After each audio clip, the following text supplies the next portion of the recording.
Kasperli ist da. Wunderschönen guten Abend miteinander. Hallo. Zu einem weiteren Stream mit dem Bruno Moser. An diesem wunderschönen Montagabend. Haben wir denn da... sind wir schon online? Ja, sind wir schon drin? Oder nicht? Oder was? Oder wie? Oder wo? Warum?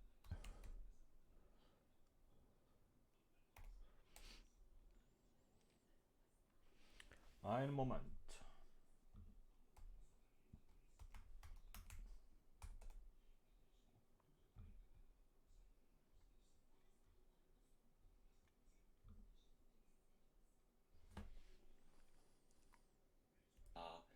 Wunderschönen guten Abend miteinander. Ja, das hat ein bisschen viel Verzögerung irgendwie, hä? Du wirst benachrichtigt, wenn Timo G live ist. Ich bin doch live. Offline. Hä?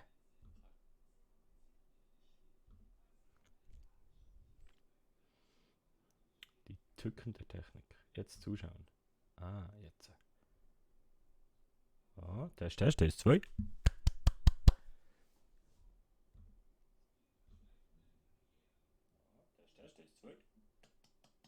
Gut, schön.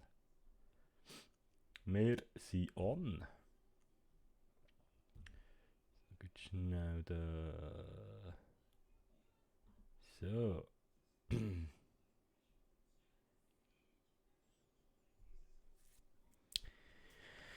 Gut. Einfach mal.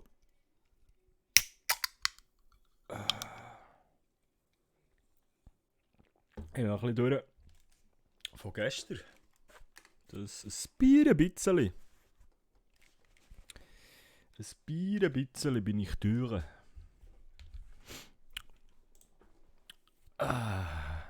Jetzt muss ich noch schnell schauen, ob wir da irgendwie noch herbekommen, dass die Stream-Benachrichtigung rausgeht.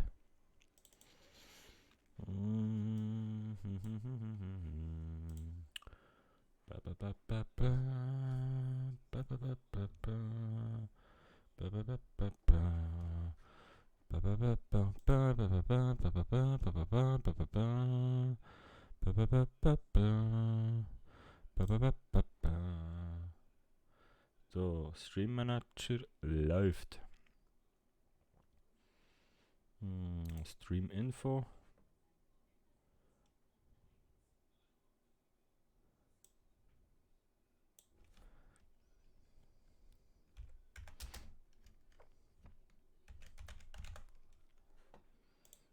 So. Stream Info aktualisiert. Vielleicht bekommen die Leute so einmal eine Benachrichtigung. He? Jetzt das Game. Da sind wir ja schon. Schön. Jetzt ist das wieder hier unten. Warum es mal so ist und mal so, weiß ich nicht. Ich habe jetzt da oben auch wieder einen Balken. Egal. Gut. Und jetzt haben wir hier noch ein Säckchen. Das ist vermutlich das. Ja, super. So. Dann würde ich sagen. Unser Handy hat gechattert. Er hat uns so anrufen. Der Pole, der Hardy, die Emma, der Viktor. Das war heute Morgen noch. Okay. SMS.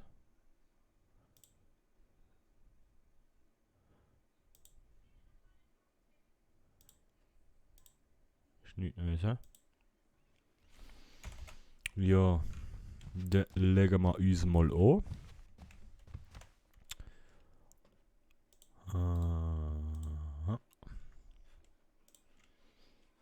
So, wo können wir denn zuerst her?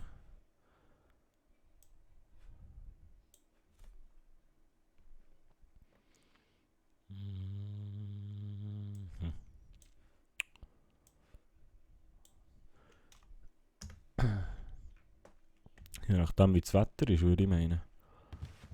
So. Die Gitarre haben wir ja im Auto, glaube ich.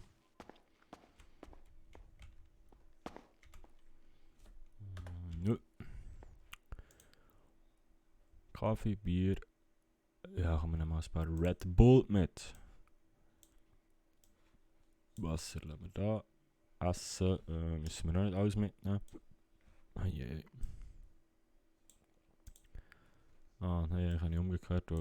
So. Gut, Ziggis haben wir, Red Bull haben wir, Burger haben wir. Wir sind ready. Ready for some money.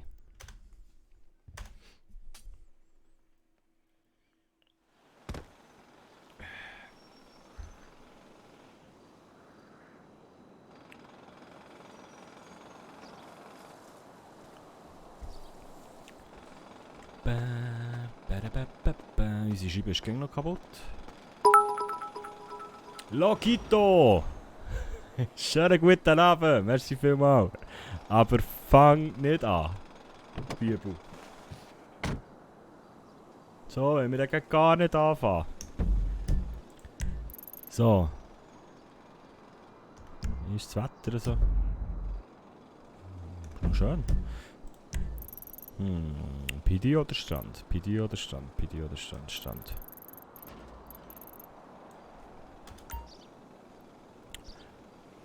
Schauen wir mal, was der Abend so bringt. Ach Junge. Ach Junge. Ich mag sie nicht. Mo! Aber du machst mir das Leben schwer. Und ich weiss, du machst es gern.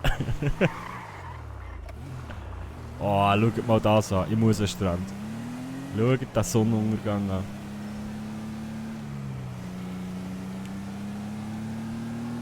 Ah shit, ich kann noch neue Songs lernen. Win-Win-Situation, wieso schwer?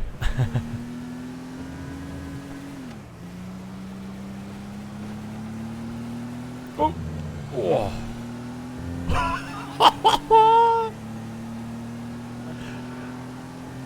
Ja, das war knapp gewesen, wenn ich dort normal wäre. Ich habe kein Gas gegeben, weil ich da ein bisschen anders hergehockt bin. Wenn ich dort normal wäre durchgefahren, Alter, ich hätte das so weggerotzt.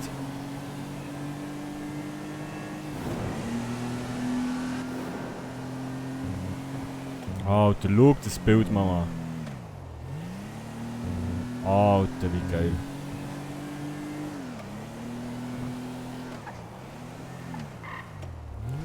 Wie geil das einfach aussieht.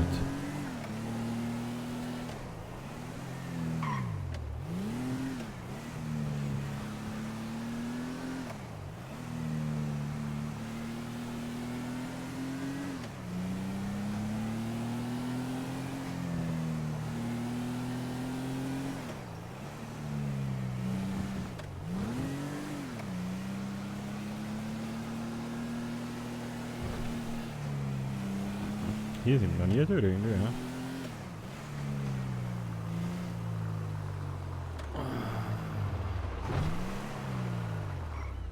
Alter, wie das aussieht. Warte, ich muss da schnell ein Bild machen für Instagram.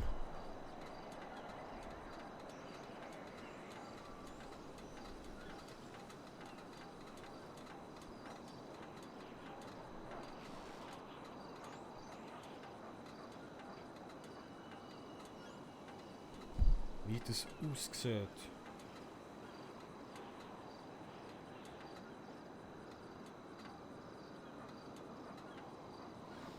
Ich komme später noch eins vorbei schauen. Hey, immer gern.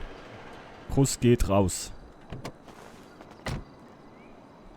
So.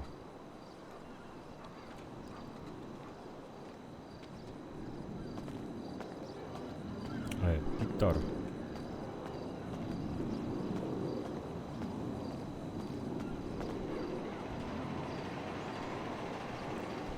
Hallo? Was? Ich habe keinen Fahrzeugschluss.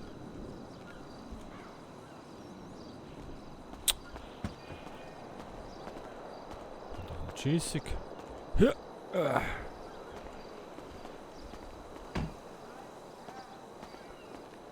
Alter, wie das aussieht. Das Kästchen mal überall schauen.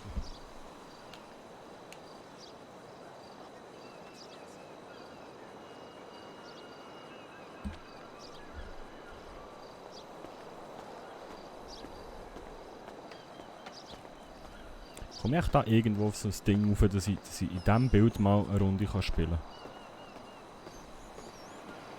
Alter, wie böse. Hey, gut, hier ist kein Soul rum, aber... Ist mir jetzt egal, ich muss hier spielen. Ich muss mit diesem Background schon nur für Twitch-Clip zu haben nachher. Schau das an.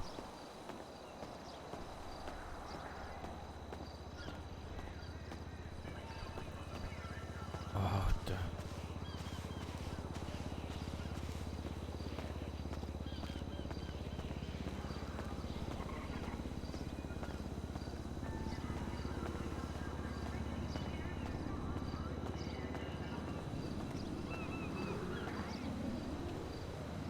Böse.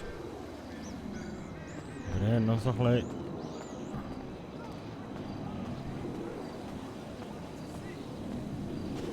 So mit Palmen.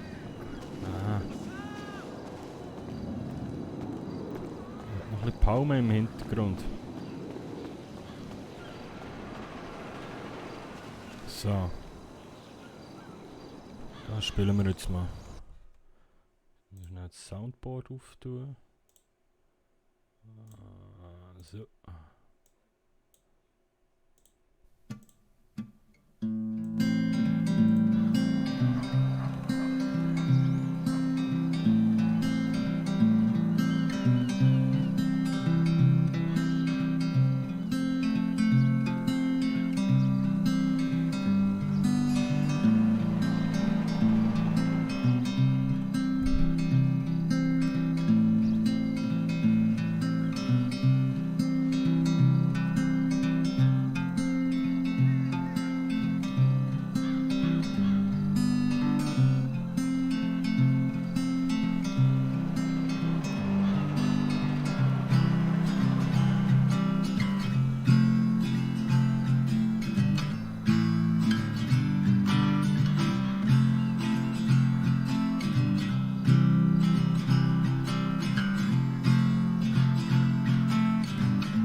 Einfach nur böse.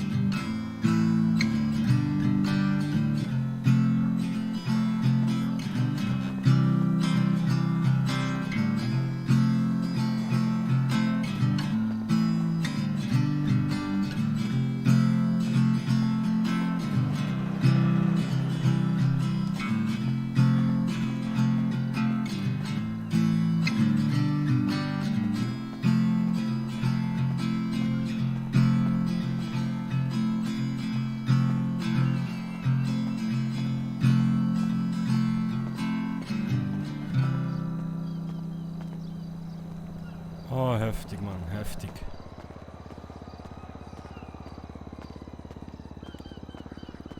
Oh, ich gehe wieder an mein altbewährtes Plätzchen.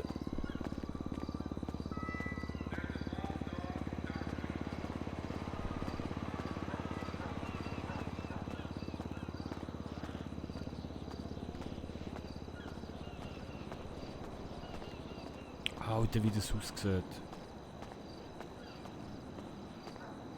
Ich muss hier nochmal eins spielen.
Abend. Abend. Wieso spielst du hier Musik? Da hinten hat es wesentlich mehr Leute. Ja, ich habe irgendwie gedacht, die Aussicht ist geil hier. Ah, das stimmt. So vor dem So. Riesenrad sieht schon. Ja, sieht mit schon dem gut aus. Riesenrad und dem Sonnenuntergang, keine Ahnung. Okay, aber hier verdienst du ja kein Geld. Ja, vorne ich habe gibt es jetzt da Geld. für mich ein bisschen, ne? Ah, also für dich zum Üben, ne? Mhm. Okay. Bist du schon lange hier? Boah, ja, was bin ich jetzt? 2, 3 Wochen so? Okay. Und du? Na, ich bin erst etwa seit einer Woche, knapp 2 Wochen hier. Also noch nicht so lange. Ich bin hier ein bisschen unterwegs, war eigentlich mal Fitnesstrainer. Aber Okay. bei der Einreise wurde es mir verboten, hier ein Fitnessstudio zu eröffnen. Was? Ja, der Typ von der Einreise meinte, ich sei ein Hipster Personal Coach oder so etwas, hat er gesagt. Und dann hat es mir verboten, hat gesagt, Sali ich darf es Uwe. nicht machen. Er hat dir verboten aufgrund von, du seist ein Hipster. Ja, also da war so ein Dicker, ne, bei der Einreise. Warte, komm, ich pack mal die Gitarre irgendwie da an. Moment. Komm mal mit.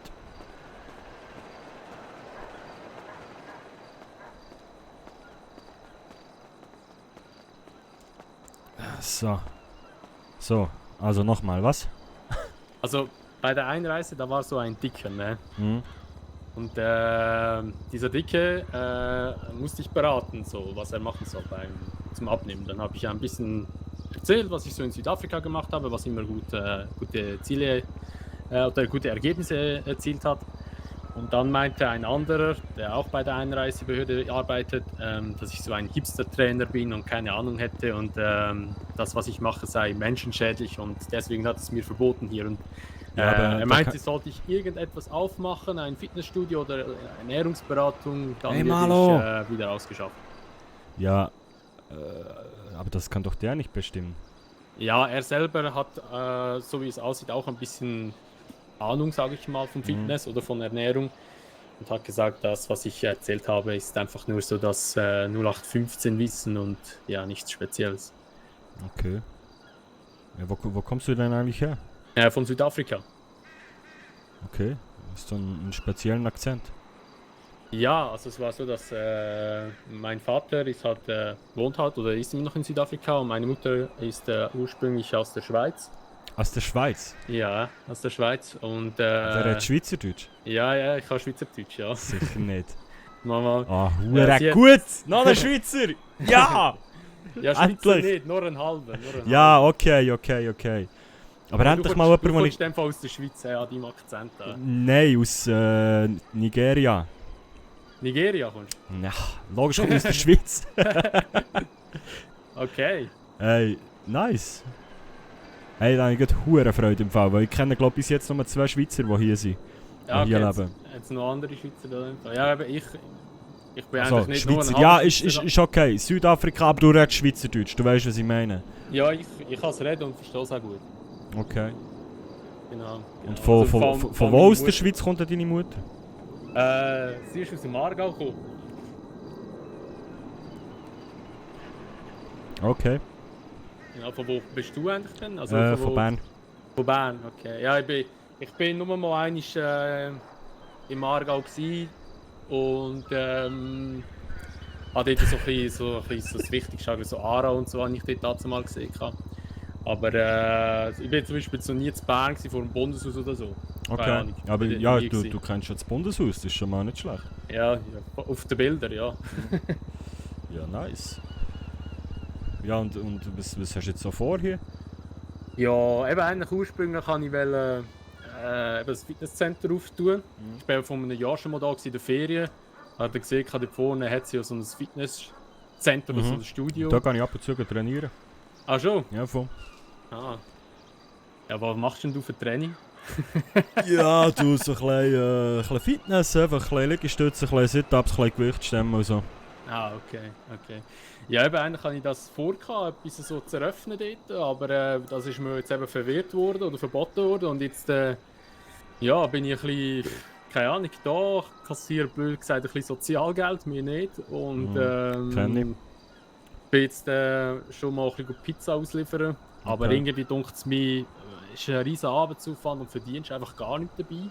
Ja, ich sage mal so, also ich weiß nicht, wie es in Südafrika ist, aber jetzt für mich als Schweizer ist das ist Katastrophe hier. So. Hm? Ja gut, kann ich verstehen, gell? In der Schweiz ist natürlich alles 10-mal teurer wahrscheinlich. Ja als gut, da aber sogar. das ist... Gut, ich muss sagen, die Sachen sind nicht unbedingt viel günstiger als in der Schweiz, denke ich mir. Aber du verdienst Okay. einfach weniger, also es ist wesentlich, ich weiß nicht. Aber dafür hast du irgendwie auch mehr Möglichkeiten und die Leute sind offener und ja, voilà. Okay. Ja gut, ich kenne niemanden da. Also bin eben, wie gesagt, noch nicht lange da. Der einzige, den ich kenne, ist der Busfahrer. Mhm. Und Also ja, der hat sich gibt's schon. glaube ich auch mehrere. Ja, ja, Es ist halt eine Millionenstadt. das ist so. Ja, es hat echt viele Leute da. Also eben davor, jetzt bin ich gerade da vorne dort, wo noch das Basketballfeld war. Bin gerade dort durchgelaufen. Ja, ich wäre jetzt sogar unterwegs gewesen dafür, weil normalerweise stelle ich mich immer dort her zum Spielen, aber irgendwie, als ich aufgestanden bin ich da runtergefahren und habe ich da vorne parkiert. Mhm. Dort hin. Und dann habe ich gefunden, es sieht irgendwie hure geil aus, so der Pier mit dem Sonnenuntergang und ja, Das ist so, ja. gefunden muss ich schnell eine Runde jammen für mich. Mhm. Okay, ja, wir können ja nachher schon vorgehen. Kannst du dich vorne, ich will dich ja nicht da von deinem Job abhalten, weißt du? Nein, du, alles gut, weißt du, also, das hat das Geld regelt. Ja, es ist eigentlich noch echt viel Geld, das man bekommt. Ja. Also jetzt für meine Verhältnisse, weißt du, ich meine, in Südafrika haben wir jetzt nicht so extrem viel Geld verdient. Ja, ich Also- sage mal, für absolut nichts zu machen ist es okay, ne? Ja, das ist so, definitiv. Also zum über die Bühne kommen lenkt sicher. Ja, Bühne, grosses Stichwort. Ja, also nochmal, falls dich interessiert, Mittwoch am Abend ich spiele mein erstes kleines Konzert. Okay. Also kennst du dich schon ein bisschen aus in der Stadt so? Oder noch gar nicht? Ich bin wirklich eigentlich nur die ganze Zeit hier am Strand. Ich habe nicht mal eine Unterkunft. Weißt du, was ich meine? Ich bin die ganze Zeit nur da vorne irgendwo, dort wo die Pizzeria ist, dort habe ich jetzt die ganze Pizzerei. Zeit ja, der Pizzeria, sorry. Dort, das ist eben halt immer so... Ist Aargauerisch für Pizzeria, oder wie? Nein, das nicht, aber es ist halt schwierig so, weißt du, Ja, mit vom Südafrika und so, oder Was, mit was, was also redet mit man dem eigentlich für eine Englischen Sprache in und so. Südafrika? Wie? Was redet man eigentlich für eine Sprache in Südafrika? Ah, Englisch. Also Englisch ich bin, Hauptsache. mir ist Englisch gelehrt worden. Okay. Dort. Und es kommt immer ein bisschen darauf an, wo du aufwachsen tust. Ja. Aber der grösste Teil ist eigentlich alles Englisch. Es gibt schon eine eigene Sprache dort unten noch, aber die ist eigentlich fast nicht mehr vorhanden. Das ist so wie, ich glaube, in der Schweiz gibt es ja noch das Rätoromanisch, oder wie das heisst, oder nicht? Das ähnliche Prinzip. Okay. Ja, Genau. du, also was hast du jetzt? Wo pennst du denn jetzt? Wo hast du jetzt gepennt letzte Nacht?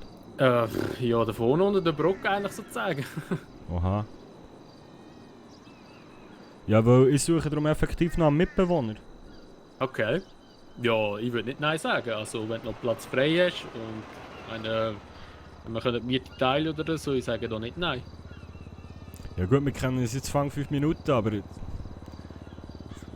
Ja, Ja. sehe ich so unvertrauenswürdig aus, oder was? ja nein, aber ja.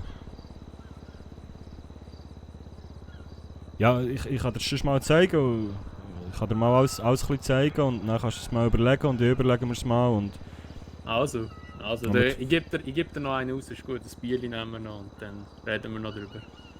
das klingt doch gut. Wenn wir Also. mal, willst du die Wohnung mal schauen? Ja, also ist es weiter weg von da? Nein, und ich habe ein Auto, ist kein Problem. Ah, du hast ein Auto? Ja, ja. Geil. Ah, geil. Ja, ich bin jetzt die ganze Zeit immer nur zu Fuß unterwegs gewesen. Wir tun langsam checken WM. Hey, das kann ich gut am Anfang. Aber ich hatte auch hure Glück gehabt. Okay. Ich habe tatsächlich, das darfst du niemandem erzählen, aber ich habe mit dem Gitarrespielen vor einem Polizeiposten gespielt. Mhm. Und dann ist dort ein Cop rausgekommen, mitten in der Nacht, irgendwie morgen um 3 oder so. Und sie hat mir zugelassen, wie ich dort gespielt habe. Und dann sagt er auf einmal so, hey, du hast mir im Fall wirklich den Tag gerettet. Ich würde dir gerne mein Auto schenken, so in diesem Stil. Also zuerst hat er mir Sicher irgendwie 100 nicht. Stutz gegeben, Trinkgeld. Und dann irgendwie noch so, hey, hast du eigentlich ein Auto? Und so, wie lange bist du schon hier, bla bla bla. Und dann hat er mir seine Karre schenken. Krass. Und dann habe ich ihm dann noch irgendwie, ja, das war mir verdammt nicht recht gewesen. Und ich habe ihm dann irgendwie $1000 gegeben noch dafür. Okay. Aber, also alles, was ich irgendwie gerade hatte. Aber ja, der Karre ist irgendwie neu, glaube ich, 7'000, 8'000 Stutz wert. Okay, Das ist krass. eine rechte Maschine. Nein, einen hohen Schwenk gehabt. Aber hure nett von ihm. Also Ja, krass, hure, dass es so Leute hure. gibt da.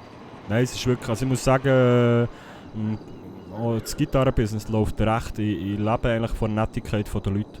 Okay, cool. Cool. Also, wenn ich fragen darf, also musst du mir jetzt keine Antwort drauf geben, aber was verdienst du etwa so im Schnitt jetzt, wenn du so, ich weiß nicht, wie lange spielst du, etwa so 5, 6 Stunden oder was, wie lange spielst du etwa? Ja, nein, es ist gängig unterschiedlich, je nachdem wie ich Bock habe und wie Leute rum sind. Mal spiele ich eine halbe Stunde und verdiene $100, mal spiele ich 5 Stunden und verdiene nichts. Okay, Es ist gängig ja, ein bisschen unterschiedlich und halt eben eine hohe Glücksfrage. okay. Ja, sonst, wenn nichts dagegen hast, würde ich mal gerne ein bisschen dabei sein. Also weißt du, Ja, so auf zum jeden mal ein Fall. bisschen die Leute kennenlernen. Weil Ja, eben, ja. ich kenne niemanden, wirklich Ja, du, niemanden. ich kann dich gerne ein bisschen. Weißt du, komm ich nehme mal meine Gitarre da. So. Komm, wir fahren mal Richtung Wohnung, wir können ja unterwegs schnurren. Also. Ja, wo ist Ja, Paket? da hinten. Irgendwo, glaub ich.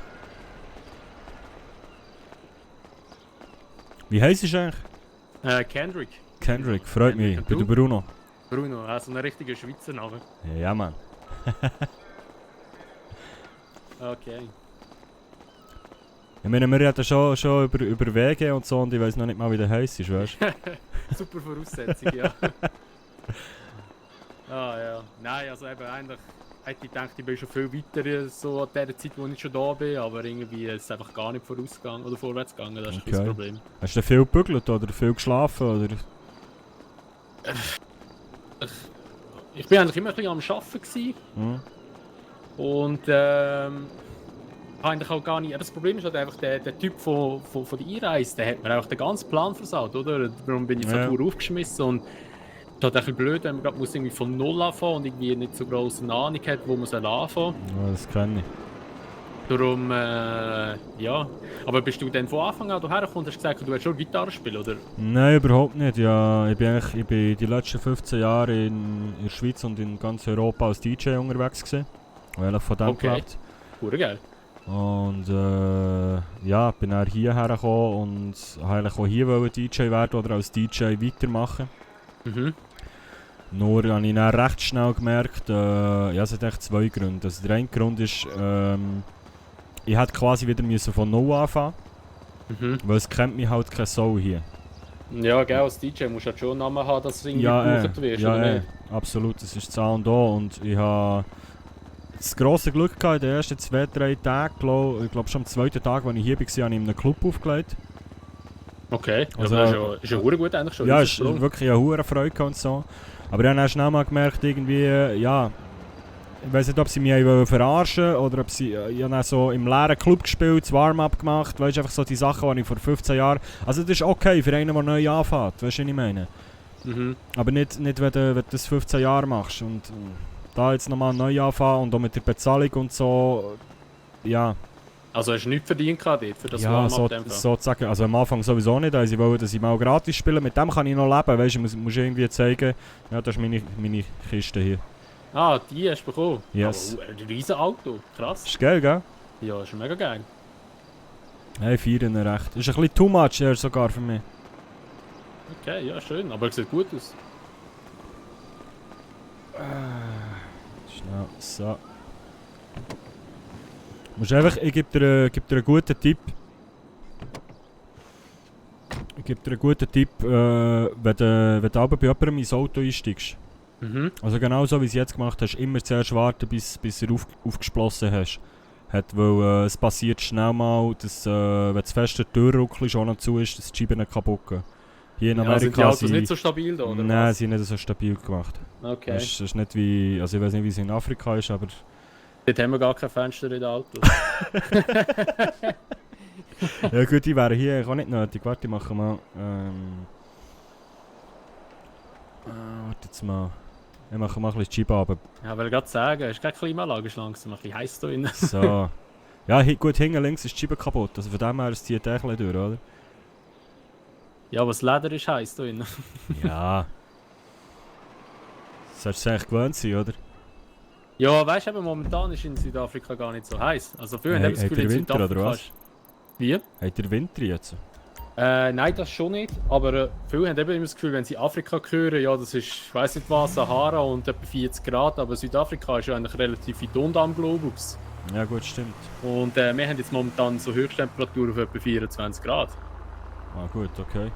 Also es geht eigentlich noch. Es ist auch immer so, sobald das eigentlich so, ich denke jetzt mal in der Schweiz etwa so der Winter ist bei uns dann nachher ein bisschen wärmer dann. Ja, weil halt der Kugel sich halt ein bisschen schräg steht dann logischerweise. Ja, ja. Genau. Aber es ist echt schön hier in Los Santos, muss ich echt zugeben. Ja, Also, es ist wirklich, ich liebe es. Wow, das ist schon ein geiler Karre. Nein, was soll ich noch sagen? Eben, dann habe ich dort ein bisschen aufgelegt und einfach recht schnell mal gemerkt, irgendwie so, dass ich wirklich bei Null anfangen mhm. Und auf das habe ich erstens keinen Bock und zweitens weiss ich auch, dass die gewusst haben, wie lange sie schon spielen und habe mich so ein bisschen verarscht gefühlt, weißt du? Ja. Und das zweite ist dann noch gesehen, ich bin mir halt gewöhnt gewesen, dass ich spielen kann, was ich will. Und habe dann recht schnell erfahren, dass hier in Amerika ist das recht schwierig mit Urheberrecht, weißt du, so für Künstler. Okay. Also solltest nach Möglichkeit nur Songs spielen, die von dir selber sind. Okay, also wenn du irgendwie, sag jetzt von einem berühmten Künstler ein Lied abspielst und jemand kriegt das mit über, dann Dann was kann es passiert recht schnell, dann? ja, es kann einfach recht schnell Probleme geben vom Staat her. Okay, also Also, musst du weil Bussen zahlen? Du musst Bussen zahlen, genau, weil wenn du das, ausser du würdest es offiziell irgendwie anmelden und genehmigt bekommen, oder? Mhm. Dann ist das etwas anderes. Ah, hier kann ich dir schnell zeigen. Wenn du hier auf der linken Seite, das ist der Stadtpark. Ja, den habe ich gesehen, da hat mir der Busfahrer schon gezeigt. Gut, okay, da ist so ein kleiner Überblick von der Stadt, hast du schon bekommen, ha? So eine Minitour habe ich bekommen, aber ich weiss jetzt nicht, ich sage jetzt einmal, wo man sich aufhalten sollte, was jetzt weniger gut ist oder so.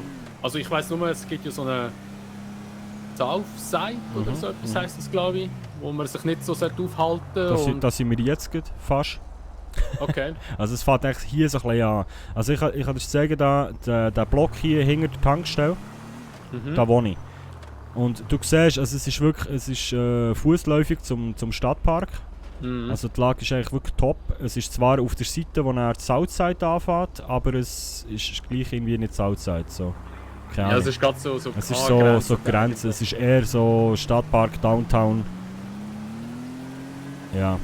Okay. Also die Lage finde ich voll easy. Aber ich muss sagen, ich habe jetzt gestern noch ein Angebot bekommen von einem Kollegen, von einem Paul. Der wohnt oben in Sandy Shores. Mhm. Der hat dort ein Haus am Meer. Am See. Okay. Und er also ist jetzt nichts hure krasses so, ist ja, ein bisschen abgefuckt. Aber er hat halt einfach gleich viel wie für meine Wohnung hier. Okay, ja, aber der Weg halt dann nachher immer wieder in die Stadt gehen und Das ist es. Und er hat sich jetzt so, Zion Classic heissen die. Das ist so, in Europa sind das, glaube ich, BMW. Mhm. Hat er sich jetzt gerade einen neuen gekauft. Und also er fährt einmal dort auf und hat einen halben Tank weg. Okay. Und das Benzin, das wirst du auch noch merken später, das Benzin hier ist alles andere als günstig. Okay. Ja gut, ich habe zwar eine Autoprüfung, aber scheinbar ist die da nicht, geltet die da nicht. Ja, ist mir auch so gegangen. Und ja, darum, ich muss scheinbar nochmal so eine Autoprüfung machen, aber ich weiss nicht, ich bin jetzt mal mit dem Roller rumgefahren, aber Und mit dem Pizzaroller? ja. Ja, das habe ich auch gerne gemacht. Aber ich weiss nicht, ist das erlaubt überhaupt mit dem, oder? Ich glaube nicht, ehrlich gesagt. Ich glaube, die Prüfung musst du haben. Aber ich habe es so gemacht, also ich weiß nicht, ich glaube, wenn die da Cops rausnehmen, tust du einfach so, als wüsstest du es nicht. Okay. Das heißt so, in Afrika, wo du herkommst, ist das eine separate Prüfung für einen Roller. Ja, in Afrika musst du nur für die Autoprüfung eigentlich eine Prüfung machen und die Autoprüfung besteht irgendwie aus 2-3 Fragen und dann ist fertig. Voll easy. Und die Roller fahren alle dort. Ah, nice. Nein, also los, es wäre hier. Jetzt siehst du hier auf dem Lütti. Ja. Da steht Bruno Moser bei EG Links 1. Bei mir steht, jetzt muss ich schauen, EG... EG Links 1 steht Bruno Moser. Ah ja, ja. Eben. Und dann gehst du da rein, oder? Kommst mit. Hey, stirben. Es ist so gut.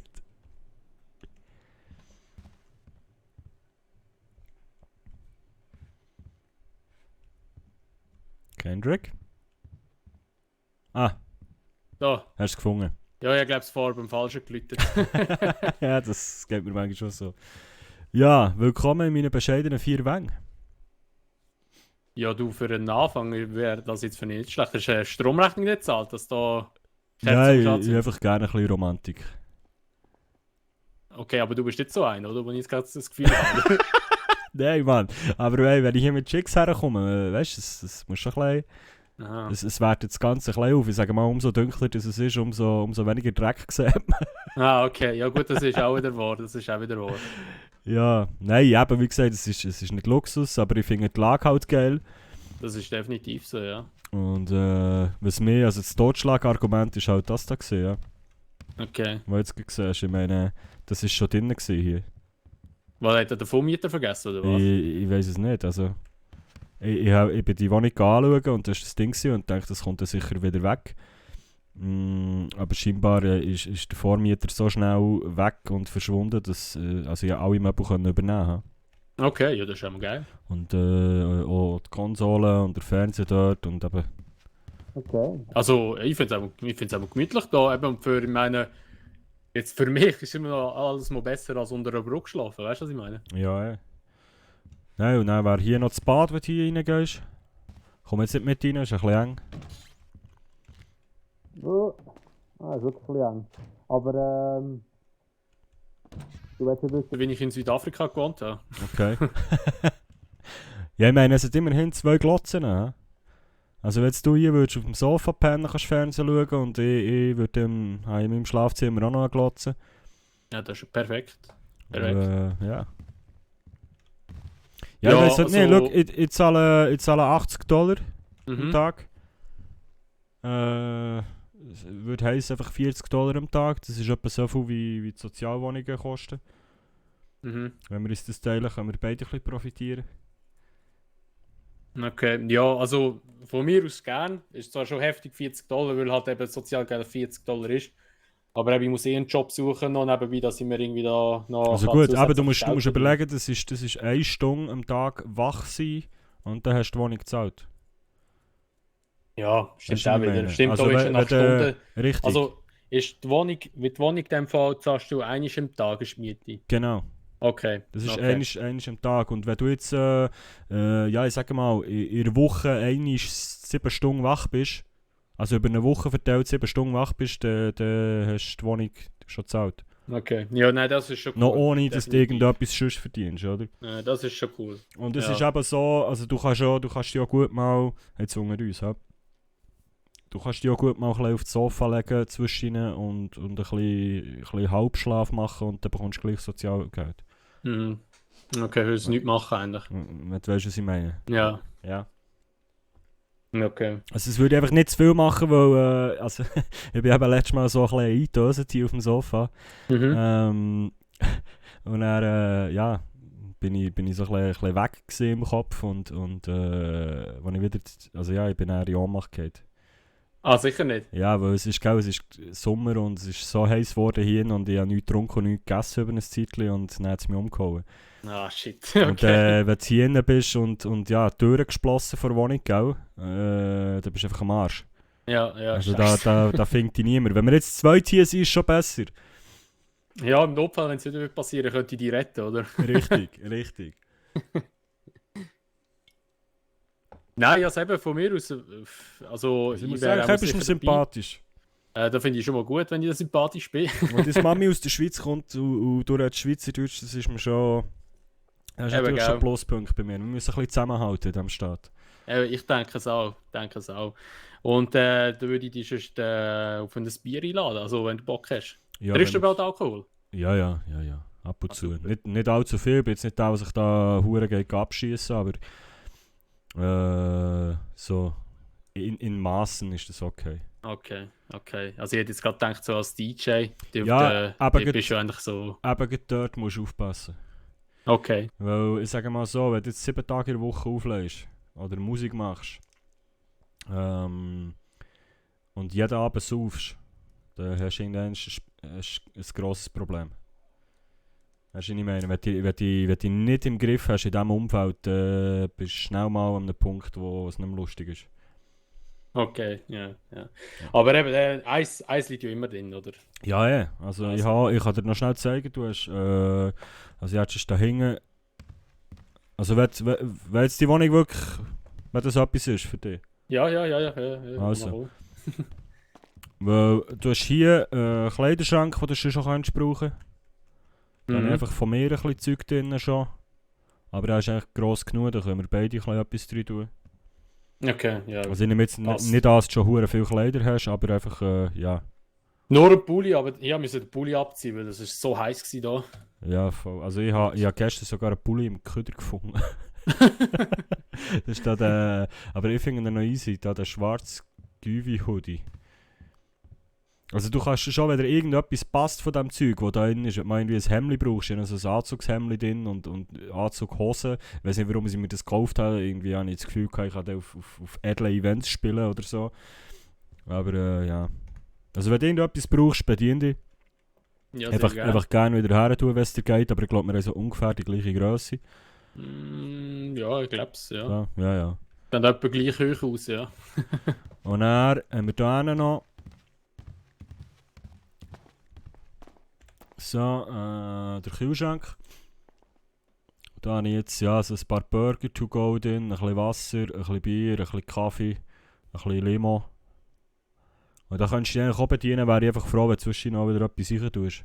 Okay. Weißt du, okay, wenn wir das ein bisschen so handhaben. Ich will einfach, das Geilste wäre einfach, dass einfach immer ein bisschen etwas zu essen und zu trinken im Kühlschrank ist. Ja, verstehe ich. Dass Ja, wenn man mal eindöst oder so, oder ja, auch wenn man aufsteht und irgendwo hergeht, dass man schnell etwas einpacken kann und nicht zuerst immer noch muss einkaufen. Ja. Okay, nein, ist klar. Gut, ja, weil jetzt nehme ich nämlich schon das Red Bull Horti. Beziehungsweise hier heisst es irgendwie Nachtschicht Energy. Habe ich noch nie gehört, die Marke. Ist wahrscheinlich so eine amerikanische Eigenmarke, die es nie aus dem Land rausgeschafft hat. Ja, so wie das Bier hier. Wie heisst das Bier überhaupt da? Pisswasser. Und ansprechend. Und so schmeckt es so. Ah, da ist sogar noch eine Flasche, gesehen ich gerade. Mhm. Okay, so schmeckt es auch. Ja, es ist... Naja. Sagen wir mal so, ich bin mich anders gewohnt. Ja, gerade in der Schweiz gibt es noch gutes Bier. Mhm. Also Südafrika hat schon auch Bier, aber es ist nicht so wahnsinnig gut. Das beste Bier, das ich bis jetzt hatte, war eigentlich das Feldschlössli. Mhm.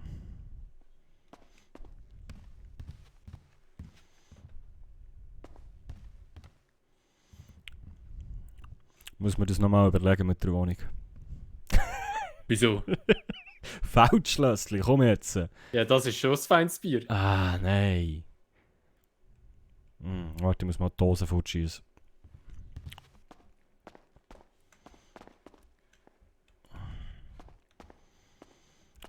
Feldschlössli, Alter. Ja gut, ich war im Aargau in der Schweiz. Ich weiss nicht, was es für andere Biersorten in der Schweiz gibt, oder? Ja, eben. Gut, der wird schon das Pisswasser gerne haben. Ja, da weiss ich ja nicht. Also ich muss es probieren, aber alles gut. Wir gehen schon nachher schnell. Ja, Wir gesagt, den Tank da gibt es ja mein Bier, oder? Richtig. Ich zeige dir auch ganz schnell die günstigste. Die habe ich erst gestern gelernt kennen. Ah, okay, da gibt es verschiedene Preise sogar noch. Ja, es variiert extrem. Okay. Auch mit dem Benzin und so, es ist ganz unterschiedlich. Alles klar. Nein, noch eine andere Frage. Rauchst du? Nein. Okay, stört es dich, wenn ich rauche hier? Mit dem musst du halt einfach leben irgendwo durch. Aha, nein, ist kein Ding, mach nur. Okay. Ja gut. Soweit so gut. Und dann ich weiß halt nicht, wie wir es machen mit der Miete. Wenn wir einfach irgendwie eine Woche abrechnen. Ja, würde ich sagen. Einmal in der Woche. Was gibt es nach? 7, 14, 21, 18, 280 Stutz in der Woche, stimmt das? Kann sein. 7 mal 40. Ich bin eben so ein schlechter Kopfrechner im Fall. 280, ja, mal stimmt. 280, okay. Ja, machen wir es so. Dann tue ich dir einfach einmal in der Woche $280 weitergeben. Voll. Und am liebsten in Cash, das muss niemand, weißt du, so Steuerbehörde und hier bin ich ein bisschen vorsichtig. Okay, Also alles, was man irgendwie kann unter dem Tisch machen kann, ist glaube ich, besser. kein Ding. Gut. Jetzt sehe ich gerade da hinten, das ist ein Bild. Ja, frag mich nicht, wer das ist. Okay, also hast du auch die Bilder vom Ja. Vormieter übernommen? Ja, aber ich finde, es ist irgendwie, weißt du, ich habe nichts. Ich bin hierher gekommen mit leeren Säcken. Und wenn ich jetzt alles rausräume, wo irgendwie, ja, es sieht nicht so leer aus. Okay, ja gut, verstehe ich Weißt du, auch. was ich meine? Ich habe jetzt einfach alles drinnen gelassen und irgendwie, ich weiß auch nicht, ja. Ja, kannst du immer noch ausräumen, gell, Ja, wenn ja, du mal einmal ja. etwas ändern. Und ich weiß nicht, die alten Leute finde ich noch sympathisch. Es könnte noch so, vielleicht sind es deine Grosseltern, oder? Weiß ja nicht. Also mein Großvater habe ich nie kennengelernt, Okay. aber ich weiß nicht, ob er das aussieht. Er sieht sehr ähnlich aus wie mein Vater. Okay. Oh, ja, oder so. Ja. Schon ein bisschen strange, dass es ein Bild von Ja, meinem ich Vater weiss. da ist. Ah, ja gut, das ist, frag mal deine Mom. Nein, so. Okay. Also, ja komm, dann würde ich mal sagen, gehen wir an die Tanke schon mal und Ja, spendieren mal eins. ja, sehr gerne. Oder wenn wir irgendwo eins ziehen, ich weiß nicht, was haben wir heute? Menti, hä? Warte, lass mich mal kurz etwas checken. Weasel News und so kennst du schon? Habe ich schon ein paar Mal drin nie geschaut, ja, aber ich habe nur gesehen, irgendwie ein Sandy schon hat irgendwie etwas Neues aufgetan. Mhm. Dort bin ich eben auch noch nie gewesen. Wenn wir dort mal raufgehen, das Yellow Check-In. Ja, gehen wir mal schauen, ob etwas läuft gerade dort. Warte, ich lese mal, ob da besteht, wenn das die normalerweise noch offen. Jeden Tag ab 20 Uhr. Ja, komm, dann gehen wir schauen. Also, machen wir doch. Das sind wir beide noch nie Tipptopp. gesehen. Kannst du mir noch deine Handynummer Ja, geben? das wäre vielleicht noch schlau. He? Und dann mit der Tür ist es halt einfach so, du musst jetzt einfach wirklich für dich behalten, wo du wohnst. Also du musst niemandem ich würde einfach niemandem sagen, wo du wohnst, weil wir machen es jetzt einfach so, wir lassen die Tür einfach offen. Mhm. Weil ich habe nur einen Schlüssel. Okay. Das ist ein bisschen das Problem. Und dann mit dem, ja, das Schlimmste, was passieren kann, ist, dass uns jemand den Kühlschrank ausräumt oder den Kleiderschrank. Kannst du den Kleiderschrank oder so nicht speziell noch abschließen? Ich kann ihn abschließen, aber das ist schon mit dem gleichen Schlüssel wie die Wohnung. Also wenn ich Ja, da aber weißt du, ich muss ja jetzt nicht zwingend an den Kleiderschrank. Weißt du, was ich meine? Oder irgendetwas Wenn grosses du- deponieren. ja, wie du willst. Ich kann da, Tust du den einfach abschließen? Das ist für mich eigentlich voll easy. okay. Und dann nachher, ja, Kühlschrank. Kann man mal so launchen, können wir dann mal schauen, ob wir irgendwie noch eine Alternative mal einmal noch finden. Weißt du, was ich meine? Ja. Nein, und ich denke auch, weißt du, das andere Zeug ist eigentlich alles recht gut gesichert und ich sage jetzt mal auch nicht viel wert. Also der Fernseher und so klaut er hier niemand, weil das ist, ja, hast du gesehen, wie alt das Ding dort ist. Ja, ich glaube, es läufst du auch einen Bruch raus, wenn Ja, du willst mitnehmen Ja, und auch da in meinem Zimmer, der kleine, also das Einzige, was ich vielleicht noch raustrage, ist das DJ-Equipment. Aber ich sage mal so, wenn hier einer DJ-Equipment rausdreht, der ganze Block weiss, wer ich bin, weißt du, was ich meine? Okay. Also, ja. Welche Wohnung ist es schon wieder? EG links, oder? EG 1 links. EG 1 links, okay. Genau. Weil da tue ich mir gescheit jetzt ins Handy eintöckeln da so. Also warte, ich tue schnell den Schaft zu, weil dann lassen wir jetzt schon offen. Gut, nein, wir können ja jetzt noch schließen. Wenn wir beide da sind und dann tun wir einfach, wenn ich im Pennen bin, lasse ich einfach offen. Also. Ich meine, ich bin ja da, wenn ich im Pennen bin. Weißt du, was ich meine? Ja, machen wir so, tipptopp. Und wenn wir beide unterwegs sind, dann können wir ja zutun und uns absprechen. Ja, sicher. Eben, du kannst mir gescheit deine Handynummer geben. Ja, genau. Und dann kannst du mir ja das sagen. Wie ist eigentlich noch, hast du noch Nachnamen? Ja, voll. Bruno Moser. Masser. Ja, wirklich ein Schweizer. Hey, normal. Das wäre die Vorwahl. Nach 603 603 029 029. hat sie gesagt. Ja, genau. Wieso lachst du? Das ist irgendwie ein Lied, das kommt mir irgendwie bekannt Bist du vor. auf Südafrika durchgekommen? Ja, aber ich weiß nicht, wie sie heißen. Okay. Aber irgendwie kommt mir das irgendwie bekannt vor. Die heißen Flo und Fledux. Okay, ja, das sagt mir gar nicht im Fall. Sagt mir gar nicht. Okay. Soll ich dir schnell kurz Ja, anrufen, lüt mir dass schnell du die an. Nummer hast? Merci. So.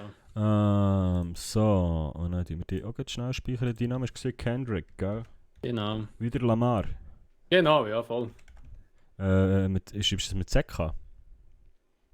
Rick. Ah, okay. Genau, mit C. Und der Nachname? Jefferson mit 2F. Boah. Jefferson.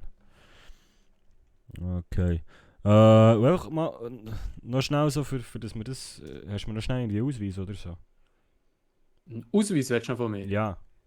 Hast du eine grosse Stadt? Du kannst mir ja erzählen, was du willst. Okay, alles gut. Merci.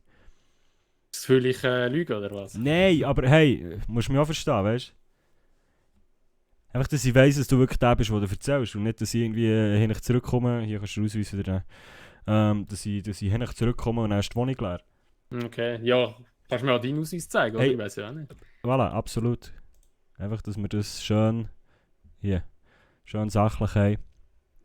Moser Bruno, tipptopp. Gut, wunderbar. Gut. Das ist so der Bünzli in uns wahrscheinlich, so misstrauisch gleich. Ja, nein, ich will so ein bisschen, weißt so die Sicherheit haben einfach. Ja. Kein Ding. Weil, glaub mir, du wirst in dieser Stadt noch merken, das ist wichtig. Das glaube ich. Glaub mir, das ist, egal wie vertrauenswürdig jemand ist, sichern die immer auf irgendeine Art und Weise ab. Okay. Das ist, die Stadt ist, also ich habe jetzt selber bis jetzt recht Glück gehabt, ich habe mich aber auch recht aus allem ein bisschen rausgehalten. Aber einfach so von dem, was ich gehört habe von anderen, ja, Mhm. bist einfach vorsichtig. Okay. Ja, gibt es irgendwelche Leute, die bekannt sind da, wo man jetzt sich muss irgendwie fernhalten von denen? Boah, Wäre ich gut sage zu mal wissen. so, das, was dir die Leute werden erzählen, ist Southside. Aber so von hier Richtung Süden, Richtung Flughafen, so, Grove Street und so. Mhm. Dort wäre ich ein bisschen vorsichtig. Gut, ja, ich muss ganz ehrlich sagen, Grove Street oder so. Sagt ihr gar nicht, ja? sagt mir Ja, gar nein, wir nicht, können schon schnell mal durchcruisen. Das gleiche ist am Strand unten, wenn du ganz links rübergehst. Mhm. Also jetzt nicht dort, wo wir waren beim Pier, sondern voll in die andere Richtung. Also der, wo so der Basketballplatz war. Ja, und noch so. viel weiter hinten. Okay. Dort ist dann noch so ein Quartier, das sind, glaube ich, Mexikaner oder so, oder Latinos einfach. Mhm. Das gilt jetzt auch ein bisschen als Gang, sag ich mal. Und dann hat es, glaube ich, noch Chinesen irgendwie. Aber die haben jetzt auch schon lange nicht mehr gehört. Ich weiß nicht, ob sie ein bisschen aufgeräumt haben in der Stadt. Okay. Aber ich sage dir ganz ehrlich, schau, das ist das, was die Leute sagen, geh nicht allein an den Strand, geh nicht allein dorthin, geh nicht allein blablabla. Ich habe noch nie ein Problem gehabt. Mhm. Wenn du freundlich bist zu den Leuten, respektvoll bist von den Leuten und einfach ein bisschen gesunder Menschenverstand. Ich würde jetzt nicht mit $300 im Sack dauernd rumlaufen, sonst sind sie halt dann vielleicht weg. Ja, okay, Weißt aber du, das ist mir weißt aber du, schon was ich klar meine? gewesen, weil, Eben, es ist also halt ich einfach laufe nur etwa so mit $20 rum, weil Ja, mehr will ich nicht mitnehmen. tipptopp. Nein, und wenn halt etwas ist, freundlich bleiben, cool bleiben, nicht überreagieren, wenn sie etwas von der Weide ist es halt und dann ist alles gut, weißt du, so. Also ich habe noch nie ein Problem gehabt, bin noch nie ausgeraubt worden, ich habe ein paar Situationen gehabt, wo ich dachte, jetzt könnte es brenzlig werden. Mhm. Hat sich dann herausgestellt, dass sie mir einfach Gras verkaufen wollen. Ich habe dann auch gesagt, das ist gut, alles easy. Dann haben sie mir, glaube ich, sogar noch etwas geschenkt.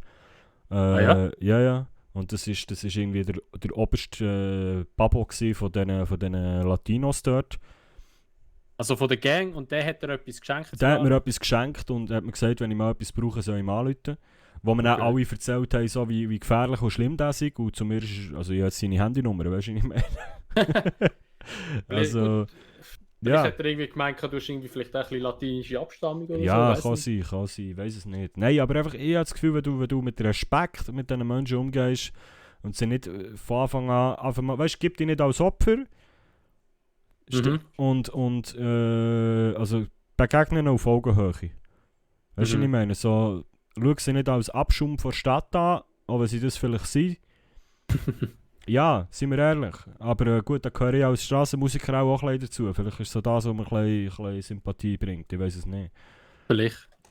Ich weiß jetzt nicht, wie es ist, wenn ich dort mit dem Washington würde vorfahren, also mit dem Karren. Und vielleicht Ja. nicht alle Angst, du haust ihnen nachher Gitarre Grind oder? Kann natürlich auch sein, ich meine... ja, jetzt unter uns so... wie soll ich das sagen? So ganz kurz schnell. Ich bin langsam ein bisschen müde. Ich muss da schon kurz ein kleines Käferli nehmen da. Ja, Ja, zum Glück eins dabei. Ist zwar schon kalt, aber egal. ich meine, weißt du, ich bin halt schon ein Rechtstier, weißt du, so... ja... Ja, ja. Also ich habe schon anders gesehen. Also jetzt wird nicht persönlich werden, aber... So. Nein. Gut, ja, nein, wenn wir mal los Richtung, wie heißt der Scheiß? Yellow Check-in. Ja, gehen wir mal die Taufe, ja sicher. Right, let's go. Und eben, da lasse ich... Oh, Au! sorry. Ah! Junge! Ups, sorry. Hey. Irgendwie... Der Teppich hat das Loch da, ich bin voll drin gekommen mit dem Fuß. Wow. Hey, und mein Cap, Alter. Ich muss mein Cap auflesen. Wo ist es hergeflogen? Ja, Hilf mir schnell. da bei der Tür. Warte. Ah, So. hey, sorry, da habe ich wirklich nicht wollen. Ich bin eingehängt mit dem Fuß und bin voll auf dich aufgestolpert. So, mein Cap ist wieder gerade auf dem Kopf. He? Ja, so leicht schräg. So wie ein Okay, Gangster ja, halt. so muss sein, so muss sein. Und dir müssen wir auch mal ein neues Cap sorgen, Junge. Wieso? Das geht nicht. Wieso nicht? Das geht nicht. Glaub mir, jeder in der Stadt spricht mich auf mein Cap an. Weil das kannst du hier nie kaufen. So, nein, alles gut. Ja, Also ein gehen wir. bisschen Kopf. Gehst du voraus das Mal? Also, ist gut. Aber nicht ausstolpern, eh. Nein, das Problem habe ich nicht. Alter, mir einfach in die Fresse, der Gecko. Sicher irgendwie auf schlagen oder so. Jetzt mal noch abschließen.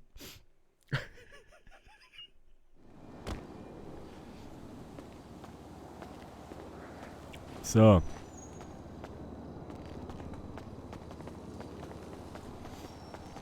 Also, gehen wir mal die Taufe. Sind noch weit auf, was sind die schon? Ich bin, glaube ich, nur...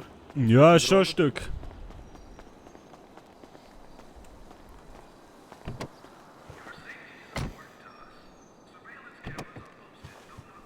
Ist schon ein rechtes Stückchen. Okay. Müssen wir das mal irgendwie da im Navi eingeben? Aber Sozialgeld hast du angemeldet schon, gell? Ja, da bin Das ich schon bekommst- gewesen. Ja, der vom... weißt du, ich bin... Bei meiner Einreise hat er so gesagt, ich soll zum Polizeirevier gehen, weil sie gerade irgendwie haben nicht können mich registrieren im System, dass ich eingereist bin. Mhm. Und dann bin ich zum Polizeirevier gegangen, dort habe ich auch einen Polizist getroffen, der mir einen Donut geschenkt hat, weil ich fast am Verhungern war, weil ich so lange warten musste. Ja. Und dann hat er gesagt, ich soll aufs Sozialamt gehen, dort noch schnell anmelden, dass ich noch Geld bekomme. Dann. Ja. Ja, das ist das Wichtigste am Anfang. So, aber weißt du was, das ist gerade ein gutes Stichwort. Ich sollte mal noch schnell einen Bankomat. Und das ist auch noch gegeben, hier da unten bei der Tankstelle. Also hier kannst du den Karren tanken, wenn du mal einen hast. Gut, da wird wahrscheinlich noch ein Weile gehen. Ja gut, aber das mit ein bisschen Glück geht es schneller als du denkst. Und dann hier jetzt so wie du siehst, gibt es zwei Bankomaten, einer links, einer rechts. Tipptopp. Und das mit dem Sozialgeld weisst du, gell? Sozialgeld wird immer um 6 und um 12 Uhr ausgezahlt. Ja, da haben sie mir gesagt, Okay. ja, da weiss ich Bescheid.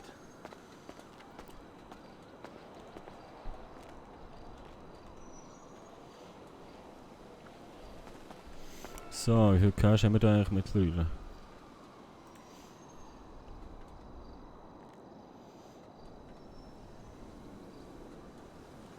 Ja.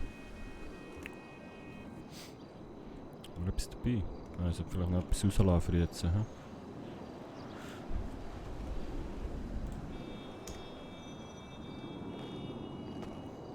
Ja gut, gehen wir. Also, tipptopp.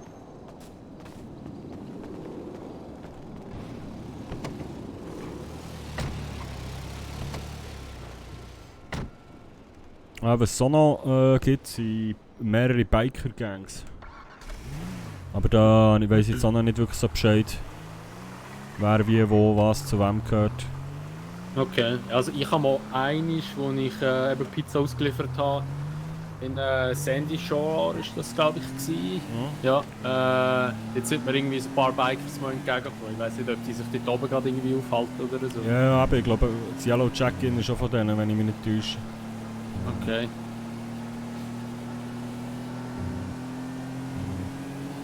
Ja, hoffentlich kommen wir nicht in eine Schlägerei rein. Nein, du.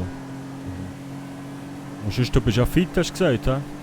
Ich bin eigentlich sehr, sehr fit, ja. Ich meine, mein Hinterkopf hat es gespürt vorhin.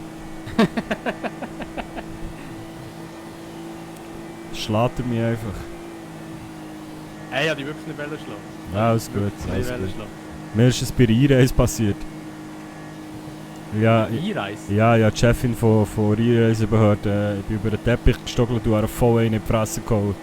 Was? Ja, Oh Gott. also ich hatte hure Glück gehabt, dass ich überhaupt noch einreisen durfte. Ja, unter Umständen hätte ich es auch sagen, ja, jetzt, Ja. ja. Kommst du nicht rein, dann kannst du wieder heim. Ja, dann wäre ich am Arsch gewesen. Ja, aber gut, mit dem Schweizer Pass kommst du eigentlich überall rein, oder nicht? Ja, nur wäre ich nie mehr hergekommen ohne Geld, gell? Ja, Ich bin so ziemlich mit dem letzten Stutz, den ich hatte, bin ich da geflogen. Und ja, nein, eigentlich noch gar nicht erzählt. Eben, ich habe dann, irgendwann gefunden, so wegen dem Auflegen, nein, es geht nicht. Und dann habe ich mir vom Strandtyp dort, der Chef von der Strandköder-Sammel-Aktion da. Ja. Von dem habe ich mir dann eine Gitarre ausgelernt. Und eigentlich so für mich ein bisschen dort herhöckeln und ein bisschen spielen. Und habe dann plötzlich so gedacht, hey, warum mache ich nicht einfach das, weißt du? Ich meine, ich spiele seit klein auf eigentlich schon Gitarre. Weil mein Vater ist Berufsmusiker gewesen. Ja. Und ich bin ein bisschen mit dem aufgewachsen. Und also klar, ich bin dann mehr in die DJ-Richtung reingegangen. Aber ich habe immer schon Gitarre gespielt. Und ja, und dann habe ich mit dem dort, der Typ hat dann gefunden, hey, du spielst so gut, die Gitarre kannst du haben, schenkt dir die. Und seitdem bin ich so ein bisschen als Strassenmusiker unterwegs, ja. Okay. Ja, cool. Aber eben, ich meine, schlussendlich, wenn es dir mehr einbringt, als ein Jahr auflegen. Ja, du, Nein, das auf jeden Fall. Du hast ja vorher gesagt, es hat sich ja nicht so gelohnt. Nein, absolut. Vor allem eben halt auch mit den Richtlinien, die du gesagt hast, mit den Copyrights, dann macht das viel mehr Sinn. Ich meine, eben Gitarre kannst du deine eigenen Songs dort spielen. Richtig. Und wenn es gut ankommt, ja, why not? Ah, da hat es ein bisschen Bikers, hä? Oh ja.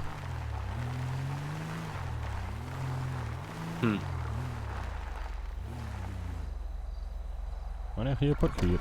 Oh, habla. Sieht nicht so nach einem Parkplatz aus. Mama.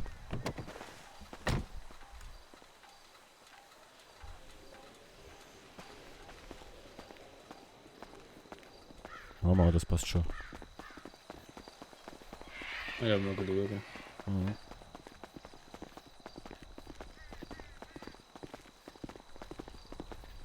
Hi. Abend. Wollt ihr was zu essen, zu trinken haben? Gerne, ja. So ein Bierchen oder was? Okay, super, ja. Der Kollege auch? Ja, Kendrick? Ja? Auch ein Bier, ne? Ja, gerne, ja. Hol ich euch. Moment. Klar. Dankeschön. Ah ja, dachte wir müssen rein bestellen. Ja, habe ich auch gemeint. Ja, schon mal reinsäckeln. Das sind geile Karren dort hinten. Boah, ja, die sehen wirklich gut aus. Wie viel kostet echt so eine? Ja, ich will es gar nicht wissen. Und die Bikes hier, ha?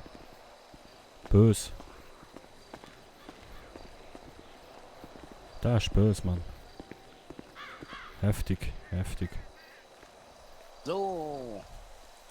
Ein Bier für dich. Bitteschön. Dankeschön. Bitteschön. Dann jeweils 57. Dankeschön. Ich bezahle gleich beides. Na super, dann sind das 15 bitte. Ah, merci, gell? So, 15.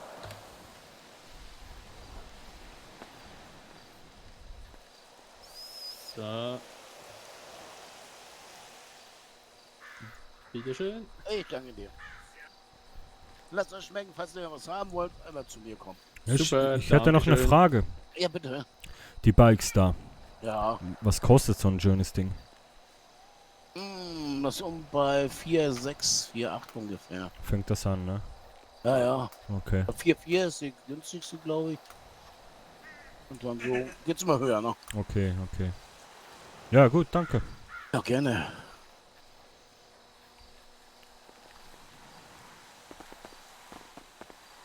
So. Ja, wir müssen irgendwo herflexen. Ein Ja, Ja. willst du da bleiben oder irgendwo anders stellen? bisschen. Ja, komm, wir gehen irgendwo anders. Ich habe eine Idee, komm mal mit. Also.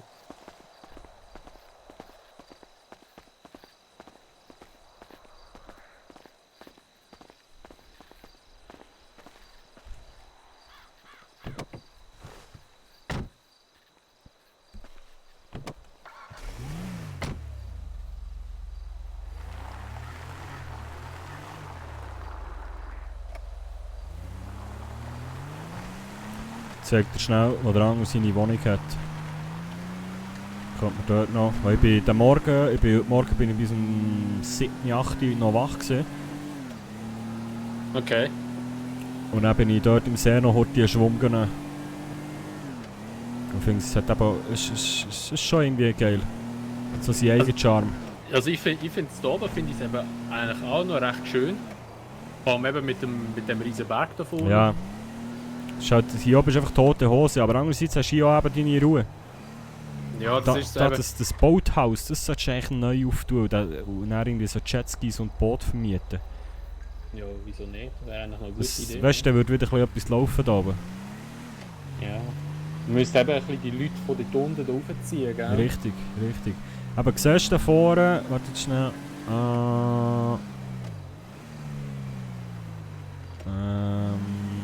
Warte, ich kann schauen, vielleicht ist er ja. Nein, er ist auch unterwegs. Geht hier links. Das ist seine Hütte hier. Okay. Also es ist Also wirklich. die, wo das Auto noch nebendran steht, meinst du? Auto? Nein, geht wirklich hier links. Ah, die Holzhütte da links, Gut, wenn ich jetzt hier würde reinfahren Okay. da. Ja. Mit Okay, ja, aber Unterstang. das- Und aber dann das hat ist er schon da vorne, hat er noch so, für draussen zu chillen, hat er dann noch ein Sofa hergestellt. Also eben, es ist halt alles ein bisschen ranzig und abgefuckt und so. Aber ich meine, das Geile ist, schau mal einfach hinten raus. Ja. Du stehst am Morgen auf. Ja, warte, komm, steige schnell aus. Und dann hast du halt Das ist schon geil. das, oder? Das ist schon heftig. Ja, jeden Morgen schwimmen und Ja, weiss ich was. ich meine, Zu bist- Abend halt auch, bis Hey, weiss ich wann stell her. dir vor, was in der Stadt zahlst für am Meer zu wohnen, weißt Ja, ich weiß es nicht. du? Das- Mir ist Ja, schon ich klar. weiß es auch nicht, aber das kannst du bestimmt fast nicht zahlen. Und Ja, hier, eben wie gesagt, er zahlt gleich viel wie mir. Okay, ja, das ist schon geil. Aber eben, hast du auch natürlich deine Einbußen, weißt du, was ich meine, oder? Ja. Ja, es hat eben alles Vor- und Nachteile. Du, wenn mal das Bierli, bevor es warm wird. Ja, gehen wir schon am besten dort an, irgendwo das Willst- Wasser willst du das chillen, Wasser? oder nicht? Ja, warte, ich spiele noch schnell den Karren. Dann kann ich hier stehen, da ist kein so. Ja, sollte niemand reinfahren. Er hat mir vorher noch schnell probiert anzuleiten, Leute ihm noch schnell zurück. Also, Warte, was haben wir da? Ben, Polen.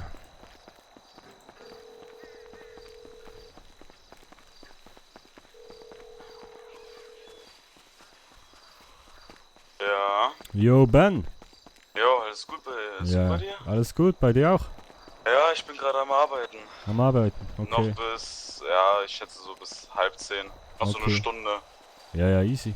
Ja, ich hab nur gesehen, dass du mich angerufen hast und ich chill gerade bei dir vom Haus.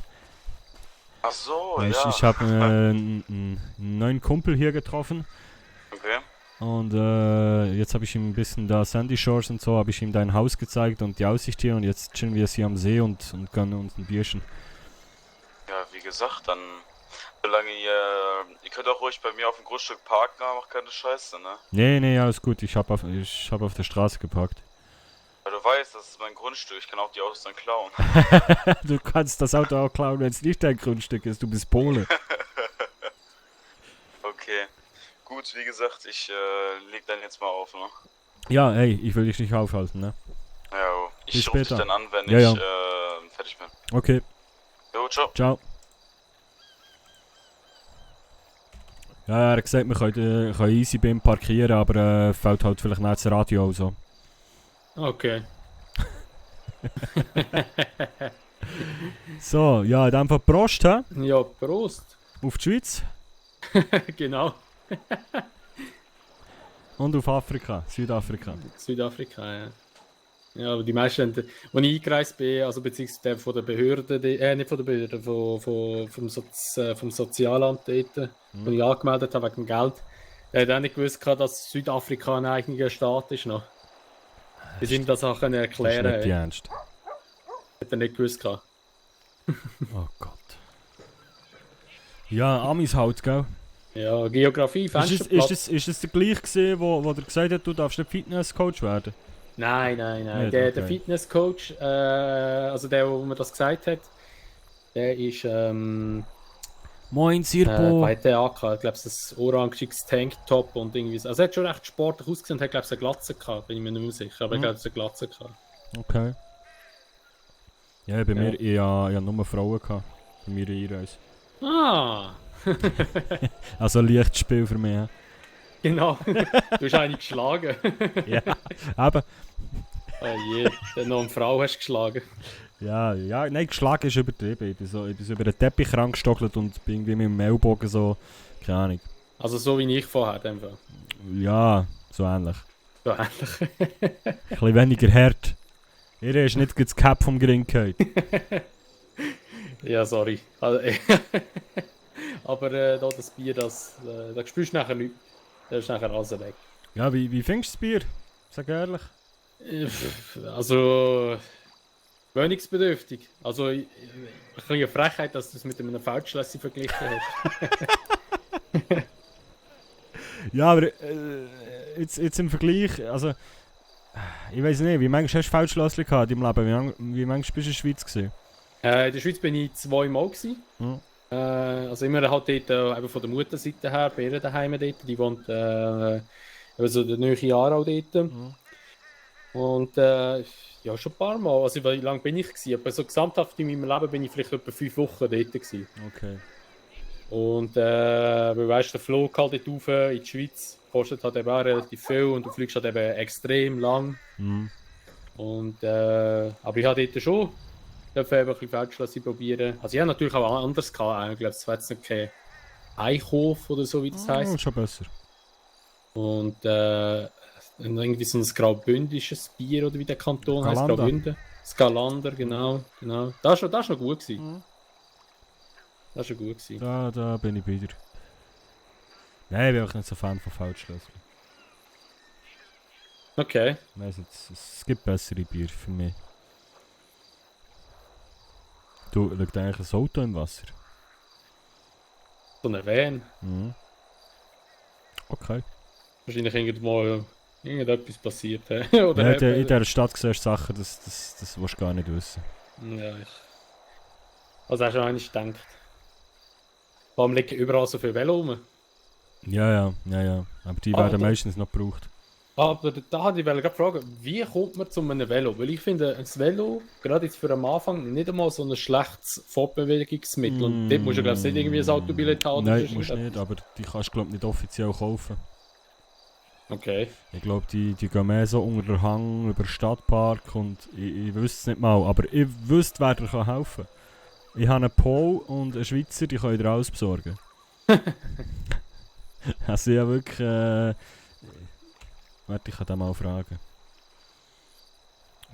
Aber ich schreibe ihm heute, wo er ist am Arbeiten, dann kann er dann zurückschreiben, wenn er Zeit hat.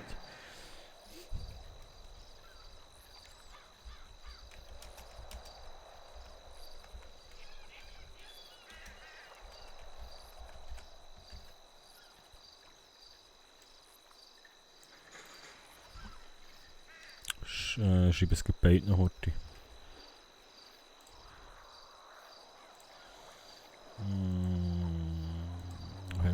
da. Emil, das ist der andere Schweizer, der hier lebt.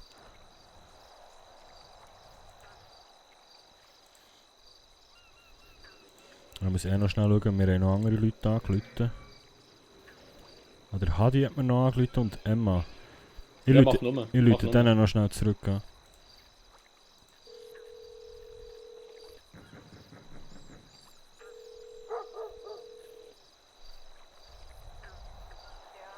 Hey Emma, Hey, alles gut bei dir? alles soweit gut, ja. Ja, du hast Rücken mich geht's auch schon besser. schon besser. Mhm. Wunderbar. Du hast mich angerufen noch. Ja, ich hätte heute Mittag vielleicht jemanden brauchen können, der mit zu meinem Auto fährt, aber es hat sich erledigt. Ach so, okay. Ja, ich war ziemlich lange wach heute Morgen und so bis 7, 8 Uhr und dann habe ich mich nochmal hingelegt. War eine krasse Ah, okay. Nacht. Wie lange warst du wach? Ja, bis 7, 8 Uhr. Was ist denn bei dir falsch? Ja, ich bin Musiker. Aber, Standard. okay. Wo hast du denn alles gespielt? Es hat sich aber hoffentlich gelohnt, oder? Naja, ich habe zum Beispiel im Krankenhaus gespielt.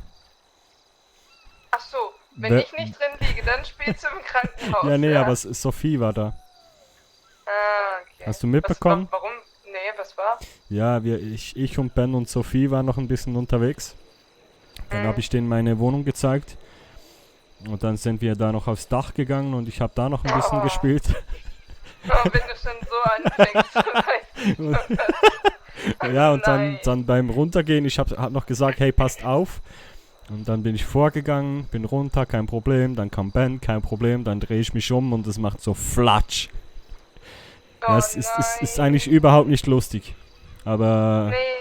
weil sie hatte extremes Glück. Sie ist dann irgendwie am Geländer noch so hängen geblieben und das hat sie abgefedert. Weil sonst wäre Sophie jetzt tot, ne? Ja, klar. Was hat sie jetzt? Ja, jetzt Also, irgendwie, ich glaube, ein Oberschenkelbruch, keine Ahnung. Also sie wurde operiert und hat jetzt Krücken. Oh, nee. Ja. Warum geht ihr denn aber auch immer auf dieses Dach? Ja, ist halt schön da. Ich wollte das mal den anderen zeigen. Und ich hatte noch nie ein Problem. Also, wenn man ein bisschen vorsichtig ist, ne? Dann geht das schon.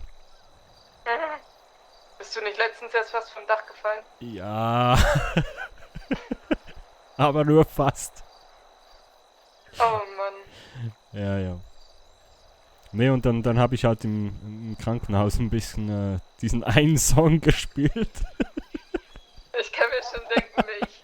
Hey, ich und Ben sind fast gestorben vor Lachen, ne? Ich habe Ich da... glaube, Sophie fand das nicht so lustig. Nee, ja, aber sie jetzt auch nicht mitbekommen. Also sehr, im Nachhinein haben wir ihr das erzählt und dann fand sie es lustig. Okay. Und wir haben für uns ganz alleine gespielt und leise und dann kam eine Ärztin vorbei und die blieb so stehen und hat uns angeguckt und ging dann einfach sprachlos weiter. Ja, Oh, nee, war geil. Scheiße. Ja, und du so? Was machst du? Ja, ich kuriere mich aus, ne? Okay, Bin die meiste Zeit in der Bude okay. und schon meinen Rücken. Ja, besser ist. Ja, Damit ich nicht wieder in irgendeinen Unfall verwickelt bin oder in irgendeine Stuntaktion. Ich habe schon gesagt, so wenn das nicht so schmerzhaft und teuer wäre, könnte ich Stuntfrau werden. Ja gut, aber eine richtige Stuntfrau verletzt sich nicht dabei, ne? Ja, ich übe ja noch. Ich werde besser. Okay, okay. Ja, sonst wenn du Bock hast, sagst du Bescheid, ne? Ich habe da noch so einen Typen kennengelernt. So ein Südafrikaner, der aber auch Schweizerdeutsch kann. Das ist irgendwie, die Mutter kommt aus der Schweiz, keine Ahnung. Okay. Und ja, Wie heißt er denn? Kendrick. Okay. Kennst du den? Nee, sagt mir nichts. Okay. Er ist, glaube ich, auch erst ein paar Tage hier. Und ja, ich chill jetzt da bei, weißt du, wo Ben wohnt? Nee. Da oben in Sandy Shores am See. So weit oben. Ja, ja, wir chillen jetzt hier ein bisschen am See. Okay. Aber sonst, ja, wenn du später Bock hast, was zu machen noch, sagst du Bescheid. Kannst gerne dazukommen.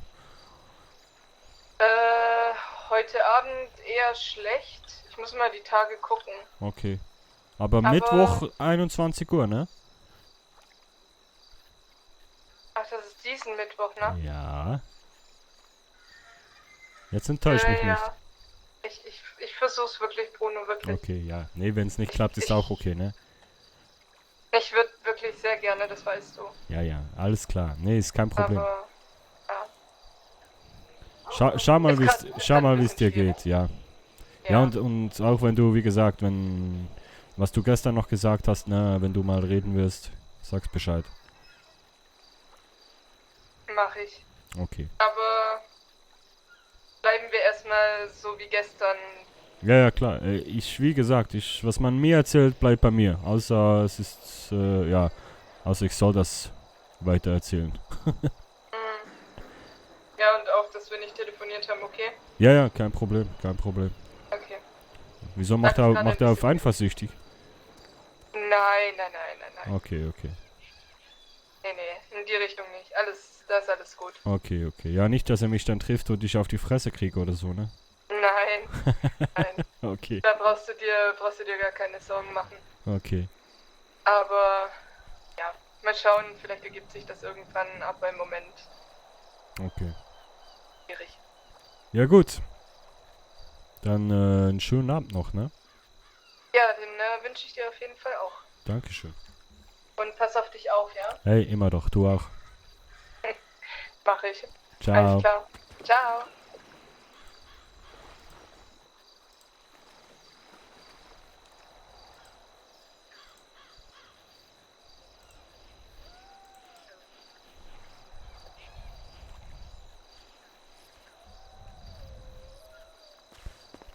Bist jetzt du Freak wirklich gehen schwimmen? Ui, Wasser. Bist jetzt du wirklich gehen schwimmen?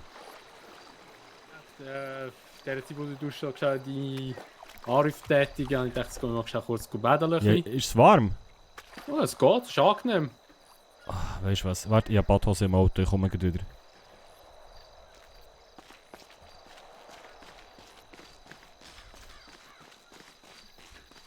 Ciao, Zirpo! Schade!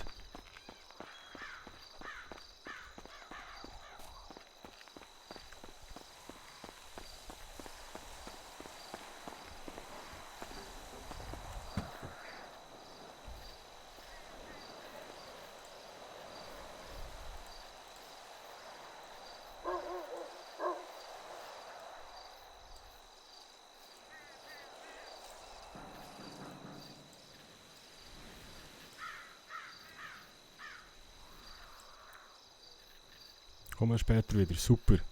Nice. Dann bist du später in dem Fall. Gut, ich weiss heute noch nicht, wie lange sie wirklich machen, aber... wir haben einen neuen Homie.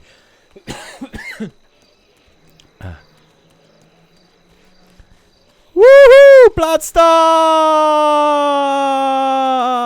Ah, kalt! Kalt. Ah. Ich muss was anderes machen.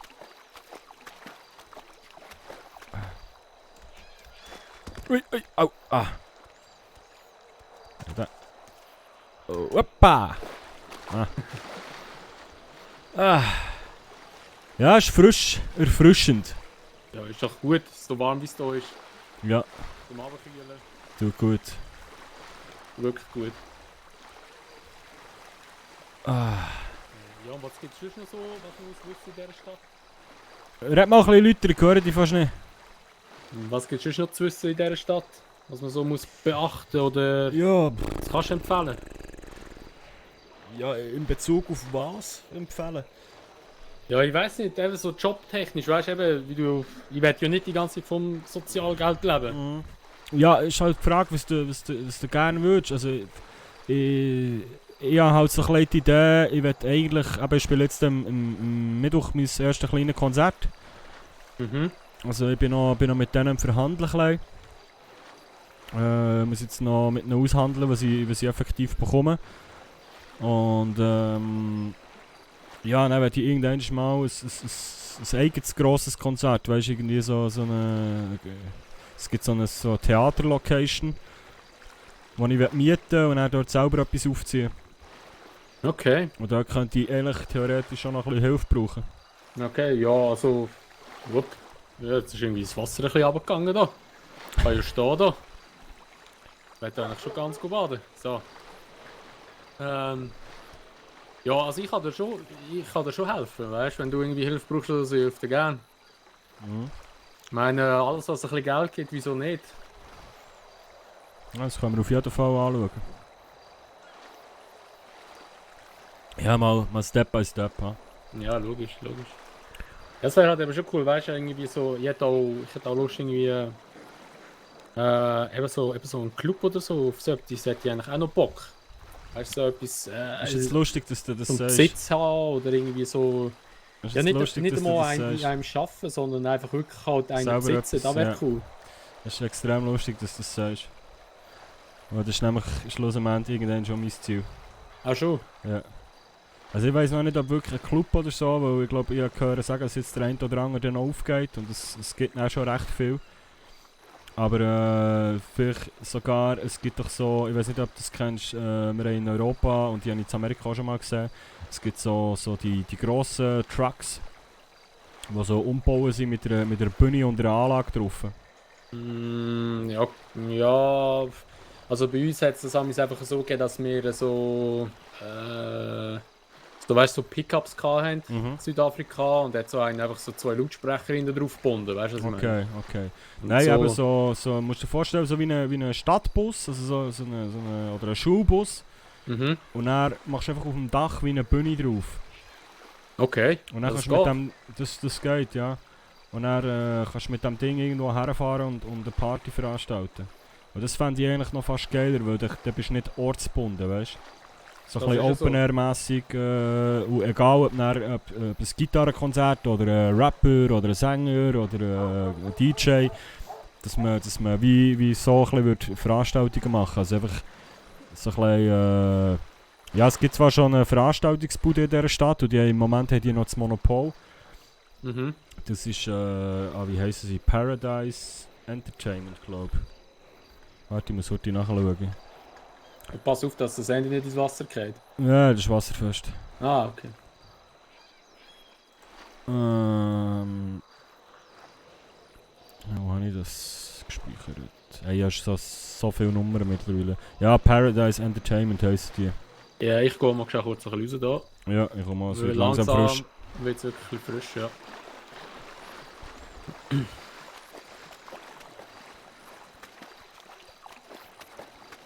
So. Ja, eben. So. Paradise Entertainment heissen die und die haben im Moment sind das die einzigen, die Bewilligung haben, für Veranstaltungen zu machen in diesem Staat. Und das werde ich so wie ein bisschen ändern, weißt du, was ich meine? Okay. So, ja, ich sag mal, gute Konkurrenz ist doch gern gut. Ja, du musst nicht immer als Konkurrenz anschauen, auch Mitbewerber, weißt du, was ich meine? Absolut. Und nachher, wenn du einen Mitbewerber hast, kannst du dich auch verbessern. Weißt du, was ich meine? Nein, und ich meine, ich muss jetzt am Anfang gezwungenermaßen mit denen zusammenarbeiten, wenn ich irgendwie etwas reissen will. Weil anders kannst du es auf legalem Weg gar nicht machen. Ja. Weil sie, wie gesagt, aber einfach die einzigen sind. Aber ja, das muss ich jetzt alles mal abklären. Und dort werde ich sicher auch Hilfe brauchen, in Form von umtelefonieren, irgendwelche Informationen beschaffen, sich schlau machen oder sich ein bisschen zusammentragen. Also, wenn du da Bock hast, können wir sicher auch darüber reden, wenn du Interesse hast, dort ein bisschen mitzubügeln. Ja, wieso nicht? Es ist, ja, weil wenn ich das alles alleine muss machen muss, aber der Ben hat gestern noch gesagt, der Paul eben, dass er auch gerne dabei wäre und er kennt halt eben auch viel. Mhm. Und wenn wir das, aber ich denke, das könnten wir auch das dritte ein bisschen aufziehen, weißt du? Ja, ich meine, du kannst ja auch schlussendlich, wenn es mehr Leute sind, ist auch gut, oder? Dann kannst du also, weißt du, so wirklich blöd gesagt, ein Imperium aufbauen, weißt du? Voilà. Und dann kannst du auch einen Namen machen in der Stadt, wenn es auch mehr Leute hat, die für dich arbeiten, oder? Absolut. Nein, und der Ben ist echt voll easy, ich mag ihn wirklich gern. Aber er ist mir schon fast zu fest ein bisschen so auf, ja weisst, wir machen das so und ich bin die Manager und ich nehme 50% und bla bla bla bla bla. Und das ist mir ein bisschen sauer aufgestoßen innerlich, weißt du? Ja. Also ich bin mehr so, ich mache lieber die Sachen alleine. Also wie soll ich sagen, alleine nicht. Nein, aber mit Geschäftspartner. Mhm. Aber so mit dem Begriff Manager, da bin ich vorsichtig geworden in den letzten Jahren. Auch wenn ich jemanden erst so 5 Minuten kenne, weißt du, was ich meine? Ja gut, du kennst mich ja auch noch nicht lange und bietest mir so in die Richtung schon etwas an, oder? Ja, Weißt du, ja, was ich nein, einfach, aber ich sage, zum Mitarbeiten ist das etwas anderes. Weißt du, wenn ich dir sage, hey, besorg die und die Information und am Schluss teilen wir alle, was rauskommt dabei. meine? Das ist das etwas anderes als, weil ein Manager heisst für mich, ich spiele nur noch Musik. Oder der Rest ist dem sein Bier. Mhm. Ja, ja. Weißt Also du, was der ich meine? Papierkram eigentlich. Richtig, ja, und einfach alles, die ganzen Bookings besorgen und Gagen und abmachen und solche Geschichten. Und dort braucht es halt extrem viel Vertrauen. Weil das ist dann der Typ, wo Kohle geht einkassieren für mich. Mhm. Weißt du, was ich Alles meine? klar. Und Ja, alles ja, das braucht schon ein bisschen mehr für. Ist aber auch sehr gefährlich, ich meine, da kann die einen schnell mal Huren verarschen. Ja, das ist so. Weißt du, Ja, wie man ich kann meine? halt mehr Geld einstecken oder Richtig, irgendetwas anderes richtig. abmachen. Das ist Weil so das ist so das, was ich in den letzten paar Jahren genug erlebt habe in der DJ-Szene. okay. Musikwelt also, ist ein Drecksgeschäft, oder? ja, das kann ich mir vorstellen, aber ich kann dich beruhigen, also so einer bin ich sicher nicht. Ja, du, ich hoffe es. Wir werden es sehen. He? Ja. Nein, ich sage nur, weil Geld hat noch Mengen verändert. Weißt du, es da wirklich um grosse Beträge geht. Und dort habe ich lieber eben, man sagt von Anfang an, hey, so und es ist transparent und für jeden fair und voilà. Ja. Weißt du, was ich meine? Ja. Das ist einfach keine, blöd gesagt, dass der falsch. Ich habe nicht Bock, wegen Geld irgendwann Kollegen zu verlieren. Hm. Weißt du, was ich meine? Schlussendlich, Ja, ja. das Geld ist geil, aber es ist geiler, wenn man das zusammen machen kann, als wenn... Ich meine, es kann sein, ich sage jetzt, wenn der Ben jetzt mein Manager wäre. Und er macht ein Booking ab für mich und sagt mir, ja, es gibt 500 Stutz. Und er, aus irgendeinem Grund ist das vielleicht schon nur ein Missverständnis. Dass ich dann irgendwo höre, ja, er hat vielleicht 600 bekommen. Für mich. Und dann habe ich schon das Gefühl, weißt du, was ich meine? Ja, also, was meinst du mit Stutz? So ein Begriff, den Dollar, ich nicht kenne. Dollar. Aha, also Geld, okay. Genau, ja. genau. Wer mir sagt, ich habe 500 Dollar bekommen vom Club für meinen Gig. Und dann erzählt mir irgendjemand, der Club hat 600 oder 700 gezahlt, zum Beispiel. Ja. Auch wenn das vielleicht gar nicht stimmt, dann habe ich dann schon ein Problem mit dem Band. Hm. Weißt du, was ich meine? Ja, gell, es geht halt ins Vertrauen. Richtig. Und auch wenn ich ihm 100% vertraue, so etwas passiert hure schnell und dann hast du dann schon so ein komisches Gefühl. Du weißt Ja. dann nie, ist jetzt das wirklich so oder da musst du dann wirklich blind können vertrauen. Hm. Weißt du, Ja, ich verstehe dich. Das ist immer sehr, sehr gefährlich. Aber ja, eben du. Mal schauen, wenn in Zukunft was gut läuft, würde ich sicher auch dort jemanden brauchen, der das ein bisschen managt für mich. Mhm. Aber ja, ich denke eben, im Bereich Veranstaltungen und so würde ich lieber so mit Geschäftspartnern wirklich mit Leuten zusammenarbeiten, wo man von Anfang an klar deklariert, wer macht was und wer bekommt was und das ist eine saubere Sache. Mhm. Hast du denn auch schon, wo du jetzt noch DJ gewesen bist in der Schweiz oder in ganz Europa, hast du da noch einen Manager gehabt? Mehrere, ja. Mehrere, okay. Aber, Und also jetzt am Schluss hast du einfach, oder gegen Schluss hast du keinen mehr gehabt? Ja, ich hatte noch Verträge gehabt mit Labels. Ja, zum Beispiel letzte Woche musste ich mal in die Schweiz müssen fliegen und auf Deutschland noch für die Sachen zu klären, noch, dass ich dort jetzt rauskomme definitiv. Mhm. Das war immer noch offen gewesen und der eine Vertrag ist auch jetzt noch immer noch offen. Weil ich sage mal, eben, du kommst relativ schnell in den Scheissdreck rein dort, Okay, wenn du nicht aufpasst. okay, ja. Ja, weißt du, nur nicht, dass jetzt irgendwie noch eben so einen Manager noch hast eigentlich im Hintergrund Nein, und der irgendwie das noch so nicht. reinfunkt, wenn Das da nicht. etwas Also Neues in Amerika sowieso nicht. Da Okay. hat niemand etwas zu melden. Okay, also ist das einfach, hast du irgendwie so ein... Das ist Du hast alles, gesagt, nur Europa, hast du genau, ja gesagt. genau. Ja. Das ist alles begrenzt auf Europa. Ah, alles klar. Das Alles ist, klar. also wenn ich jetzt würde in die Schweiz go auflegen, dann müsste ich unter Umständen dem noch Geld abdrücken. Ah, Wenn okay. ich würde Geld verdienen. Und das ist eben das grosse Problem, weil mit dem bin ich so einen dämlichen Vertrag eingegangen, der hat mich, also das ist normal eigentlich, aber der hat mich halt so zugelabert und ich habe den geglaubt und der hat mir gesagt, was er da alles macht und tut und bla bla bla. Wie es in der Musikindustrie halt normal ist, der hat mir die Ohren voll gelabert. Wo er mich wird herbringen und bla bla bla. Und ich habe auch den Vertrag unterschrieben, dass er irgendwie 40% von jedem Gig bekommt und von Merchandise und weiss der Teufel was alles. Mhm. Und schlussendlich hat er halt einfach gar nichts gemacht. Außer einfach Okay. kassiert, oder? Okay. Und das ist so das Standardding, was echt passiert. In dieser Branche. Dass sie Okay. die voll labern und irgendeinen Vertrag eingeben, in der Hoffnung, dass das etwas bringt und dann machen sie einfach nichts und verdienen Geld damit. Ja gut, es gibt schon viel Schnorris, gell? Absolut, absolut. ja. Vor allem in dieser Branche ist das extrem. Okay. Ja, willst du sonst noch, also ich weiß nicht, hast du noch vor, eben noch etwas zu spielen heute Abend? Ja, können wir machen. Ich weiß nicht, was hast du noch so vor? Du bist noch ein bisschen im Bügeln gewesen, oder was? Ja, ich bin einfach am Strand unten, eben bei dem, wo du Gitarre bekommen hast. Yes. Ich muss mal drauf anhalten, vielleicht kriege ich auch noch etwas über. Dort habe ich noch ein bisschen Müll aufgesammelt, weil es ja, am Tag hat es ja recht viel Abfall am sich zusammenbiegt.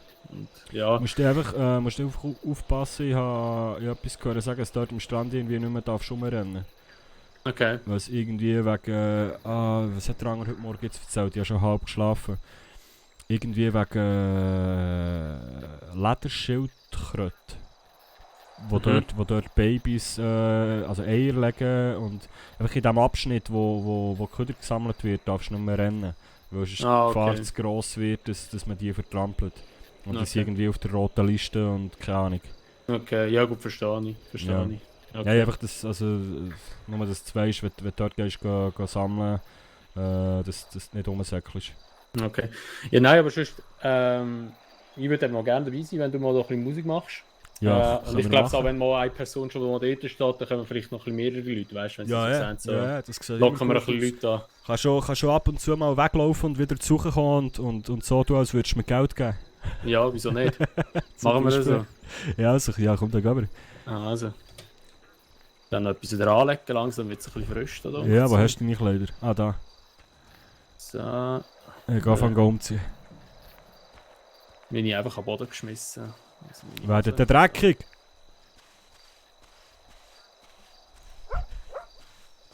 Ah, so gut. So gut.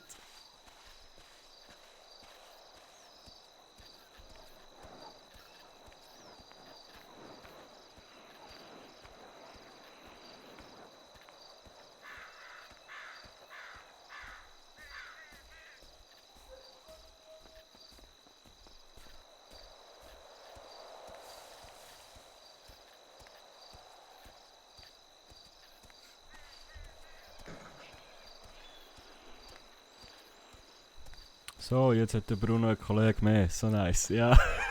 Ich hätte nicht gedacht, dass wir einander so schnell treffen, ehrlich gesagt. Weil das ist wirklich nicht abgesprochen gewesen, ja. Nur, dass ich es mal festgehalten habe. Aber ja, es war echt klar gewesen. Ich spiele fast immer am Strand. Und er ist halt wirklich per Zufall Köder sammeln. Jetzt hängt es wieder ein bisschen.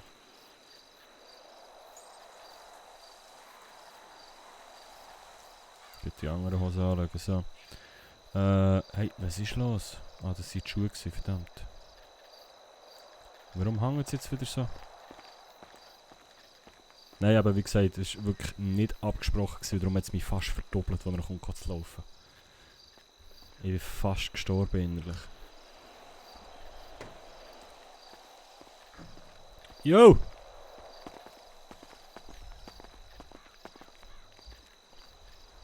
Schaff! So, ja, die Frage ist jetzt, wo wir her wollen. Hast du vorhin gesagt, am Strand hat es noch Leute gehabt? Ja, aber das ist halt natürlich auch schon etwa so eine Stunde, 2 her. Oder? Ich weiß nicht, ob es noch viele Leute hat, aber das ist dort, wo der Basketballplatz war. Dort hat es gerade sicher etwa so 20 Leute gehabt. Weißt du, sonst fahren wir mal zum Police Department. Dort spiele ich Also. eigentlich am liebsten. Dort Also, am ja. Strand. Gehen wir mal dorthin, ja. Aber der letzte bin ich eben, wenn es dunkelt, bin ich ein bisschen vorsichtig geworden, weil ich also ein paar Sachen gehört vom Strand, dass es eben zwischen ein bisschen gefährlich ist. Okay, ja, gut. Also eben die Mexikaner, die haben das jetzt schon gesehen. Einisch. Also nicht mit denen geredet, nur gesehen. Also wenn es die sind, die du erzählt hast, aber ich nehme es an, sind die gewesen. Ja. Die haben nicht so sympathischen Eindruck gemacht. Ja, also gut, eben, bei mir waren sie wirklich freundlich gewesen, aber sie sehen halt schon böse aus und ich sage jetzt mal, Stress will ich auch nicht mitnehmen. Ja, gut, verstehe ich. So. Hey, ich tu mal schnell kurz. Ich bin ein bisschen müde, ich tu mal schnell kurz, bis wir da unten sind, tu mal schnell die Augen zumachen. Ja, ja, mach nur.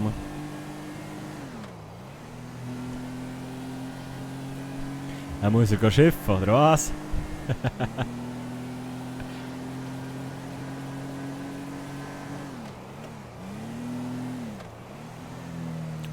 Ah, so gut, so gut.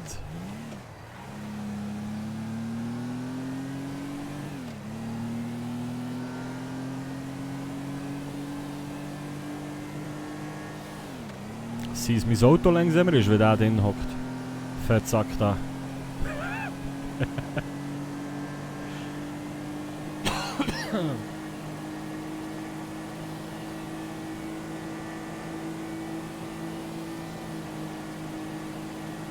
Ja, auf Toilette muss ich dann auch mal schnell aus dem Kaffee rauslassen.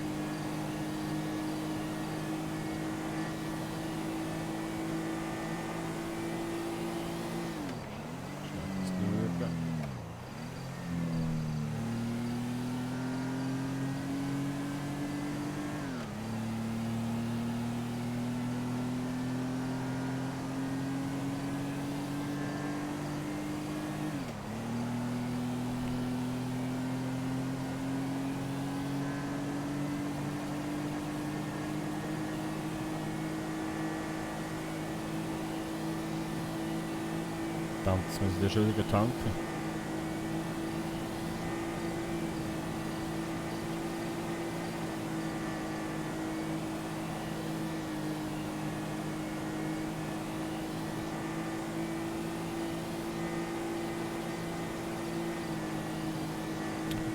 Kassel, falls du bei mir zuschaust,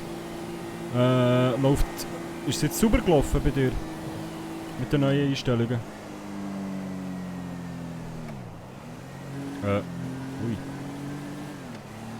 So, ich habe einen kleinen Aussetzer gehabt. Hey Brother, Rushing Ronnie, in the house. Alles gut bei dir?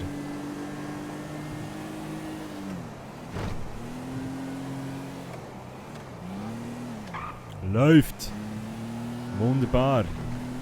Wann bewirbst du dich auf den Server? Eieiei. Nie. Buh. Schlecht. Schlecht. Verpasst ist etwas, glaub mir.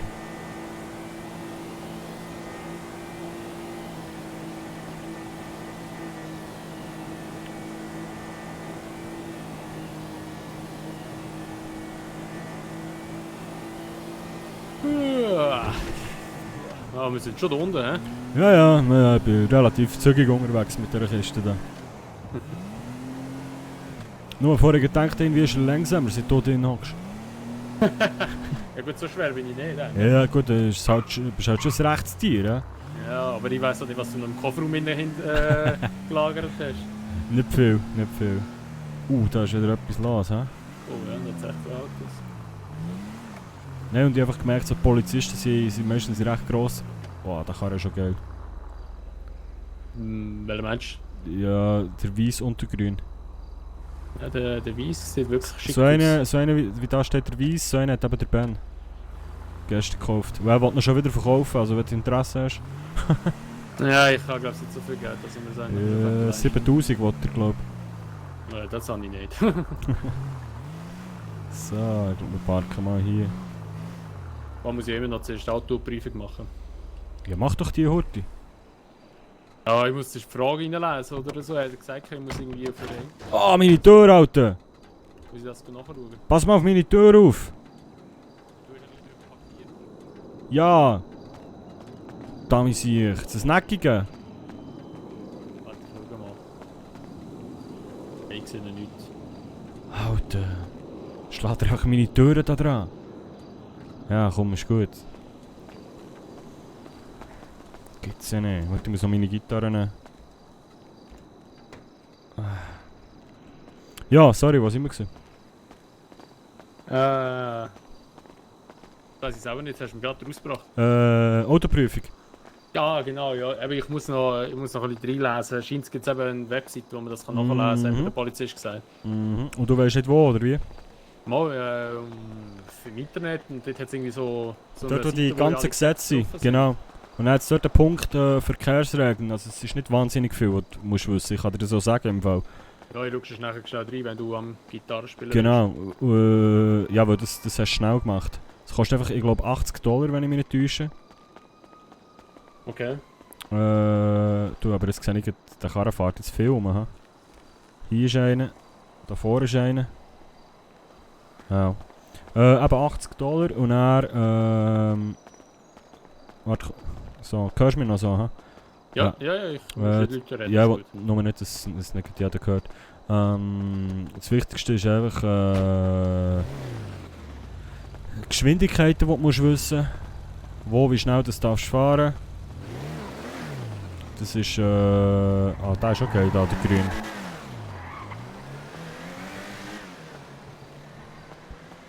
Nein, aber es ist innerorts 50. Ausserort, warte, komm, wir gehen hier. Ja. Ausserort 90. Und auf der Autobahn unbegrenzt. Okay. Was ist jetzt los? Oh, Action. Ich glaube, der wird gerade verfolgt, der ist durchgefahren. Ja. So. Warte.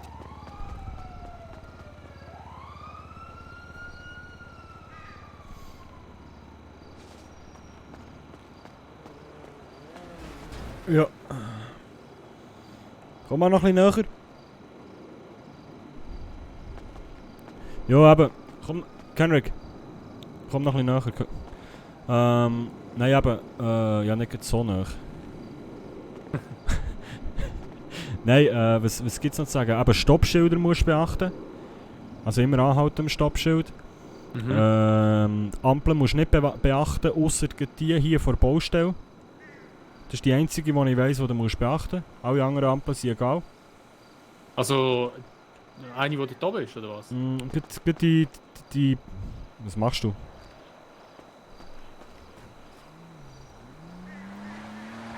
Aber dir irgendwie helfen? Ja, jetzt gesehen, ist gut. Okay. Nein, Ich bin nur wieder fast umgekehrt, irgendwie heute meine Füße Ja. unter Kontrolle. Ja, sonst hockt er mal gescheit ein bisschen her da. Nein, eben, was ist noch? Ampel, genau, nein, wenn parkieren, rote Bordsteine darfst du nicht parkieren. Mhm. Und wenn ein Auto länger als 3 Minuten steht, ohne dass du drin hockst, dann gilt es als parkiert. Das ist schon noch wichtig. Also das heisst, wenn jetzt, also da wird wahrscheinlich so sein, dass wenn jetzt irgendwie Polizisten die durch Bus gehen wahrscheinlich nicht mehr, Genau, oder? genau. Okay. Also wenn du dich vom Auto entfernt hast und länger als 3 Minuten weg bist, dann ist es parkiert. Mhm. Genau. Ja, okay. Ja, am besten schaust du noch mal kurz drüber, aber das ist so das Wichtigste eigentlich, glaube Ja, ich schaue schnell drin. ich. Es ist nicht so eine Sache. Gut, also, ich spiele mal eine Runde, ha? Ja, mach du nur.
Ja, merci.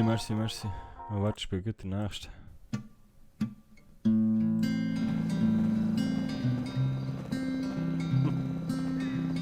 Guten Abend! Hallo.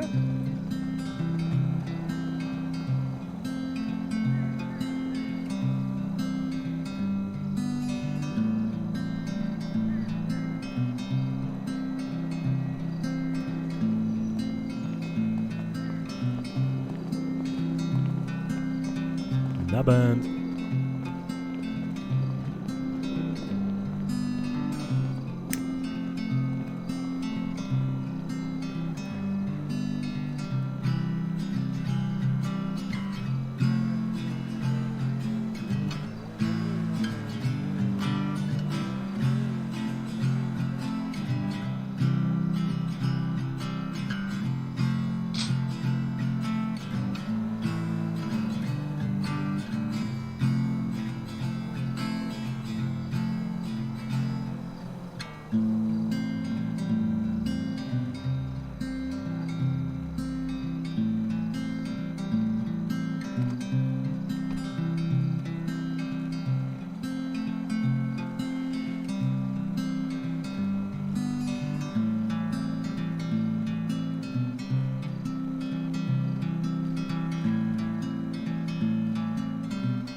Ja, okay, gut, das war ein bisschen zu viel gewesen, ja.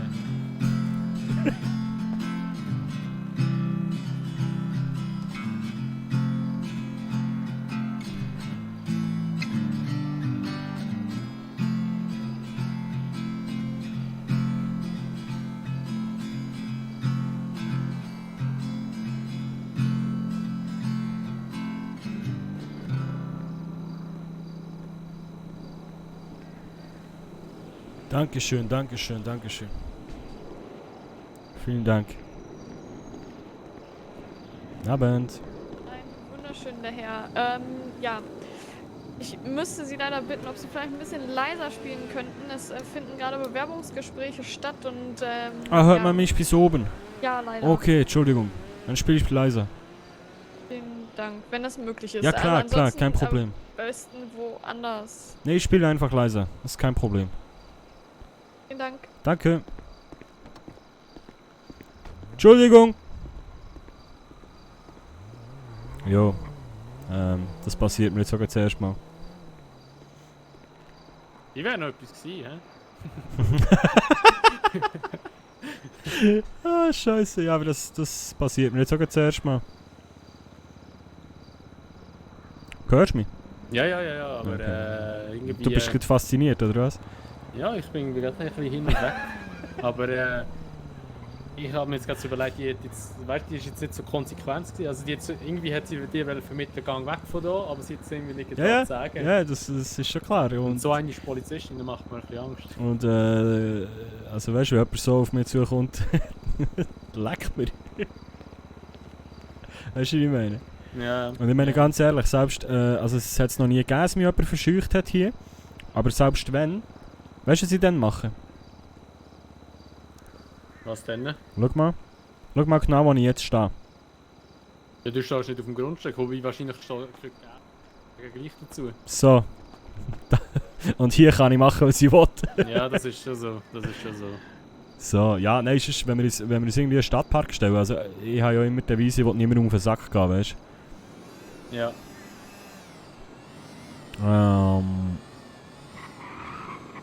Ja, komm, wir spielen noch einen Song, ein bisschen leislicher, dass sie auch sehen, dass wir das können. Nicht, dass sie uns von jetzt an immer wegschicken. Und dann können wir sonst mal am Stadtpark vorbeischauen oder eben dann halt am Strand. Ja, voll, machen wir das. Oder willst du jetzt deine Prüfung noch schnell machen? Ich habe gar nicht reingeschaut, ich bin so beschäftigt mit Tanzen. Ja, der... Ich schaue jetzt nachher schnell ans Stream. Schau deine Regeln, spiele noch 1, 2 Songs. Also, ist gut, machen wir Okay. so.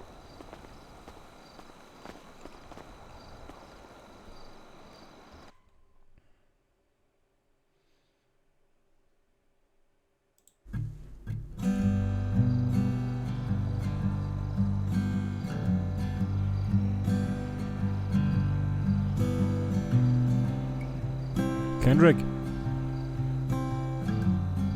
Ja.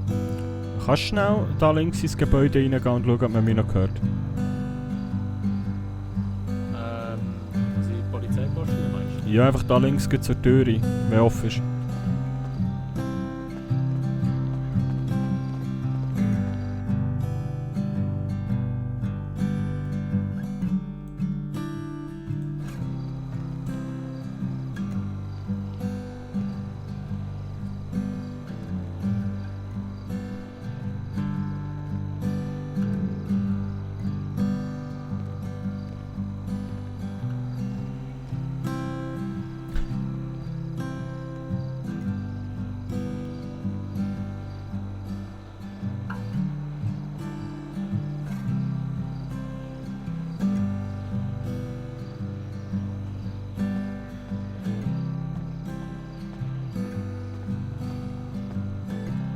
Ja, ein bisschen hört man es noch. Okay, warte, ich spiele noch ein bisschen leiser. Ja, ist. Ja gut, büffle du mal deine Regeln ein bisschen.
So, Chef.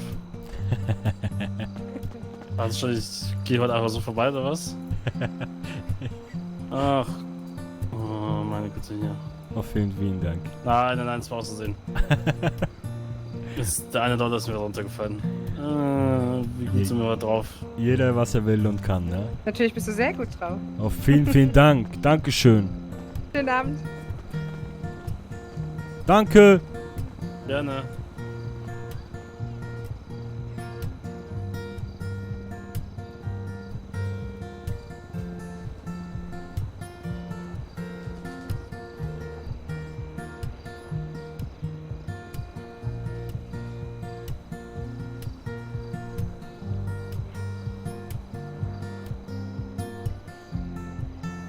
Bist du am Arsch? Nein, aber die Steine sind langsam ein bisschen kalt und man fühlt die Arschscheide drauf. Ja, dann drehst du mir den Rücken zu, das macht es nicht besser. Ich kann ja neben dir, nicht drücken zu mir. Also so wäre Rücken zu dir drehen. Okay.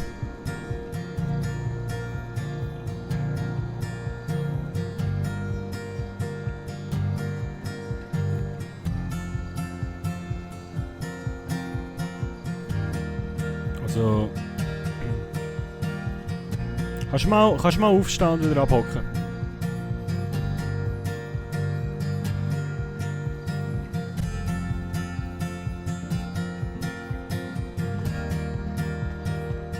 Ja, jetzt ist glaube ich gut.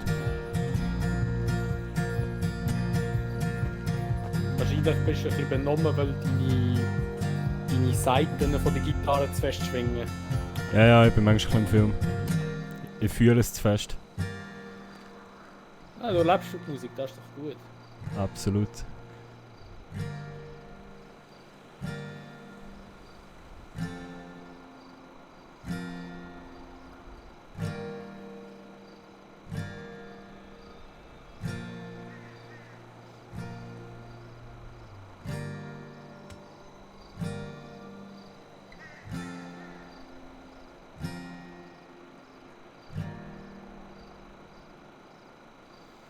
So. Ah, hast du die Regeln aus? Ja, ich habe es ein bisschen angeschaut, aber ich mache die Autoprüfung mache ich anders mal. Es passiert voll nicht im Fall. Also es ist wirklich das ist eine Sache von 5 Minuten, gell? Ja, aber weißt du, das letzte Mal, wo ich drin war auf dem Polizeirevier und dann nachher habe ich mich da, also wo ich wollte mich anmelden dort, das ist so lang gegangen im Fall. Ja, wir können ja mal schauen, wie viel es hast du. Ja komm, ich mache es anders mal, es passiert Okay. wirklich nicht. Also ich muss jetzt schnell, ich gehe jetzt schnell dort hinten bei der Baustelle auf das Dixie-Klo. Mhm. Ich muss mal heute schnell aufs WC. Also sonst kannst du, ja, entweder gehst du mal schauen, wie es aussieht, oder Ja komm, also ich schaue mal schnell rein, vielleicht läuft gerade etwas. oh, warte, jetzt kann man gleich Leute spielen, noch einen Song. Ja, schau mal.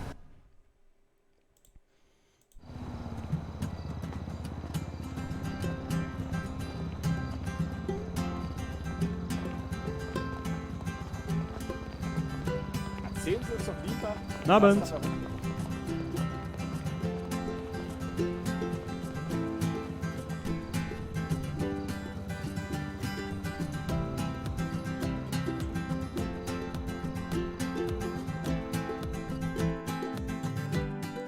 Ja. Lassen wir das. Bruno muss aufs WC heute. Ja. Da ist eine Gitarre da. Kommt er jetzt schon wieder? Und? Er hat mega viele Leute im Fall. Ah, okay. Ich gehe glaube ich lieber mal durch den Tag, weil das erste Mal, als ich tätig war, durch den Tag, hat es fast keine Leute drin gehabt. Okay. Ja, aber ich gehe schnell da auf das Dixie-Klo. Hm? Also. Komm ich wieder. Schaust du mir schnell auf meine Gitarre? Also ja. da hinter das Mürli gelegt. Also ja, ich warte schnell.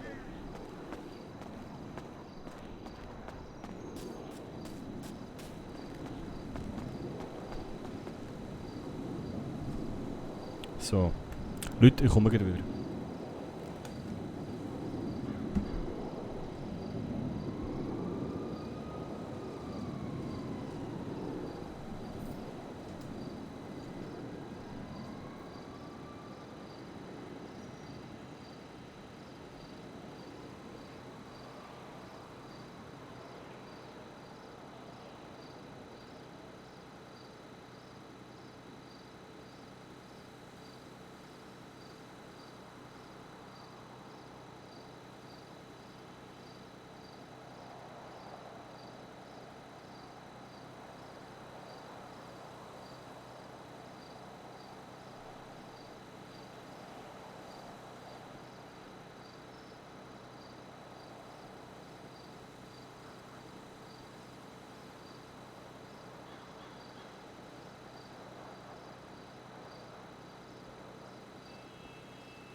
So.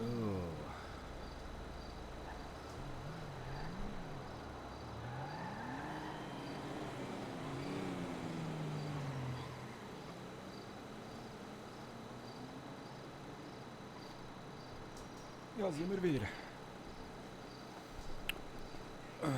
Mischen wir noch schnell etwas zusammen da, Moment.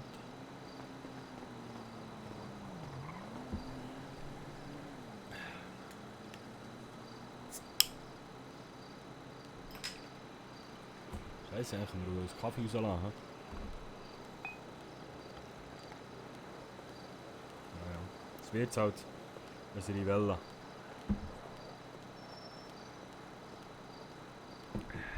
Eine Rivella mit Citro. Kommen die ganzen Leute raus, wenn ich nun dort stehe, ist klar.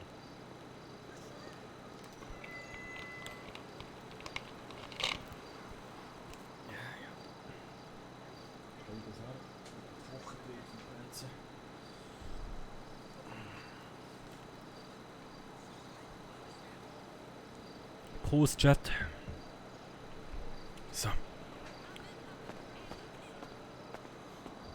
Oh, er ist schon wieder in Angriffsposition, oder wie?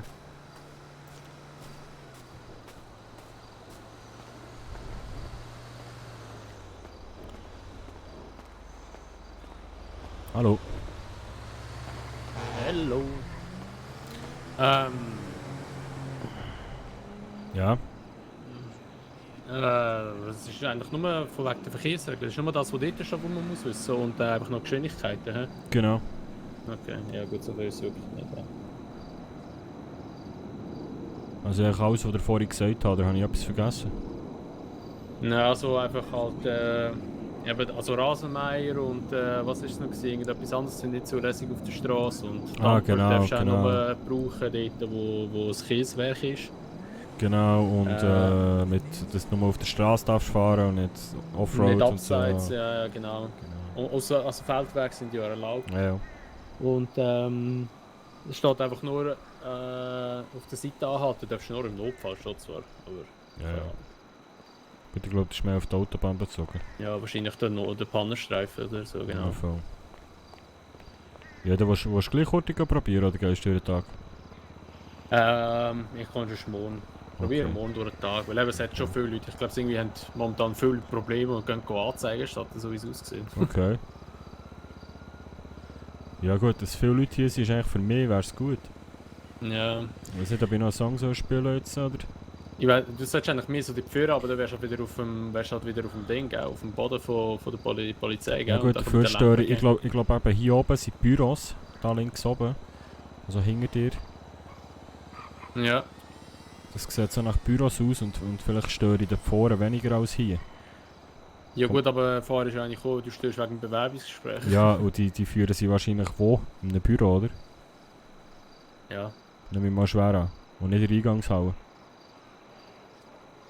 das ist schon so, ja.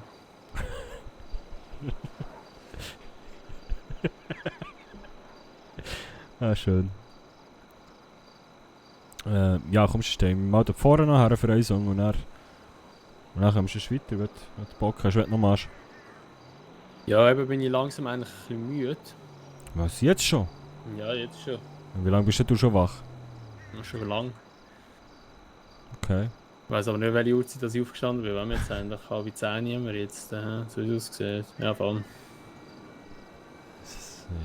Die Nacht hat noch gar nicht angefangen und der will schon wieder schlafen. Ja. Hey. Ja, aber komm, also, dann gehen wir in den Stadtpark. Ui, Schlägerei. Ui.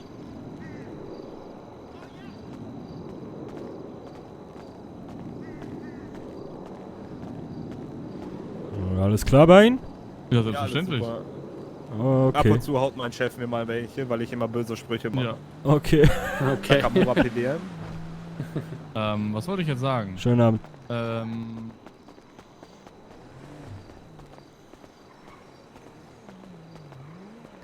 Ja, das ist Los Santos.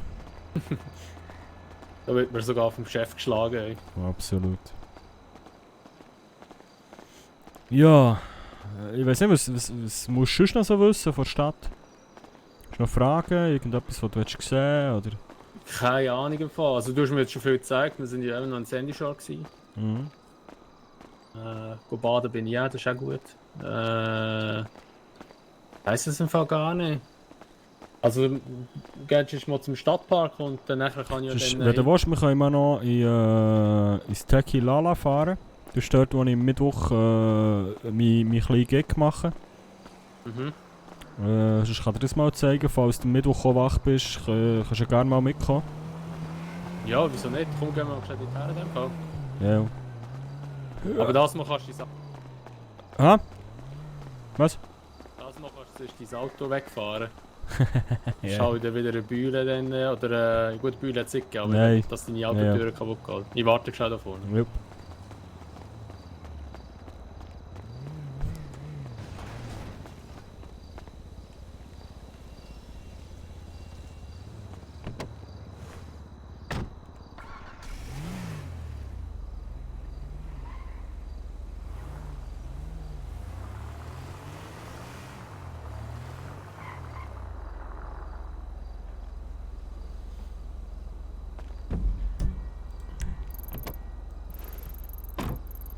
Aber So. das Department of Labor kennst du schon, gell?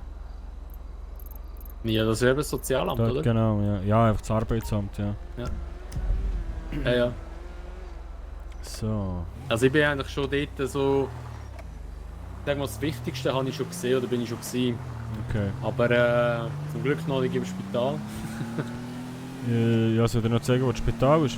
Nein, das weiss ich wo. Das hat mir der Busfahrer da gezeigt, wo Okay. wir durchgefahren sind. Das ist okay. Also eben der Busfahrer hat mir viel gezeigt. Okay, Dort voll easy. Desto lieber sind, hat sich Zeit genommen. Was hat er extra Tour gefahren, oder wie? Nein, schon die Richtung oder die normale Route, so viel ich mitbekommen habe. Okay. Aber er hat mir einfach noch eben alles erklärt, was wo ist und so. Und Okay. was man muss machen vor allem. Ah, voll nice. Und ja, hat mir sehr geholfen dort. Ja, ja.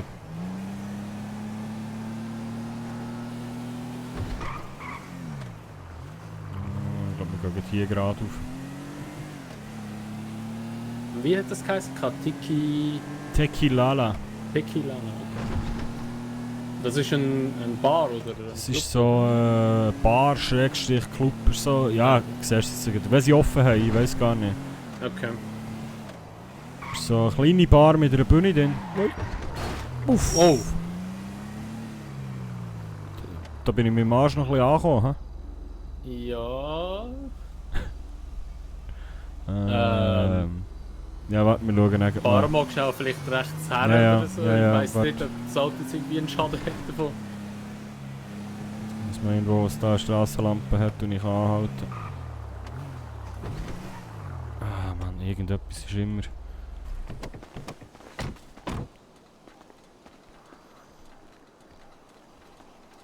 Ja, Scheiße. Kleiner Kratzer, ha? Da. Ja, voll da. Ja, aber das kannst du. Kannst du sicher rauspolieren, oder?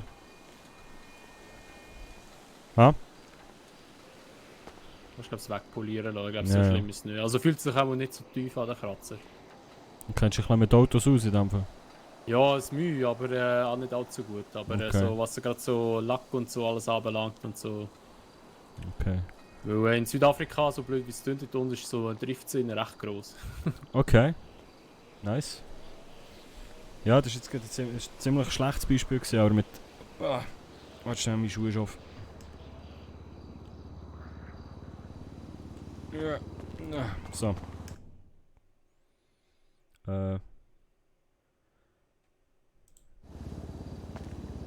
Hörst du mich noch? Hallo? Hallo?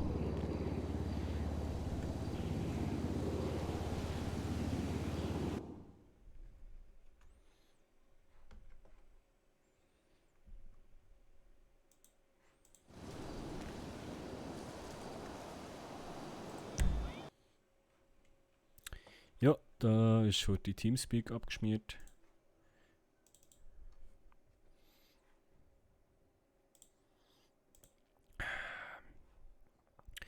Verbinden wir heute neu, startet das Game neu, geht weiter. TTT. Können wir theoretisch schnell auch noch machen, Ronny. Sind die anderen wären auch dabei? Oder fände ich ein bisschen anlassen. Da muss schon. Ja, das dritte ist halt wieder kacke. Das ist halt der Scheiß am TTT. Dass immer irgendwie ein Paar muss sein. Und nie alle Zeit haben.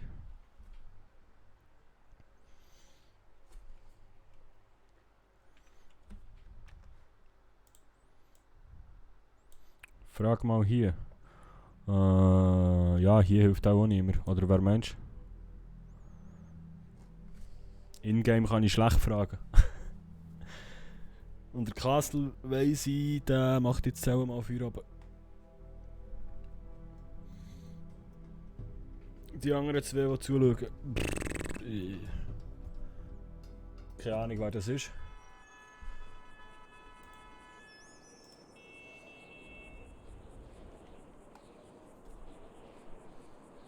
Bei mir ist es mehr, was anzeigt.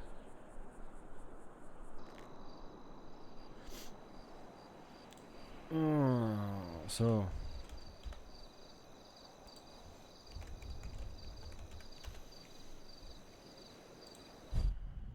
Ja, vor allem bis das irgendjemand wieder runtergeladen hat und so.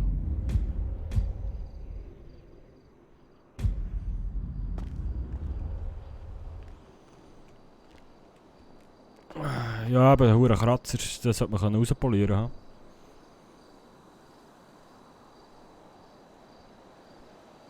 Kendrick? Kendrick? Kendrick?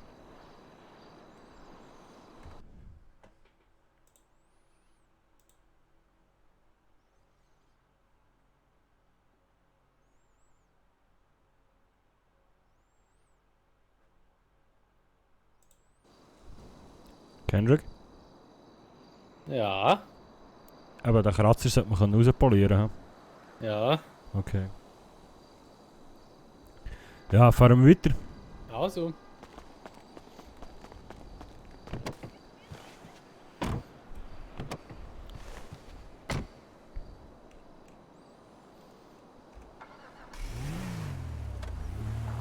Sorry, ich musste schnell ins Gebüsch müssen. Manchmal... Ja, kein Problem. Ich dachte, bist so ruhig geworden plötzlich. Hast du gemeint, das ist wegen dem Unfall, dass du irgendwie so verschrocken bist? Nein, alles gut, alles gut. Es hat nur heute, ja, du kennst, ein bisschen scharf zum Morgen gegessen und so und dann plötzlich pressiert es auch. Ist Stichflamme hinten rausgekommen? Ja, fast, ja.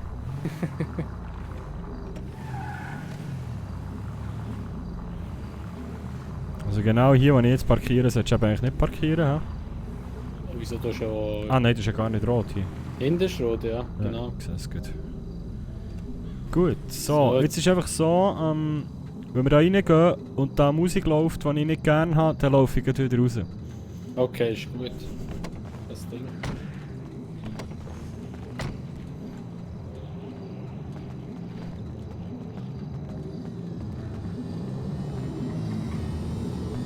Oder wir laufen schon gar nicht erst rein, ist zu? Ja, ist zu. Ah, fuck. Ja, also komm, weißt du, jetzt gehen wir noch eins ziehen im Little Italy. Das ist gut dort hin. Ja, so machen wir. Ich habe nämlich langsam Hunger auch. Vielleicht haben sie ja etwas zu essen. Ja, ich könnte ein Käferchen noch vertragen. Wobei, da kann ich nicht so gut schlafen. Ja, ich hoffe, du schnarchelst nicht, sonst muss ich die Türen irgendwie... Gut, die Türen mache ich auch die klemmt aber ein bisschen. Ist mir nicht bekannt, dass ich schnarche. Okay. Gehen wir hier über schnell? Ja, komm.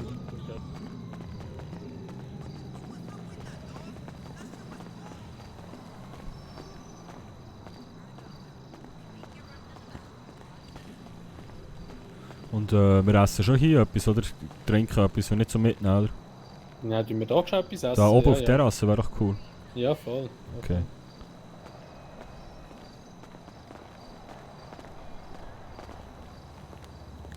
Guten Abend. Wunderschönen guten Abend wünsche ich. Ja, wir würden gerne einen Kaffee trinken, beziehungsweise gibt es auch was zu essen bei Ihnen? Ja klar, also wir haben Pizza da, Pasta haben wir und Eis. Das klingt sehr gut. Ist die Terrasse oben geöffnet? Na klar, Sie können gerne hochgehen. Okay, Ich komme Super. gleich zu Ihnen hoch, dann können Sie bestellen, ja? okay, perfekt, dankeschön. Bitteschön. Abend. Guten Abend.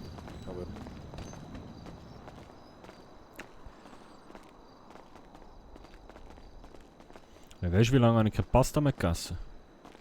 Hast du Kohle?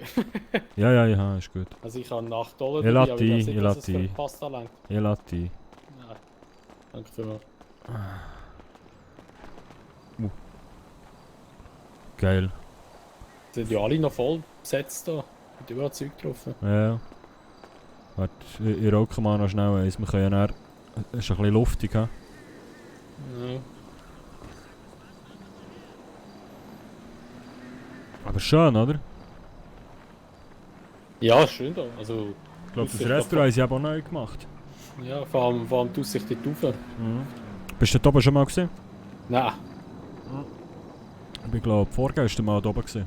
Ist noch So, geil. die Herren. Ja. Dann schießen Sie mal los. Was darf es denn für Sie sein? Sie haben was von Pasta gesagt. Ja, genau. Was für Arten Pasta haben Sie denn? Wir haben gerade Spaghetti mit Öl, in Öl gebraten, mit frischem Knoblauch.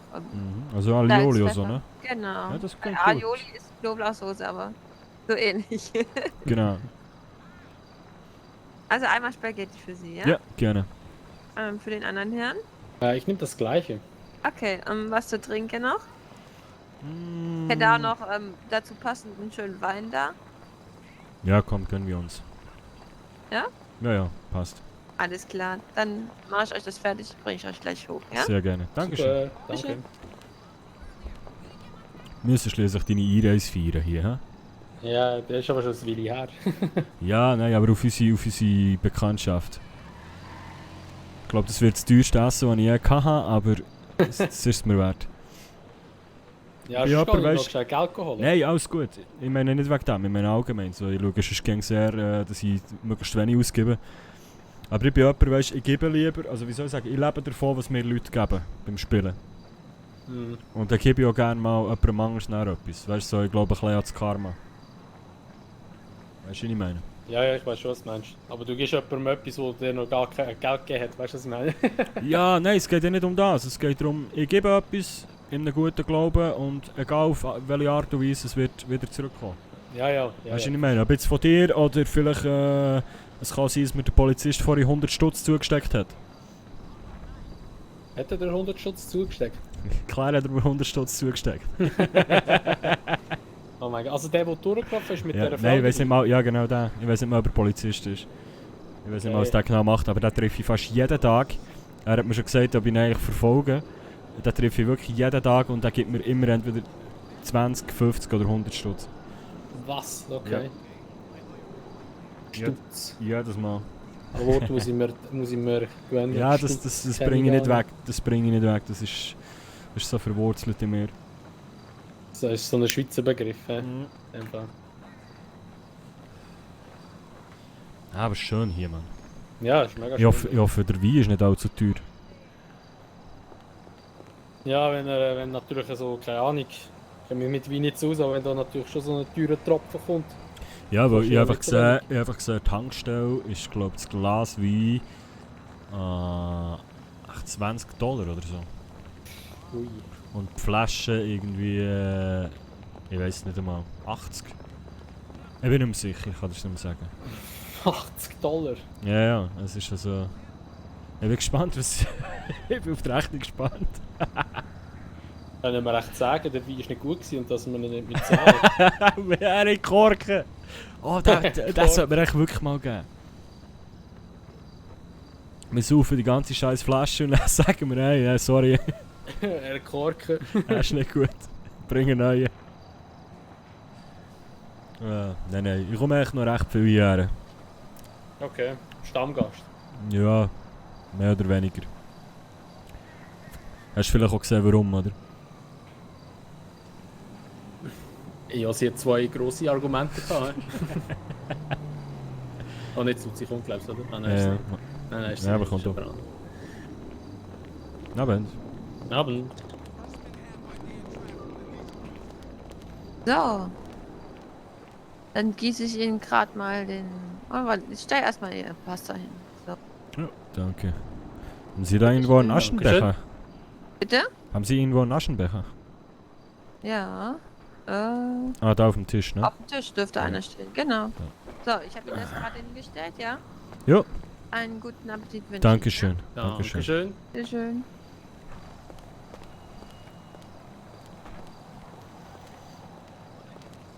Ah, es sieht geil aus.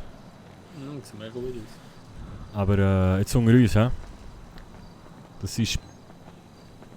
Warte schnell. Okay. Das sind Spaghetti aglio olio. Ja, Hast du gehört, was sie vorhin zu mir gesagt hat? es sagt nicht das. Das ist genau das, was ich gesagt habe. Ist egal. Ja. Ist schön, habe ich mehr Ahnung als sie. So, ein guter, gell? Hey, gute.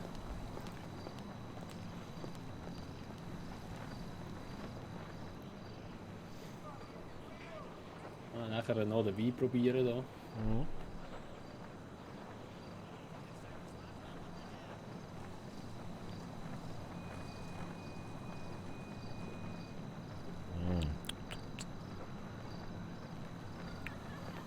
Das ist aber fein, ne? Ja, also kochen nicht schlecht da. Kann man machen.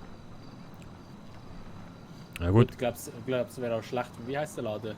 Little Italy. Little Italy, ja. Wäre schlecht, wenn sie etwas nicht können machen, was italienisch ist. Absolut.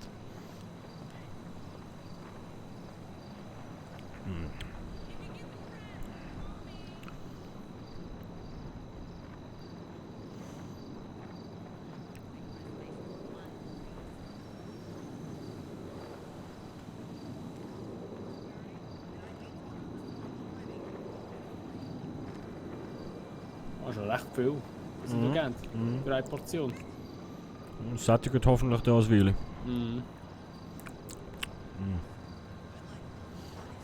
Es könnte für mich ein bisschen mehr Geschmack nach Knoblauch haben, aber ist geil.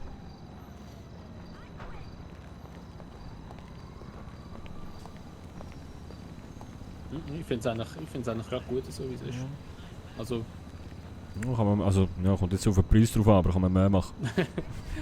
also bei $50, wenn es so viel kostet, dann... Ich tippe auf mehr. So. Jetzt haben wir noch einen Schiff vom Wein. Ja, mal anstoßen, hä? Ja. Prost. Prost, Auf uns. Kendrick, freut mich. Hey, mich auch. Danke vielmals, gell?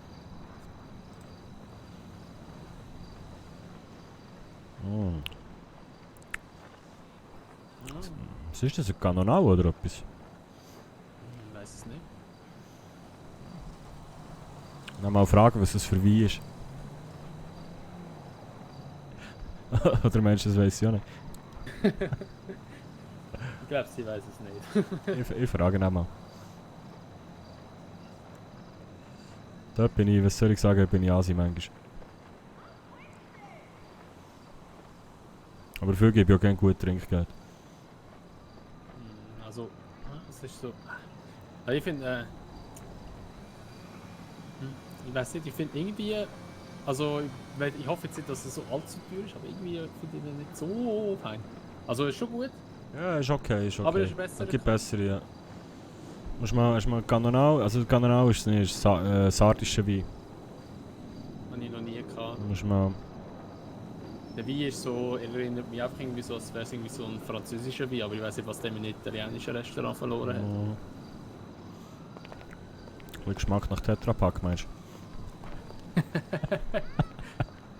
du? Abgefüllt, ja, wahrscheinlich. Ja, das Glas kannst du ja noch ein bisschen schöner machen. Ja, also es ist halt so, Aber so ja. flaschenähnlich. He?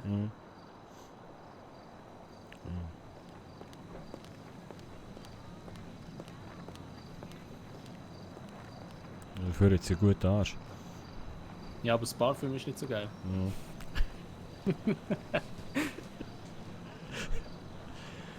Ah, schön. Ich sehe, dass das kommt gut. So. Ja. Oh. Ja, und jetzt gehen. Ja, ich glaube, der Wein, der schießt mir recht rein. Ey. Schon? Ja, Aha. irgendwie. Wow. Ui, ruhig, Es ist ruhig, ein Alter. bisschen schwindig, aber es geht schon. Du machst nicht viel verleiden, hä? Ja, es geht eigentlich, es geht. Okay. Also, das war wahrscheinlich wirklich so ein Tetrapack-Wein, der hochprozentig war noch. Aber es geht, es geht, es geht. Okay. Ja, wenn wir noch irgendwie etwas zum Dessert.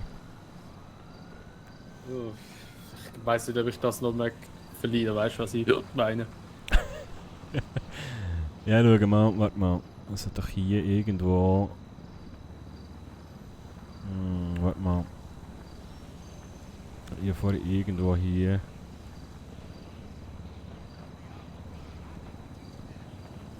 Wo ist denn das?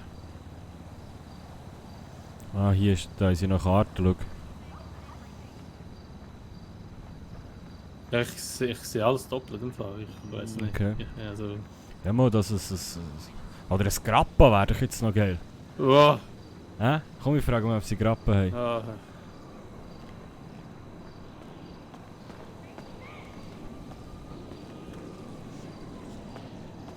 Entschuldigung, die Dame. Ja, bitte. Sie arbeiten gar nicht hier, ne? Sehe ich so aus? Nee, ich habe sie verwechselt, Entschuldigung. Kein Problem. Scheiße, das ist gar nicht die hier bügelt. da ist einfach eine angesprochen. Ja, das ist gar nicht die hier bügelt. Fuck, ja, wenn wir runtergehen, Dunge fragen. Ah, gehen wir mal runter. Ja, ich kann mir eben so schlecht Gesichter merken. Ich meine, das sind die. Ja, aber auch geht's, Alter? Dir fahrt wie echt ein, hä? Ja, es geht schon. Komm, vorsichtig. Wow. Nicht, dass wir dann noch die Steg runterplumpsen. Nein, die Tür ist mir entgegengekommen. Und es wird einfach eine Regel bei mir in der Wohnung, es wird nicht gekotzt. Hey, pass auf. Ja, ist gut. Hey. Geht's?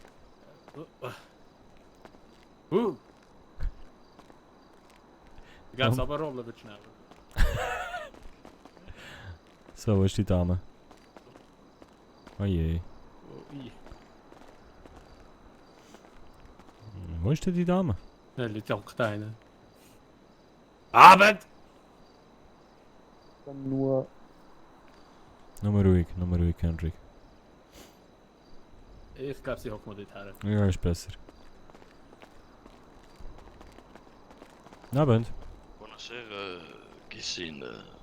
Ja, Ich sehe ja. einen Kollegen nicht so gut. Er hat ein bisschen zu viel Wein erwischt. Ich glaube, er verträgt den Wein nicht so. Sie oben ist eine Mitarbeiterin. Ja, die habe ich eben Oder- besucht. Ja, kann sein, Amy. Ja. Ja, der Herr davon hat etwas zu viel getrunken. Also Ja. arbeiten Sie beide hier? Ich Na, ich arbeite nicht. hier. Okay, dann ich hätte gerne eigentlich die Rechnung und wollte noch fragen, ob Sie irgendwie Grappa oder so haben. Was für ein Ding? Grappa, Was ist das das ist denn? ein italienischer Schnaps. Sag mal, Amy, ich bin da gerade ein wenig enttäuscht. Ja, also entschuldige mal, ich bin keine Italienerin. Ja, ne? ist Also, halt Little keine Italy, Ahnung. ne? Also wenn, dann hier. Und sehe genau, der Mann hatte vollkommen recht. Ne, dann okay, dann... Ja, ich bin zurzeit im Urlaub, da müssen Sie Okay. Oh, ich denke, die haben keinen Grappa. Okay. Müssen Sie sich vielleicht mal mit Herrn Banks zusammensetzen, Okay. den CEO von Lustroffen. Ah, okay. Aber die Dame? Entschuldigung.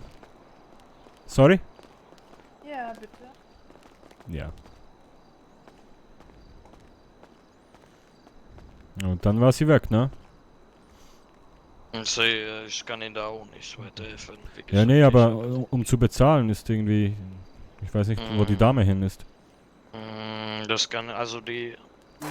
Kann auch sein, dass sie in der Küche ist. Okay, ja, ich warte mal. Danke. Ich rufe sie mal. Ja, Dennis, moin. Moin. Sophie hatte mich darüber informiert, dass du Interesse hast, die gesamte Bar zu mieten. Mhm. Wegen dem Ganzen. Jetzt ist halt die Frage, wie du dir das vorgestellt hast. Ja, warte mal, ich muss da mal kurz ein bisschen weggehen.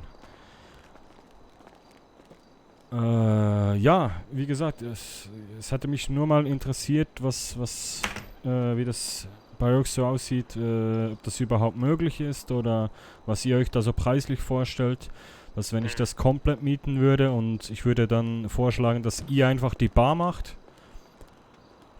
Also ihr bedient die Leute, macht die Bar, habt auch den Barumsatz und ich bezahle euch einfach etwas fürs Lokal quasi zum Mieten und für die Anlage und würde dann jemanden von mir an die Kasse setzen und den Eintritt dann für mich nehmen. Bezüglich Security? Könnte ich auch regeln.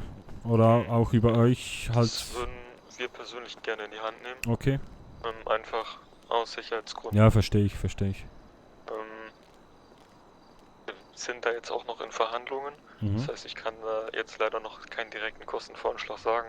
Okay. Was hattest du dir zum Beispiel zum Eintritt vorgestellt? Ja, Also, halt schon ein bisschen mehr als was Sophie da mir vorgerechnet hat. Ja, das Ding ist halt einfach, sie hat mir, ja, hast du wahrscheinlich mitbekommen, ne? Sie hat mir gesagt, irgendwie $15 und dann 5 für mich pro Nase, ne? Und das Ding ist halt so, ja, wenn ich mich irgendwie an den Stadtpark stelle, habe ich in der Zeit mehr verdient, ne? Und das kann wie nicht sein, ne?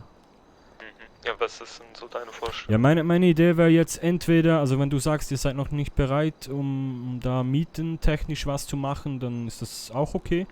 Aber ich würde eher vorschlagen, jetzt für Mittwoch zum Beispiel, dass ihr den Eintritt ein bisschen erhöht und wir dann... Ja, mach einen Vorschlag. Ich weiß nicht, machst du 20? Oh, sorry, falsche Leute. Moment, ja. Okay. Dass man $20 Eintritt macht und dann 10 und 10 zum Beispiel. So fürs erste Mal. Und dann würde ich auch nicht, ich würde ungern 2 Stunden durchspielen, ganz ehrlich, weil ich denke, das ist zu viel für die Leute. Okay. Ich würde nur so 6, 7 Songs, klar, die kann man immer wieder mit Pausen und ein bisschen über den Abend verteilen. Aber ich würde nicht 2 Stunden am Stück, das ist definitiv zu viel für die Art Musik, die ich mache, ne? Okay. Welche genaue Musikrichtung hattest du nochmal vor? Ja, einfach meine Gitarrensongs, also so, ja, ist halt etwas ruhiger, unplugged, romantisch, nur ich und meine Gitarre. So 1, 2 Songs singe ich noch was dazu. Also ja, ist jetzt nicht nur Schlafmusik, ne, ist auch, ich habe auch 2, 3, wo ein bisschen abgehen, da die Los Santos Hymne kann ich noch spielen. Okay. Ja, so ein bisschen querbeet. Aber es ist jetzt nicht Hard Rock und auch nicht irgendwie Hip-Hop oder, ja, es ist halt mit Gitarre was möglich ist, ne? Ja, also wir können das gerne so regeln. Ist jetzt die Frage mit der Security, wie gesagt, wir sind ja jetzt noch im Gespräch. Okay. Und ich kann jetzt dazu nicht sagen, wie viel das jetzt sein wird. Okay. Davon hängt halt auch viel ab. Okay. Also das sind dann unsere Hauptkosten insgesamt. Okay, gut, aber wenn wir das von 15 auf 20 gingen und die 10-10 machen, also 50-50 einfach, dann bleibt für euch ja eigentlich alles gleich. Ja, eben. Deswegen. Also, so fürs erste Mal würde das passen, meinst du? Okay. Ist halt jetzt, wie gesagt, die Frage, wie viele Leute dann tatsächlich auch kommen, ne? Das ist die andere Frage, ja. Also ich bin täglich unterwegs und ich erzähle das jedem, den ich treffe. Aber ich kann natürlich schlecht einschätzen, Mittwochabend, ne? Also bis jetzt sieht es nicht schlecht aus, was ich so gehört habe. Und einige, also die meisten waren eigentlich positiv und ja, sie wollen unbedingt vorbeikommen. Aber ja, eine Garantie hat man nie in dem Geschäft, ne? 21 Uhr hat sie mir gesagt. Ja, okay, 21 bis 22 Uhr dann. Genau, irgendwie sowas. Okay. Ja. und ich würde mich einfach mal bei dir melden, wenn, ja, ich mit Merryweather geredet habe. Okay. Ich taste Ja, das wir mal. können jetzt auch einfach das erste mal so machen. Wie gesagt, mit den 50-50 und 20 und dann schauen wir weiter. Okay. Das würde passen für mich so. Okay, gut. Gut. Wäre ich mit einverstanden. Okay, wunderbar. Ja gut, dann bis spätestens Mittwoch, ne? Ja. wie Also gesagt, bist du noch im Tequilala oder so? ich bin unterwegs. Ah, okay. Tequila hat heute Ruhetag, aber Okay. wie gesagt, ich muss halt wegen der Security mal gucken. Das muss ich natürlich am Ende des Tages auch rechnen. Ja klar. Das muss ich auch irgendwie reinbekommen. Ja klar. Ja, ich würde auch gerne irgendwie noch ein Inserat bei Weasel News schalten oder so, aber ich denke, das ist Kurzfristig. zu kurzfristig und zu teuer wahrscheinlich. Was ich da so. $800, ne? Für einen 800. Artikel. Ja, eben. Für einen Artikel, ja. Ich denke, da müsste man schon größeres Geschütz auffahren dann. Gut, ja? Ja, Moment kurz, die Dame. Ja, bitte? Können Sie uns die Rechnung bringen dann? Ja, ich komme gleich runter, dann können wir machen. Okay, danke schön. Perfekt. Sorry. Also ich kann auf jeden Fall sagen, dass wir ab nächster Woche, beziehungsweise Mitte dieser Woche hoffentlich, spätestens nächste Woche geplant haben, dass wir dann hoffentlich einmal die Woche einen Weasel News Artikel raushauen können, wo Mit wir dem dann Programm. Veranstaltungen Ah, sehr geil. Richtig. Das wäre natürlich dann am besten. Ja, für das alle wäre natürlich Beteiligten. geil. Muss halt nur auch dann halt Sicherheit da sein, dass dann auch wirklich an den Abend dann die Veranstaltung läuft. Ja, So, klar. das ist halt das Wichtigste in dem Sinne. Nee, aber wie gesagt, wir reden da nochmal mit Merryweather und dann würde ich dich einfach nochmal zurückrufen. Ja, klar, gerne. Perfekt. Also lass dir da Zeit, das schauen wir mal, wie es Mittwoch läuft und dann können wir gerne schauen wir weiter. Okay, perfekt. Okay. Jo, dann, Jo, ich danke für den Anruf, ne? jo, hau rein. Hau rein, ciao. So. Sorry, schnell müssen regeln. Ja, kein Ding. Bist wieder ein bisschen besser, klar im Kopf. Ja, schlangenhaltend. Okay. Vielleicht noch ein Kaffee reinhauen? Da habe ich sogar noch eine dabei. Ja, okay. Ja, gut, nimm da jetzt nicht da rein. Ja. Bleib mal hocken, ich gehe zahlen. Ich glaube, es nachher wäre mal gut, wenn ich einfach schlafen oder so. Ja, wäre vielleicht besser. Warte.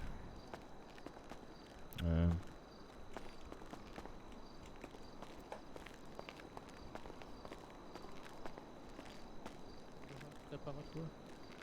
Aber okay, ne, sehr schön. Dann würde ich für Mittwochabend dann gerne einen Tisch reservieren.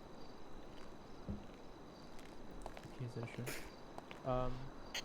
Genau, 2 Personen und Uhrzeit weiß ich jetzt noch nicht genau, aber 19:20.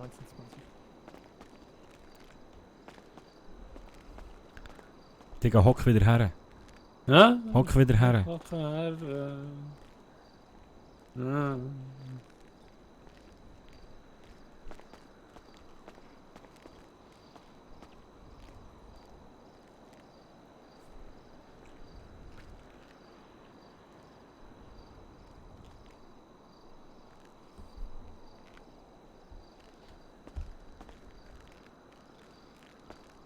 So, der Herr wollte jetzt erstes die Rechnung machen. Genau, So, genau.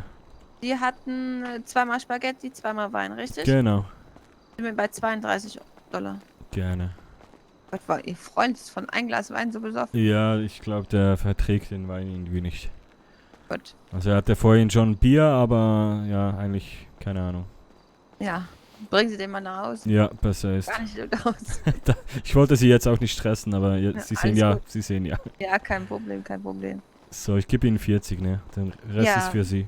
Ja, vielen Dank. Einen schönen Abend wünsche ich Gleichfalls. Ihnen, Dankeschön. ja? Tschüss. Tschüss.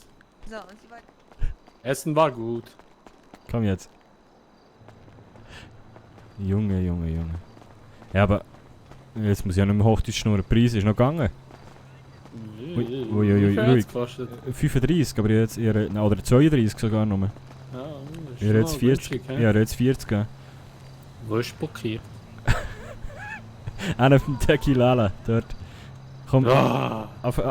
soll ich das Auto holen, aber schnell bleiben stehen? Nein, geht schon. Also komm, Los! ja, los, lauf. Lauf.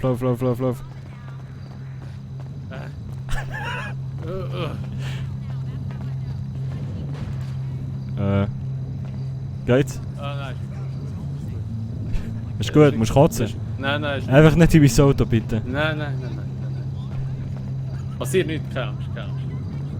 Alles unter Kontrolle. Aber du musst ja wirklich nichts verlieren, ha? Uiuiui. Ja, ich glaube, das Bier vorher und jetzt noch der Wein. Okay. Uiuiui. Langsam. Suchst du normalerweise nichts? Nein, ich mache Sport, ich trinke nicht. Okay, alles klar. Ja, komm, steig ein. Musst offen.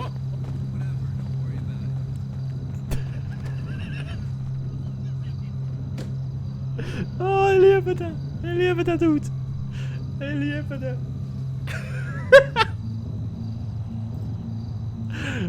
Ah, Junge.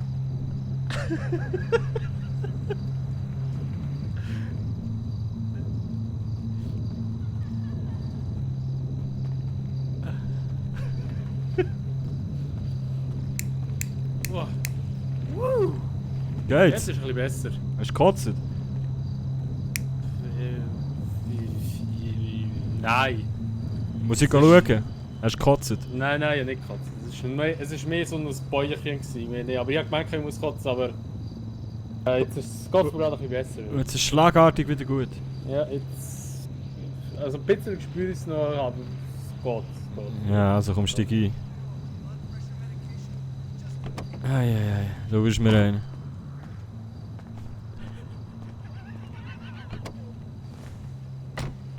Ja, du bist mir einer, Kendrick. Wieso? Ich trinke halt einfach nicht viel. Ja, ist gut, ist okay. Aber dann sag doch das, bevor ich sie Wein bestelle. Ja, jetzt weißt du es für... Das nächste Mal, ja. Fürs nächste Mal. Oh, genau. Du willst heim, ja? Ich würde gerne ein bisschen überlegen. Ja. Okay. Wäre mir ein bisschen blöder. Also, wenn du vorhin mitbekommen hast, das Telefon? Ich finde live. Nein. Ja, soll ich es jetzt erzählen oder soll ich es ein anderes Mal erzählen? Das muss ich anders machen. Ich glaube sicher, dass wir momentan... Okay. Oh. Du musst kotzen. Steig aus. Oh Gott!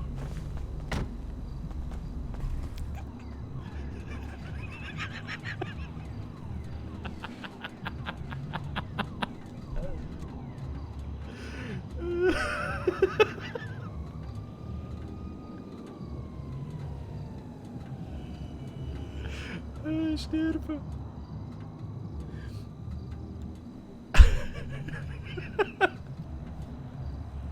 Ah, Liebe geht raus. Geht's? Oh Gott, ey, das ist jetzt so etwas von knapp gewesen. Oh mein Gott. Ja, aber nicht, dass wir nachher noch in die Wohnung kotzen. Nein, ich glaube, das ist jetzt alles gewesen. Okay. Wir fahren mal ganz langsam, hä? Ja, ist gut, ist vielleicht besser. Woo! Also das ist mir jetzt schon lange nicht mehr passiert, so etwas, muss ich ganz ehrlich sagen.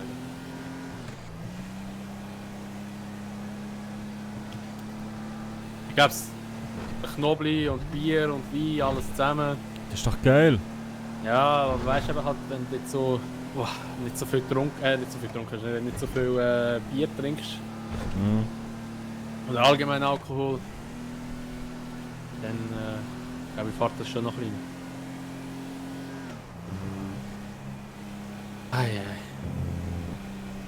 Jetzt freue ich mich, wenn ich nachher schlafen kann. Ja, das glaube ich. Ich glaube, ich chill es dann noch ein bisschen vor dem Fernsehen.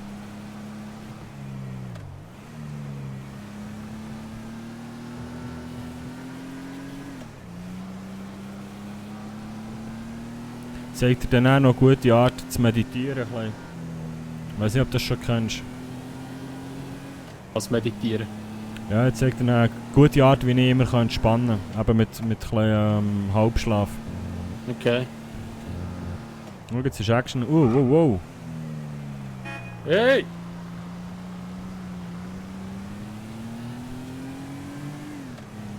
Ja, jetzt erwacht die Stadt langsam, ich sag dir's.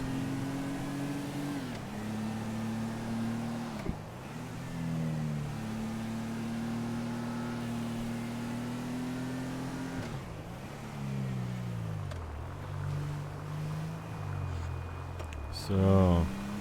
Hallo, da ist wenigstens mal ein anständiger Parkplatz frei.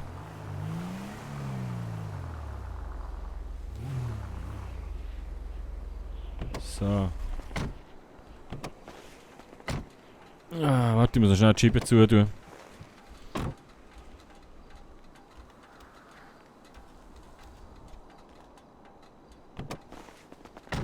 Den Schlüssel im Auto vergessen, oder was? Nein, die Scheibe zutun. Ah. Das vergesse ich jedes Mal. Was jetzt, wir testen jetzt grad schnell etwas. Die Türe hier ist eben, ich glaube die ist so, dass wenn ich spliesse, dann kannst du gleich raus. Von innen. Mhm. Ich glaube das testen wir jetzt heute. Ich tue jetzt schnell, warte jetzt mal. Ich tue jetzt schnell die Türen auf. Erst Ecke links. So, jetzt ist off, jetzt gehst du rein, wartest einen Moment, wo ich spliesse und dann kommst du wieder raus. Also ich warte schnell ein paar Sekunden. Genau. Und falls du nicht rauskommst, komme ich rein. Dann Leute dir schnell an. Genau. Welche ist? Ich gehe links eins. Genau. Hast du gesehen, genau.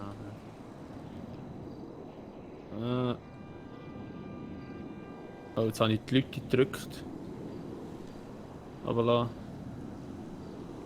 Ah, jetzt so.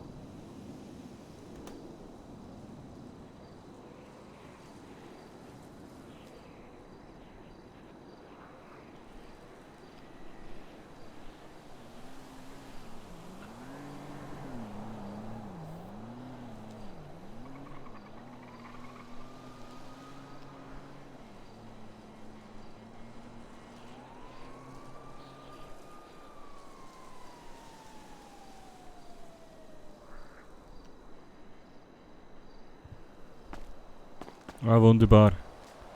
Das geht, ja.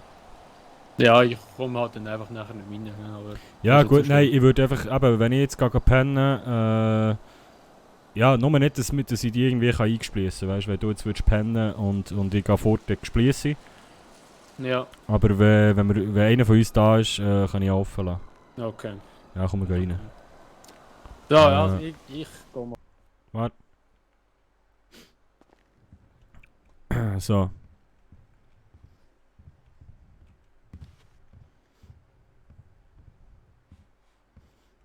Jo. Ja, ich gehe mal schlafen. Ja, lass jetzt, ich zeig dir noch schnell etwas. Du kannst, also, mir ist gleich, wo du pennst, welches Sofa willst. Ich nehme glaube ich lieber das dort hinten, weil das ist nicht Das ist so ein direkt. bisschen, okay. Nein, schau jetzt, ich zeig dir noch schnell etwas. Wenn ich hier so, ich mache das meistens so. Und dann so. Und dann musst du einfach, die da so ein bisschen hinterlehnen und entspannen. Okay. Und so kannst du eigentlich recht gut so ein bisschen dösen durch den Tag. Okay. Das ist, was ich meine.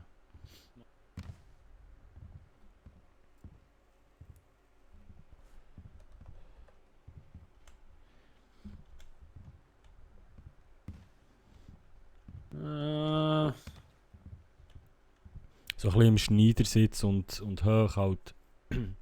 Wahrscheinlich so, hä? Ja, genau. So kann ich gegen recht gut entspannen.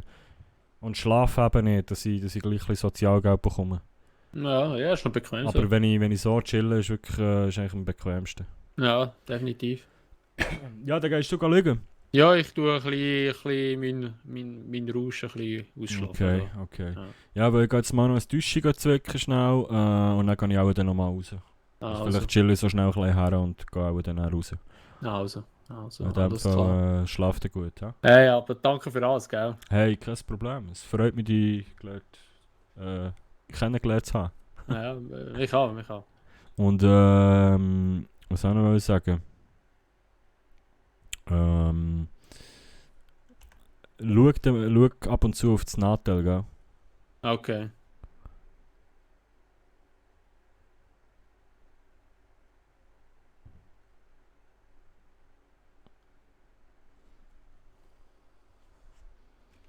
Weil dann kann ich dir, falls ich unterwegs bin oder so, kann ich dir schreiben, weißt du? Oder Also, anrufen.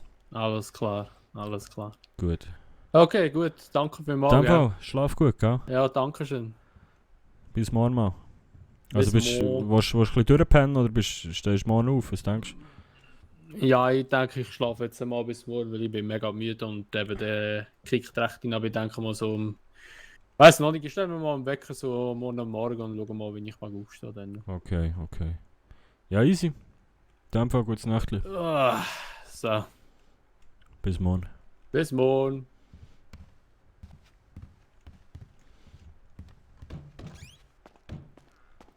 So, und wir zwicken heute ein Täschchen, aber das hat vielleicht noch Kleider. Gut, nein, wir gehen zuerst mal auf das WC. So. Aber der Bruno macht oh. So, wie vielleicht muten. Der Bruno macht nämlich noch ein bisschen weiter. Aber ich muss zuerst jetzt auf das WC. Telefon. Ja, Dennis? Guten Tag. Ich Hallo. bin hier, ich habe gerade mit Meriwether geredet. Mhm. Wird tatsächlich persönlich einen Teil der Kosten persönlich übernehmen, aber es fallen halt trotzdem Kosten für den Abend an. Und da ist jetzt die Frage, wir hätten halt jetzt noch $300 offen. Mhm. Jetzt halt die Frage, inwieweit du bereit wärst. Also jetzt für Mittwoch meinst du? Richtig. Uff. Also ja. ich bin hart am Wandeln, also ich weiß nicht, wie Also sieht's aus? So? Ja, ich sag mal so, $300, da brauchen wir 30 Leute, ne? Ich könnte natürlich noch ein bisschen weiter wandeln, aber ich weiß nicht, wie weit das jetzt noch runtergeht. Halt recht schwer. Ja, weil ich denke, viel mehr als 30, 40 Leute bringen wir nicht hin an einem Mittwochabend. Was wäre denn so deine Schmerzgrenze? Ich hab keine Ahnung, ich müsste wie irgendwie, also, ja, das müsste man halt in euren, wie gesagt, eigentlich ist das sollte das in eurem Anteil eingerechnet sein, ne? Ja, wie gesagt, ich komme dir da auch schon entgegen. Sehr weit.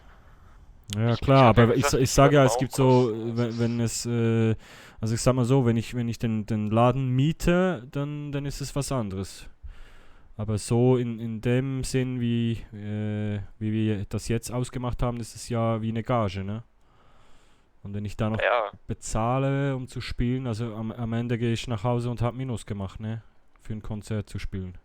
Ja, deswegen frage ich ja, was so deine Schmerzgrenze ist, weil, wie gesagt, es ist recht teuer, ne? Mhm. Und ich übernehme da natürlich auch einen Teil von, das ist ja klar, ich lasse dich da jetzt nicht mit was weiß ich wie viel sitzen. Das ist mir dann auch bewusst. Aber es ist halt dann trotzdem recht viel für die Sicherheit. Mhm. Ja. Ja. Das, und ich meine, es ist ja auch recht unsicher, wie viele Leute dann letztendlich kommen und Ja, dann eben. die Security ist da und die muss bezahlt werden, Ja, egal wie viele ja. Leute letztendlich kommen. Ja, Und ich die kenne Sicherheit das schon. zahle Ich halt habe auch nicht. in der Schweiz habe ich viele Veranstaltungen gemacht. Das ist absolut klar. Aber also so leid es mir tut, ich sehe den Part halt eher bei euch, ne? Wenn ich das, also klar, wenn wir jetzt sagen, ich miete den ganzen Laden und nehme die kompletten Eintritte, dann muss ich die Kosten decken.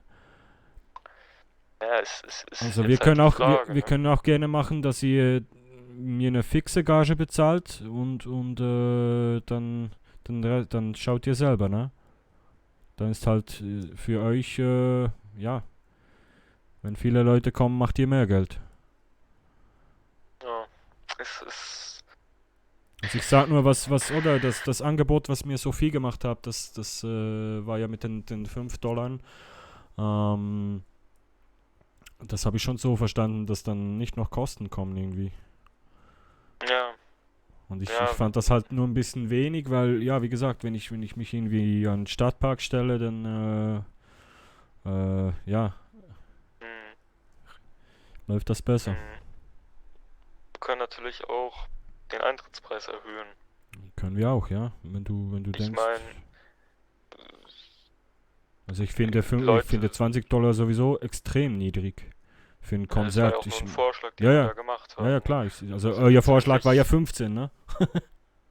Und ich wollte jetzt nicht, war ja nicht auch komplett ein Vorschlag. reinscheißen. Wenn du uns gesagt hättest, so, nee, egal, aber... Also wir ich, können ich, natürlich ich denke höher. auch, ich denke auch, dass die Leute 50 bezahlen, ganz ehrlich. Ich meine, wir könnten, was weiß ich, sagen, $27 Eintritt. Mhm. Die meisten bezahlen dann 30 aus Kulanz. Okay. Dann sagen wir Hälfte, Hälfte. Ja, können wir machen. Wenn das meine, die es Kosten eher deckt für euch, dann... Ich meine, ich habe ja auch nichts davon, wenn ihr am Ende des Tages pleite geht, ne? Ja, ist halt jetzt auch die Frage. Also wenn ich jetzt eine Garantie hätte, dass da, was weiß ich, 30 Leute oder so kommen. Ja, das hast du Dann halt kann nie man- in dem Geschäft, ne? Eben. Es Das ist kann aber auch immer grad das irgendwas Risiko. sein. Ja, klar. Das ist, das gehört halt ein bisschen dazu, ne? Ich denke, gut, ganz ehrlich, wenn wir $27 machen und die meisten 30 geben, dann, ich denke, das ist vollkommen okay.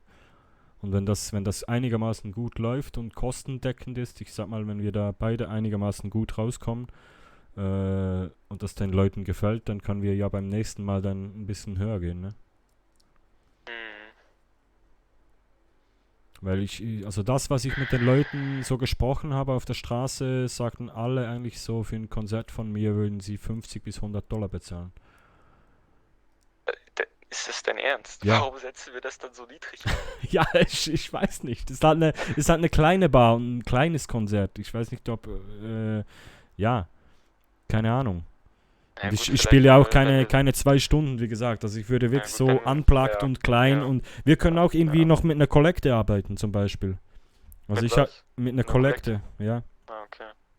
Dass man, also ich Ja. würde dann auch mich bereit erklären, dass man sagt, wie gesagt, ist $27 Eintritt, plus die Kollekte für den Künstler, dass man das den Leuten so sagt. Und dann werde ich aber die mit euch noch teilen. Oder beziehungsweise dann könnte ich auch noch was von den Kosten damit übernehmen. Ja. Dass man Das einfach können wir von tatsächlich so allem machen. 50-50 macht. Ja. Ja, wie gesagt, also bei mir ist jedenfalls die Sorge, wir haben die Fixkosten durch die Security und wenn das nicht reinkommt, ist halt komplett Ja, doof. klar. Darf ich fragen, was sich die Security kostet? Es kommt drauf an, wie hart ich jetzt noch mit der Security verhandeln. Okay. Deswegen, also die 300 waren im Moment schon Rechner an der Hälfte dran. Okay. Deswegen bin ich ja auch gerade so ein bisschen... Ja, okay. klar. Ja. Also ich kann auf jeden Fall nochmal verhandeln. Mhm. Dann rufe ich dich am besten nochmal an. Ja, mach das mal. Und dann, wie gesagt, ich würde wirklich irgendwie, da machen wir $27 Eintritt. Finde ich vollkommen okay. Und sagen dann den Leuten, dass ich da vorne an der Bühne noch einen Topf habe, wo sie gerne, wenn es ihnen gefällt, was reinwerfen können. Und dann machen wir ganz am Ende einfach 50-50. Okay. Ich denke, das ist die beste Lösung. Okay. Okay. Ja, und wenn... Wir sehen ja, wie es läuft. Ja, klar. Ich meine, dann können wir noch spontan was entscheiden. Gut. Nee, aber wie gesagt, ich rufe dich dann zurück. Okay, mach das. Gut. Bis gleich. Bis gleich, ciao.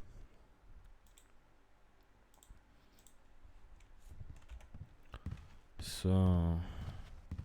Steht da schon Pfüsele, ja. So, jetzt geht heute vom WC gesprungen.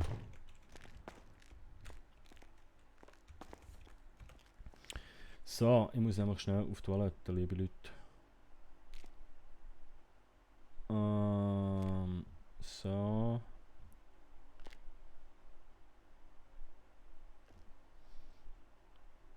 Komme gleich wieder.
Da sind wir wieder.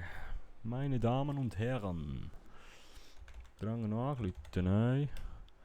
Warte noch schnell, Bruno, du musst noch ein bisschen kacken. Jetzt müssen wir da mal...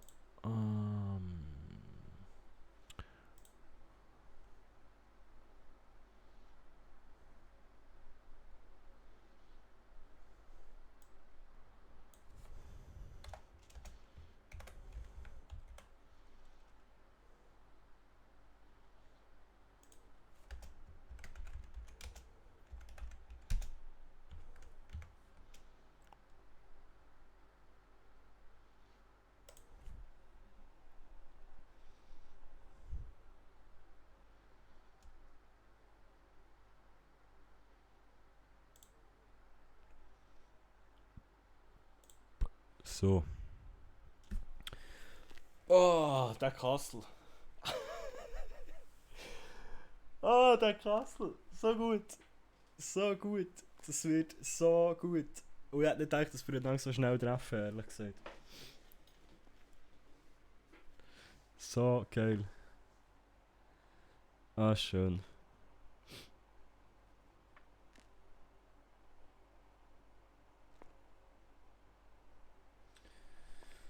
Das wird noch witzig.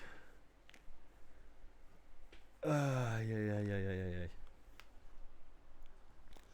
Muss mir da unbedingt das Ganze aus ihrer Sicht reinziehen. So, ja, Tequilala. Jetzt beißt es mich. Ich kann eben ausgehen, hä? Nein, ja, gäng ein bisschen. Trotz nicht. Oh, Telefon. Jo. Moin. Moin. Ich habe jetzt ausgehandelt mit denen und zwar würde es sich für mich am besten rechnen, wenn wir sagen würden, die ersten 15 Leute würde ich den Eintrittspreis komplett haben, weil dann habe ich die Security drin und ab dann können wir dann Hälfte machen. Also mit 27 meinst du jetzt, ne? Ja, richtig. Okay, ja, was sind das so um die $400, ne? Ja, eben. Okay. Das ist halt das Minimum, was ich, beziehungsweise das Maximum, was ich raushandeln konnte. Okay. Ja, dann machen wir das doch so. Also bloß die Kollekte halt einfach, ne? Richtig. Okay. Aber da würde ich auch spontan sagen, wenn wir mehr als 15 Leute drin haben, kannst du die Kollekte auch für dich behalten, ganz ehrlich. Okay. Was soll der Geiz? Ja, noch so gerne, ne? Ja. Gut, ihr habt ja dann noch den Bauumsatz, ne? Richtig. Gut, ja, stimmt. Ja, gut, klingt gut so. Dann machen wir gut Werbung machen, so gut es geht jetzt noch. Ja. Dann gehe ich noch ein bisschen mit der Gitarre durch die Stadt und erzähle das jedem und ja, es kommt gut. Jo. Perfekt. Dann sehen wir uns spätestens Mittwoch. Mittwoch, ne? Was ihr macht um 20:30 Uhr auf, ne? Ja. Okay, und ja, dann komme ich ein bisschen vorher vielleicht schon. Oder ich schau mal, ich muss schauen, wann genau ich komme. Aber spätestens 9 Uhr stehe ich auf der Bühne, ne? Okay. Okay. Perfekt. Gut. Gut, bis dann, Dennis. Alles geklärt. Danke dir. Tschüss. Ciao. Ja, nice. So macht mir das doch schon mehr Spaß.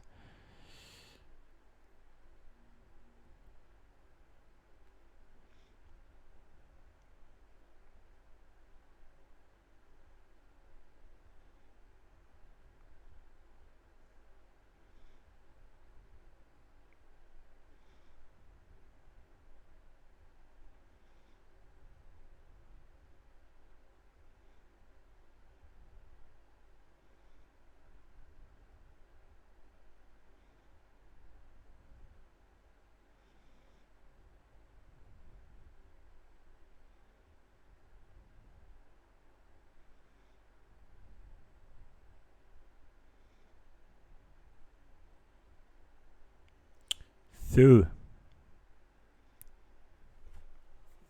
Ich bin so gespannt, im Kassel sein Ding anzuschauen. Genau, ich wollte echt schnell ausrechnen noch, wenn wir da noch auf dem WC hocken. Also, was hat er jetzt gesagt? Die ersten 15 nimmt er. Da kann ich leben damit. Weil ich sage mal, so 20, 30 sollten wir schaffen. Also wenn wir 30 schaffen, minus 15, sind wir 15 mal 27 sind 405 durch 2 sind $202. Ist gleich ein bisschen wenig, hä? Gut, mit den Kollekten finde ich es okay. Wenn wir so haben, 27 durch 2 sind 13,50 pro Person. 13,50 mal, sollen wir jetzt sagen, 50 schaffen. Beziehungsweise, das wäre ja näher 35. Wenn wir total 50 haben, haben wir 35 Zahlende für uns. Dann haben wir $472. Und wenn dort jeder noch etwas in Kollekte gibt, ich glaube, das kann rendieren. Ich glaube, der Typ unterschätzt, wie viel die Leute spenden. Weil wenn ich das den Leuten noch sage und nach jedem Song sagen, hey, da vorne hat es Kübel am Boden, könnt mir gerne etwas rein tun, wenn es euch gefällt. Dann kommt das hure gut. Aber ich habe einfach das Gefühl, der Bruno muss jetzt schnell auf das Dach rauf und neue Songs lernen. Ich glaube, das könnten wir jetzt machen. Und ist gut, wie wir das mit der Wohnung gelöst haben. Oh, Hängwäsche.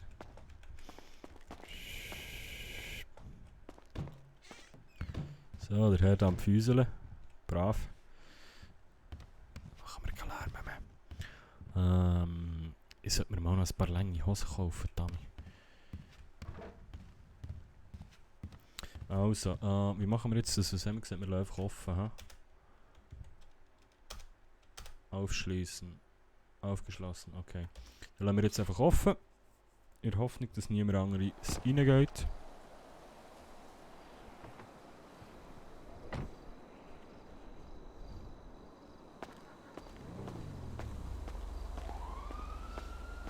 Und dann würde ich sagen, setzen wir uns eine Runde auf das Dach rauf und lernen ein paar neue Songs zusammen. Tut das für etwas. Und dann können wir Songs, die wir noch nie gespielt haben. Das finde ich irgendwie auch geil, vor allem mit dem Licht.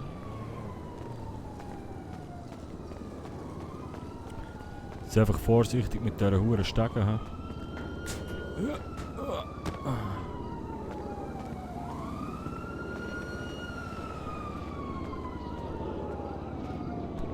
Geiler Truck, Mann.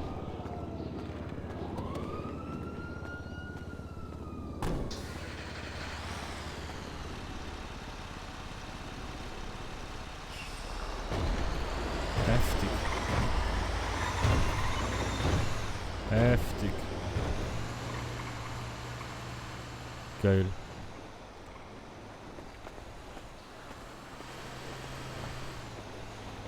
Gut, so.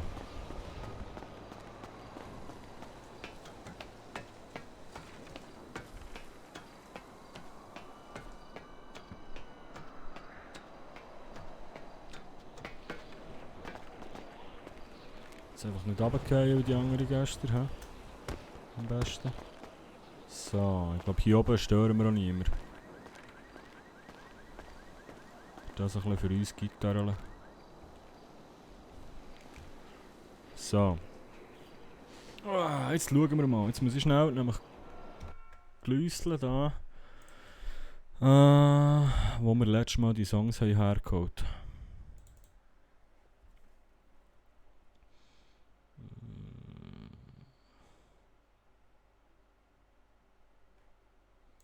Das Fenster schnell daher.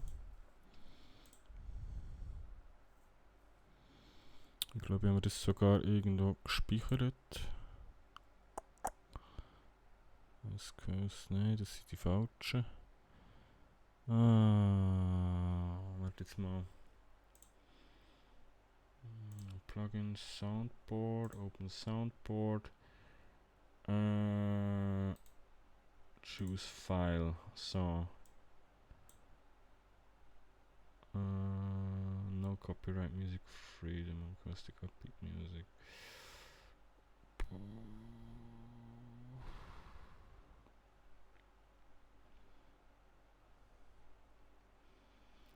Was habe ich in den Downloads in. Okay. Gut, also jetzt gehen wir hier einfach mal. No Copyright Music Guitar Acoustic Background Music No Copyright Swiss Army. Hey Bruno, wie geht's? Alles gut? Ideal Library, no in the light, chill acoustic background music, emotional sad. Upbeat Music. Pepsi Max. Maximaler Geschmack, Zero Zucker. Mein Herz.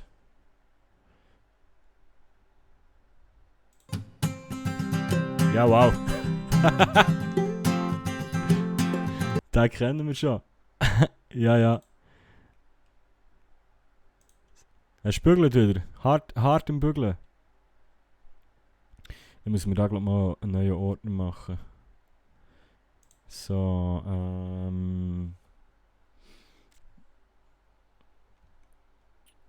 Brunos Gitarre Musik.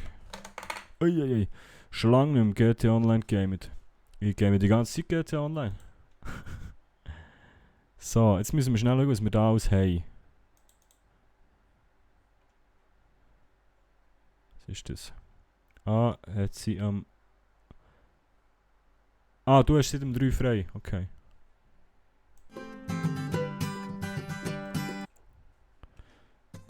Das ist aber Freedom. Okay. Gut. Das ist, glaube ich, Ella ihr Lieblingssong, hä? Nein, das ist... Okay. Hat er zugemacht. Wegen ist nichts gelaufen, oder was? Es hat schon um 3 zugemacht. Oder wegen dem Wetter auch, aha. Ja, aber nicht das gleiche wie sonst GTA. Ja, das ist so. No Copyright Music, bla bla bla. Also das ist Freedom. Dann nennen wir einfach Freedom. Freedom. Bruno Moser. Ja, Wetter. Ja, scheiße. Ja, das ist natürlich nicht gut. Every little thing. Was ist das? Auf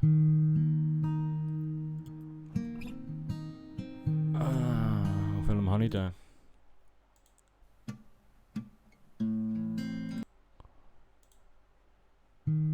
Auf dem Fifi, okay. Uiuiui, jetzt eskaliert mein Handy.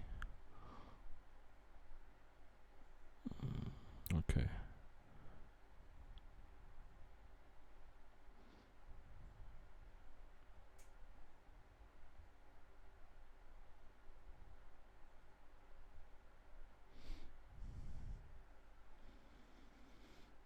Morgen habe ich auch frei. Der Decke zu, wo es morgen noch scheiß Wetter oder wie? Ich keine Ahnung, schaue nie Wetterberichte. Es deprimiert mich schon nur.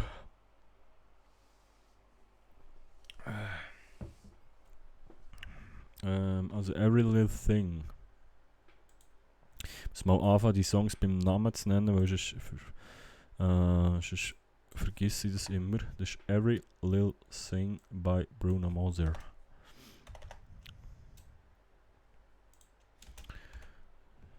Bruno Moser. Every Little Thing. Scheiß Wetter, ja, Kacke. Brunos Gitarrenmusik geht jetzt noch. Ui, Telefon, scheiße, angehen.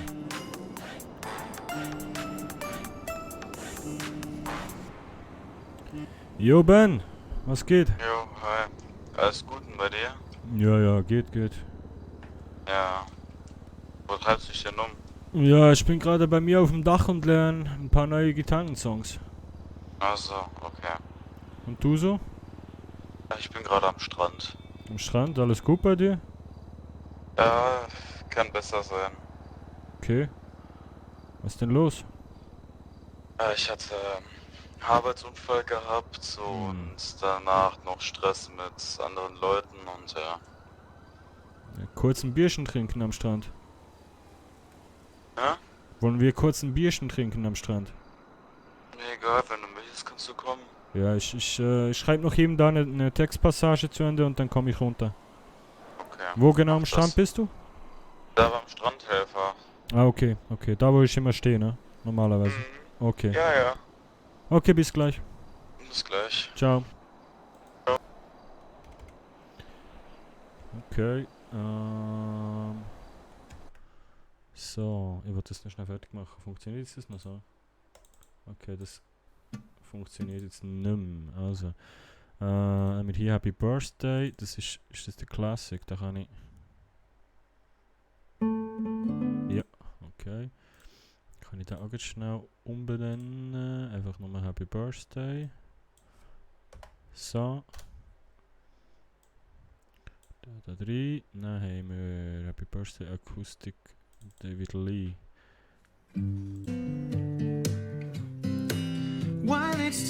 Der singt aber, das ist nicht gut, da löschen wir gut. Dann haben wir Copyright Free Music Into the Lights, genau, das ist das 4. He? Yes. Dann nennen wir Emma. Umbenennen, Emma.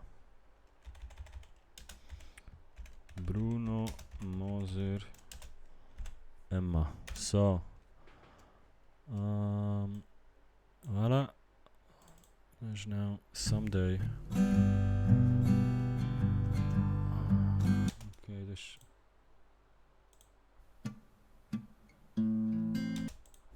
Dat is 3. Oké.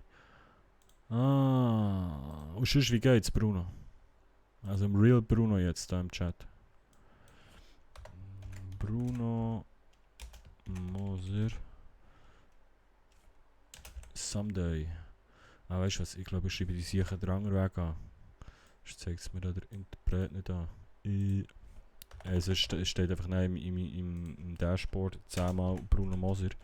Und dann weiß ich gleich noch nicht, welcher Song es ist. So, Someday by Bruno Moser. Ja, ja, muss. Ist das überzeugt? So, no copyright every little thing. Ist es wieder gleich? Haben wir den nicht vorhin schon gehabt? Emma, warte jetzt mal, Freedom bei Bruno Moser. Someday, Happy Birthday. Every little thing.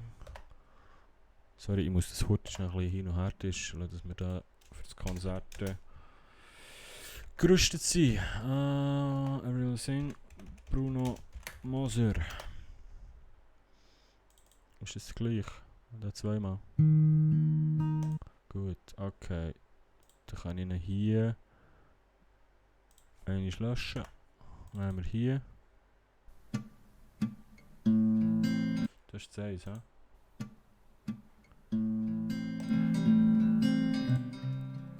Warum läuft das? Aha. Okay. Ja, der andere wartet. Er soll noch mal warten. Ja, jetzt hat er ganz Abend gewartet. Das ist Woods bei Bruno Moser. So.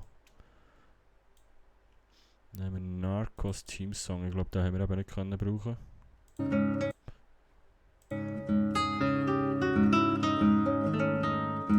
Nein, das ist mir zu gefährlich. The Last of Us, GTA San Andreas Team Song. Da können wir nehmen. The Coffin Dance können wir nehmen. Und der Englishman können wir nehmen. Und alles andere lassen wir lassen. So, jetzt müssen wir die hier schnell neu zuordnen. Choose File. Brunos Gitarrenmusik. Also das 1. Warte, den nennen wir noch um. Das ist der Schweizer. Schweizer Mann in Los Santos bei Bruno Moser. Nein, das ist der Beerdigungssong. So. Also, da haben wir den Beerdigungssong, also der Schweizer Mann in Los Santos aufs Eis. Und dann sind wir da mal Advanced Options. Custom Button Text kann ich rauslöschen. So. Still Dry haben wir noch. Still Dry können wir echt drinnen lassen. Vorläufig noch, aber da müsste ich hier noch verschieben. So. Dann nennen wir aber auch noch schnell um, das ist Dr. Bruno. Dr. Bruno. Nein, Dr. Bruno, Still Bruno. So.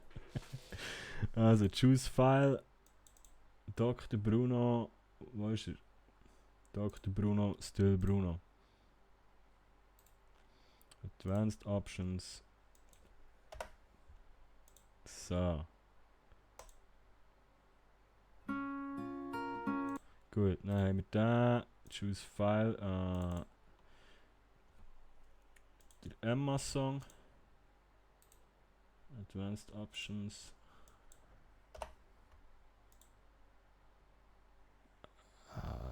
Das ist noch verkehrt. Scheiße. Umbenennen. Ja. Bruno Moser. So, wie schreibe ich den Namen noch? Choose File. Emma. Gut, dann haben wir hier. Also Beerdigungssong können wir noch reinnehmen.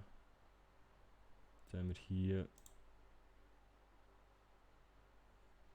Warum geht es da nicht?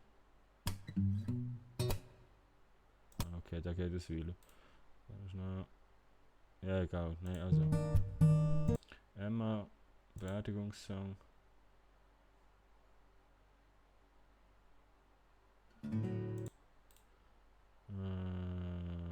Choose File. Aerial Thing. Advanced Options. So. Ja, komm, das langt auf einmal. Die paar. Das müssen wir dann später noch machen. Gut. Jetzt haben wir keine neue gelernt. Aber egal. Unser Freund braucht uns. Jetzt einfach nicht vom Dach fallen wie die anderen Gäste, Mann.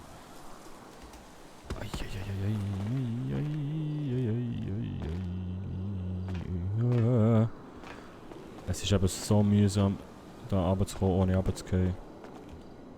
Ach. Hui! Ah, meine Hänge. So. Gehen wir mal schauen, was im Ben los ist. Unserem anderen besten Buddy.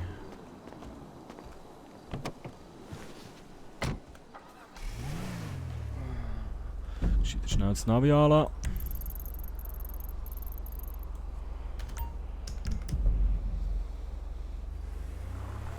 Hätte jetzt halt ein bisschen warten.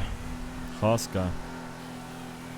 Ich meine, wir haben am Mittwoch einen Auftritt, da müssen wir schon ein bisschen arbeiten zwischen dran.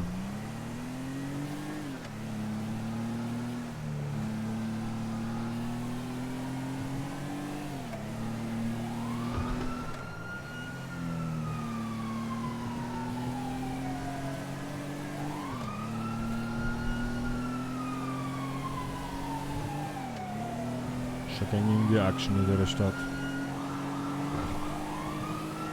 Ich fühle mich jetzt so verfolgt.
Das müssen wir dann mal tanken.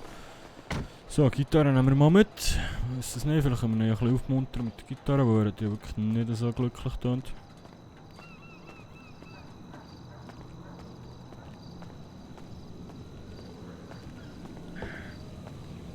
Ja.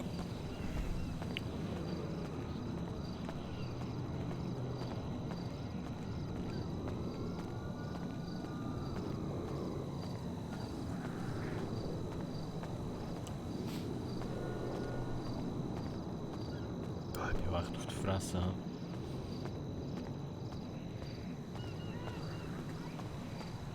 Joggen. Bruno ist noch fit im Gegensatz zu mir.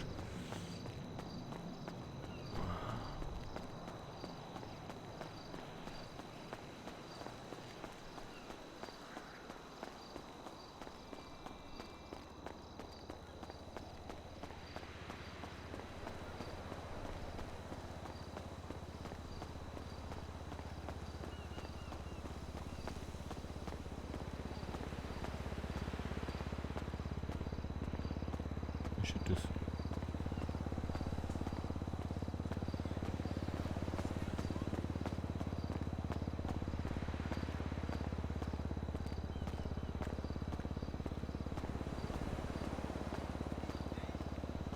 Guten Abend. Abend. Na, wie geht's? Alles bestens und bei Ihnen? Ja, bei mir auch. Aber ich glaube, ich habe sie gerade verwechselt. Ah, okay. Ja, alles gut, kein Problem. Haben Sie einen Polen gesehen? Ein Polen? Ja. Ich kenne einen Polen, aber ich glaube, den kennen Sie nicht. Okay, ja, ich rufe ihn mal an. Sorry, ne? Alles gut, kein Problem. Dabei.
Guten Abend. Hallo. Ich glaube... Ui, ui, ui, ui.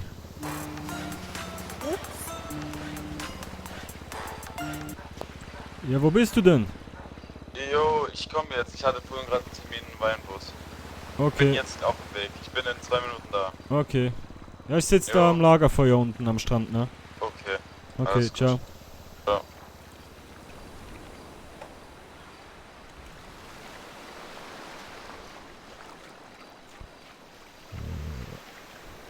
Alles gut bei Ihnen? Aha, aha, Mehr oder okay, weniger. okay. Ja, alles gut, entschuldigen Sie. Ausgerutscht, ne? Manchmal, ja. Ausgerutscht, Der ja, das Sand. will ich jetzt auch sagen. Hallo, der Sand ist hier so nass. Ja, im Ich komm Sand, grad aus im dem Sand. Mann, helfen Sie mir, die Dame ist aggressiv. Ja, ich mache Was? Security, warten Sie. So. Aha. Aber macht $100 die Stunde, ne? Ja, alles gut, da komme ich schon mit dir klar. Okay. Für $100 komme ich schon aus, danke. Okay. Ja, ich wollte nicht stören, ich suche einen Kumpel, aber der kommt gleich. Schönen Abend noch, ne? Alles gut, auch so.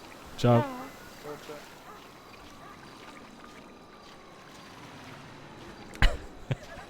Ja. Was ist mit diesen Leuten los? Nein, es ist, weil die meisten nicht das Mausklicken umschalten. Und dann, wenn du irgendwie mal aus dem Bildschirm rausgehst und wieder zurück ins Spiel und dann klickst und dann holst du einfach einen gerade in die Fresse rein. Nein, ich habe nicht mal ein Bier dabei, scheiße. Kann ich mir nicht mal ein Bier anbieten. Kann ich mich da irgendwie ein bisschen Kann die Kiste ein bisschen rüber tun? Ja. Ja.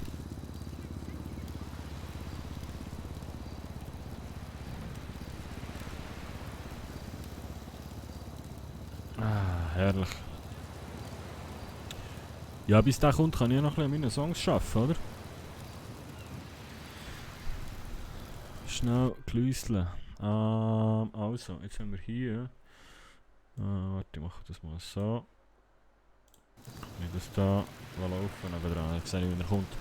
Gut. Nein, sehe ich nicht. Okay, das tut es gut zu. Also 1, 2, 3, 4, 5. Dann können wir auf dem da. Choose File. Freedom. Ich glaube noch nicht. Advanced Options. Wir müssen dann noch neue Songs suchen tun. Da haben wir den Coffin Dance gehabt, das ist jetzt der Beerdigungssong. Dann haben wir den GTA San Andreas. Das haben wir Cropping Recommended.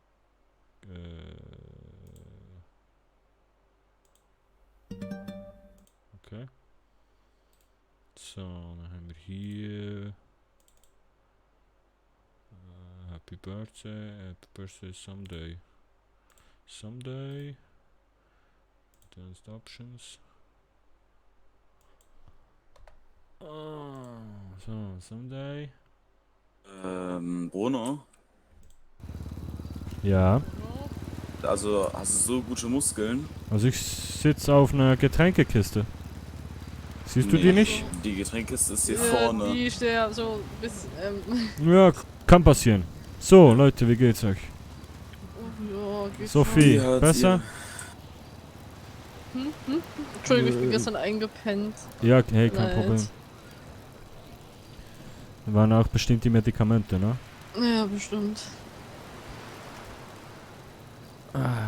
Synchrones Sitzen hier. Und sonst so? Ein bisschen besser? Tut halt scheiße weh. Oh shit, Mann. Und Traktürhölle. Und bei dir, Ben, was los? Arbeitsunfall und noch was dazwischen. Was heißt noch was dazwischen? Komm, hau Ja, raus. das ist einfach eine Aktion gewesen, die ich einfach nicht weitergeben will, weil ich momentan Vertrauen an niemanden habe. Okay.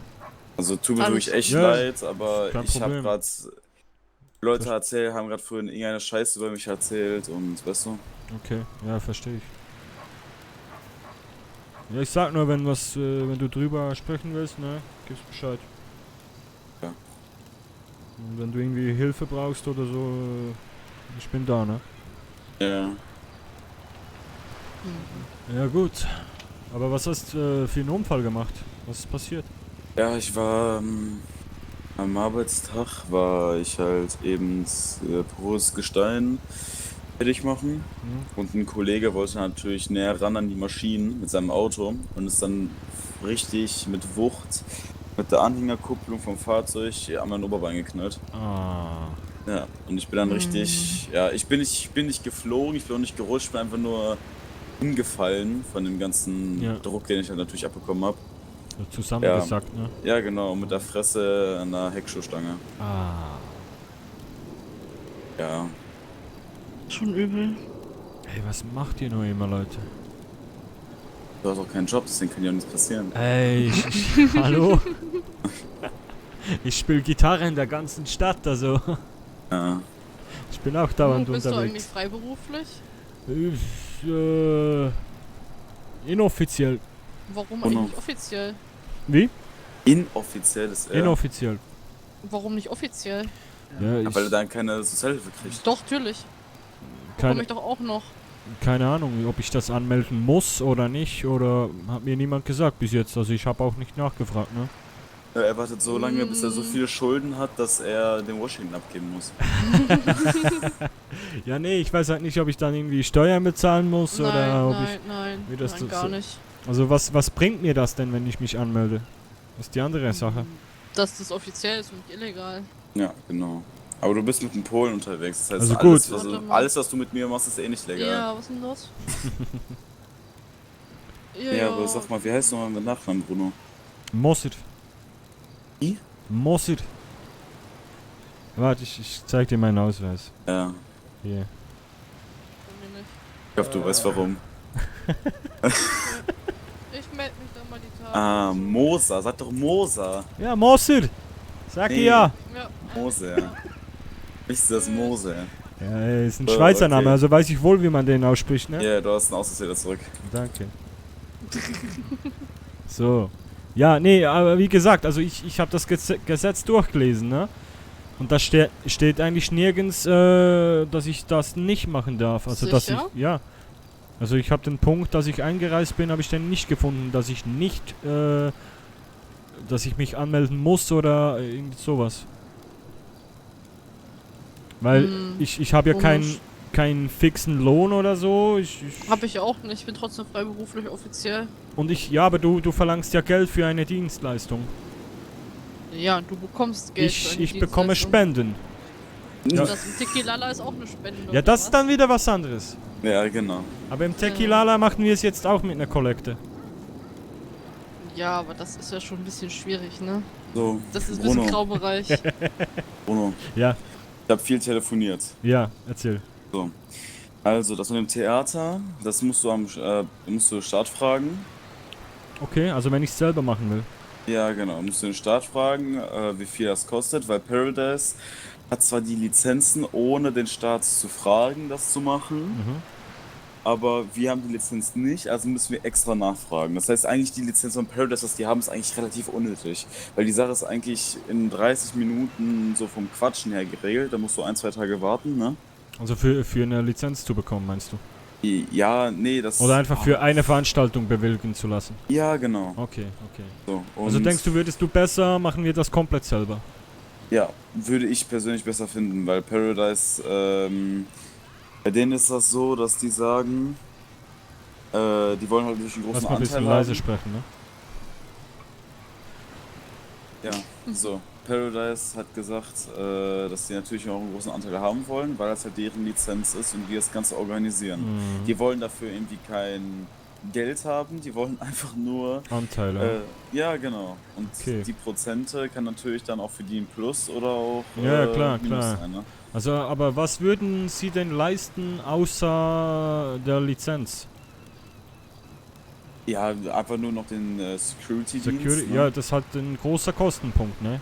Ja, Muss aber man das auch ist halt so bedenken. eine Sache. Ach, weißt du, ich kann Kollegen rufen, die haben da eine Knarre in der Hosentasche und dann Ja, haben die schon... ist aber schon ich glaube, Security. wenn du das offiziell machen musst, dann muss das schon irgendwie alles geregelt und, weißt du? Ja, nur Paradise... Ich denke nicht, dass wir da hinstellen können, wen wir wollen. Aber ich glaube auch sogar, dass jetzt, sag mal schnell, dass es ja so ist, dass wir sowieso dann im Start fragen müssen, wegen dem Theater, ne? Nur... Also das läuft über die Stadtverwaltung, ne? Ja, genau. Also weil das da gehört nicht offiziell einen Paradise. Antrag schreiben, ne? Ja, genau. Oder über die Hotline. Nein, man muss schon... Antrag schreiben. Ja. Okay. Und ja, dann halt eben sagen, wer da alles dabei ist, wie dein Gewinn ist, wie viele Leute du denkst, dass wie viele kommen, ne? Mhm. Sowas alles. Ist halt sag ich mal ein bisschen viel, ne? Ja, nee, das kriege ich hin, das habe ich früher oft gemacht. Mhm. Ja, wie gesagt, also ich habe schon mit ein paar Leuten gequatscht gehabt. Ja, 20 Leute hast du schon mal safe. Okay. Die würden auf jeden Fall kommen. Weil die halt dich, ja, mögen. So wie du, sag ich mal, deine Musik machst, ne? Ah, das ist schön. Das freut mich. Ja, ich Ja. arbeite auch an neuen Songs gerade. Ja? Ja, aber ist noch nichts Ja, fertig. du könntest mal für mich, ich war heute noch beim MD, ne? Ja. Da hättest du die Musik für mich spielen können. Ich habe ja die Gitarre da liegen. Ja. Soll ich? Ja, okay. Muss einmal spielen, komm. So. So. Dann hab ich's einmal bekommen und einmal Ben bekommen. Genau, eigentlich für euch beide, ne?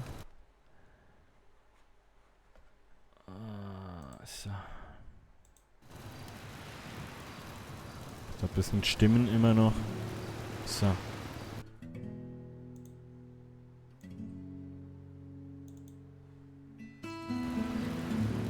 Ach Mann.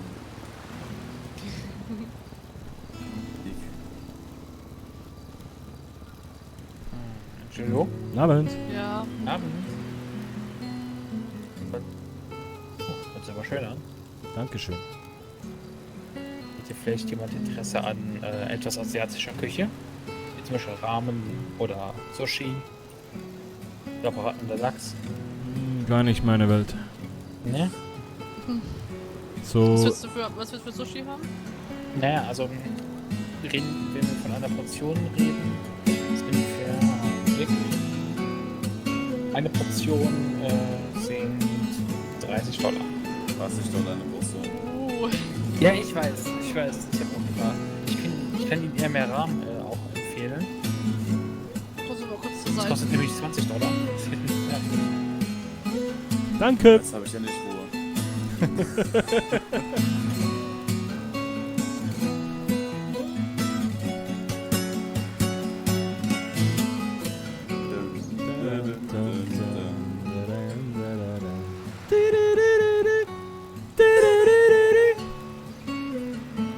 Soll ich lauter spielen, dass ich die da drüben trotzdem störe? Nee, komm. Sonst kriegst du auch einen Sidekick von dem Chinesen.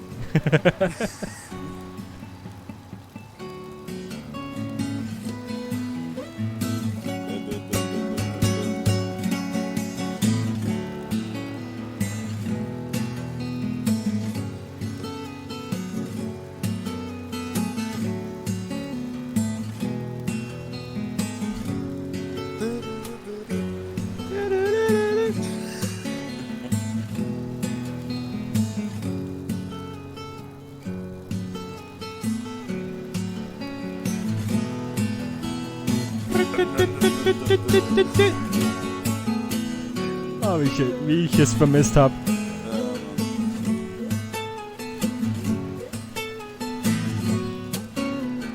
Entschuldigung, der Herr! Kommen Sie doch nochmal! Moment kurz. Natürlich. Ach, ich hätte auch noch was richtig Tolles. Und zwar... Bin gleich fertig! Okay, ja. So. Jetzt höre ich Sie. Man muss gleich aufpassen wie in der Polizei. Ah. Scheiße. So.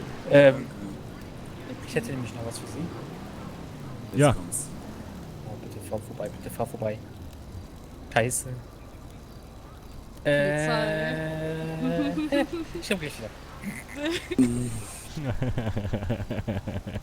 Er hat gesagt, er ist von mir Partner hier, wo wir mal hin wollten. Ja? Ja, aber ob das stimmt, keine Ahnung. Ich glaube nicht, dass so ein Sushi so teuer ist. Ich glaub's auch nicht. Was hast du bezahlt jetzt? Wollen wir da echt drüber reden? Ja, ich hatte gerade vor, dem die Kohle wieder abzunehmen. So im Sinne ich bin von... der Polo-Code, war ich... Sag mir nur, wo die Brieftasche ist. Nee, aber so im Sinne von, ja, er hat jetzt hier zugehört, ne? Ja, ich meine, er könnte mir ja auch was geben, wenn er sagt, ich spiele schon, ne? Und man merkt schon richtig, Bruno ist in finanziellen Schwierigkeiten. Ja, Mann. Ja, nee, aber ey, der hat dich gerade echt ausgenommen. Ja. Ach ja. Mein Gott. Tut jetzt nicht weh oder so. Ja, wie gesagt, er hat gesagt, du Gankies, aber du kannst wollt noch die Service-Nummer antreten, von daher. Okay. Und? Hm? Ja und? Nee, ich sag's nur mal. Ich komm gleich wieder, ne? Moment. Ja. Ja.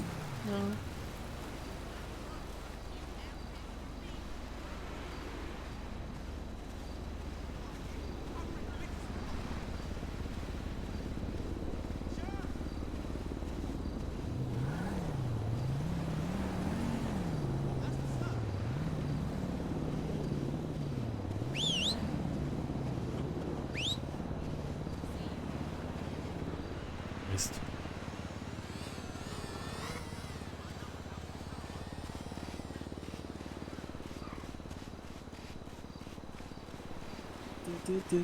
Ah, Mist. Ich wollte den Cops noch ein Ständchen singen, aber... Also, naja. Ja. Musste mal anrufen, 911, ne? Es Nicht ist ein 112. Notfall, ich bin in finanziellen Schwierigkeiten. Ich spiele für Sie einen Song, damit Sie mir was geben.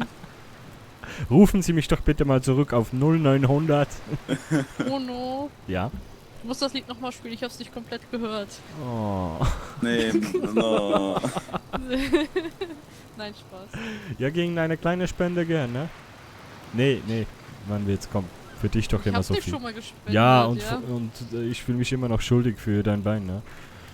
Ach, Quatsch doch nicht. Ah, so. Ui. Ah.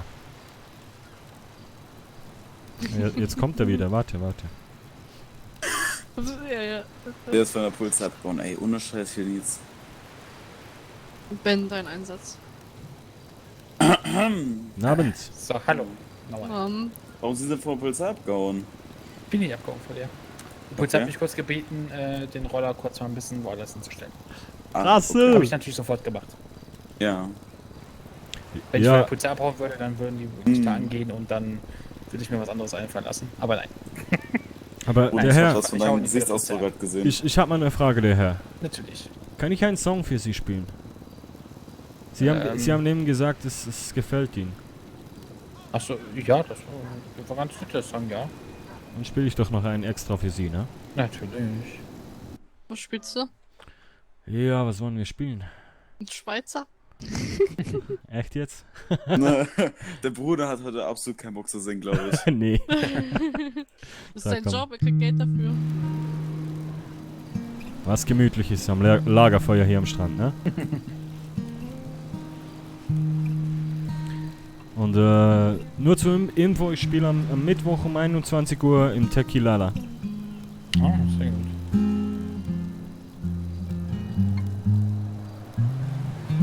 Wenn Sie jetzt noch was Mexikanisches können, könnten Sie vielleicht eine Daueranstrengung kriegen. Ja, bin ich gar nicht so wild drauf. Okay, gut.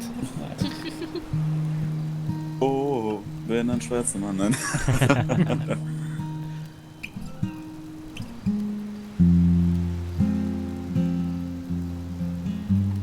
Haben Sie auch einen japanischen Schnaps? Wollte ich gerade sogar sagen, ja, ich habe japanisches Akai-Bier. Akai, ja. Ich dachte eher an, wie heißt es, Raki oder so.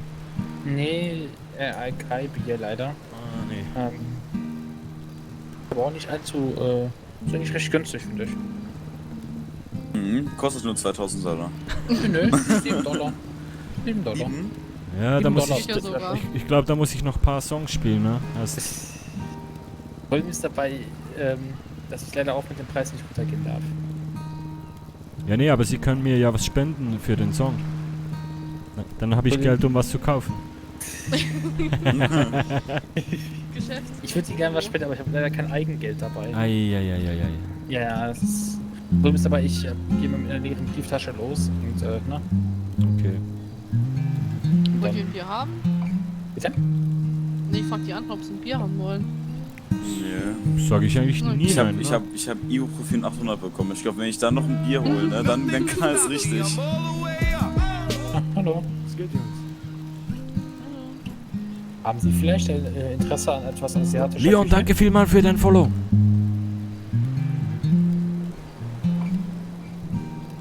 Guten Abend. Ich glaub, Tschüss. der, schwerhörig vielleicht. Ein bisschen. Ja, soll ich mal lauter spielen?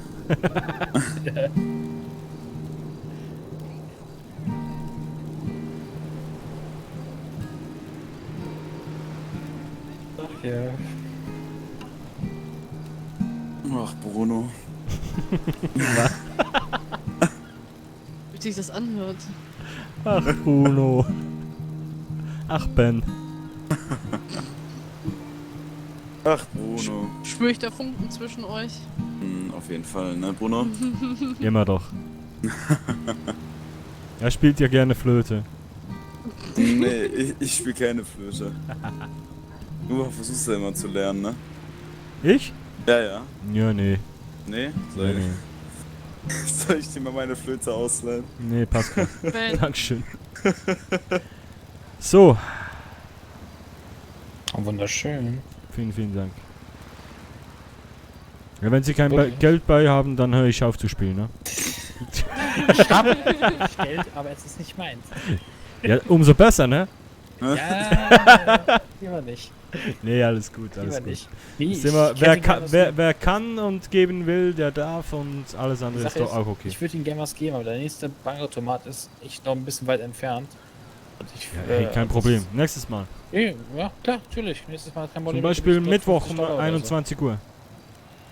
so. Mittwoch muss ich gucken, weil... Wer hat mir Mittwoch- gerade 10 $ zugesteckt? Ich weiß nicht. Sophie? Oh, Dankeschön. Vielen Dank. Muss ja die lokalen Musiker unterstützen, ne? Oh, das ist lieb. Ja, Das kannst du Ich, eben auch. ich warte nur drauf, dass du dein Studio auch machst. Ben, ich hab dich gibt's heute auch richtig schon Geld. unterstützt. Ja, das stimmt. Siehst du? Der hat mir den Scheinwerfer bezahlt, der kaputt war. Aargau for life, hey, spammt mal das Berner Wappen hier, was ist Ja, Berner? ich sag mal, übertragen sind der Thomas. Aargau ist übernimmt den bezahlt, Chat. Was wollten Sie noch sagen wegen Mittwoch? Entschuldigung. Ja. Natürlich. Nee, was wollten Sie sagen? Achso, Mittwoch muss ich gucken, weil da ist nämlich... Was haben wir? Mittwoch ist der so und so vielte, ne? Ich muss mal Der aufs 5. Dings glaube ich. gucken. Ah, ja, muss ich Oder gucken. nicht? Ja, ich glaube der 5. Ja gut, Mittwoch müsste, glaube ich, sogar gehen. Müsste, glaube ich, wirklich sogar gehen. Wenn... Ich hoffe mal... Wenn... wenn... Also wenn sie kacken wollen, ne, dann am besten nicht hier am Strand. Am Knie kratzen, also, ne? Am Knie kratzen. Ja. Also ich kann dir noch mal die Russenhocke beibringen.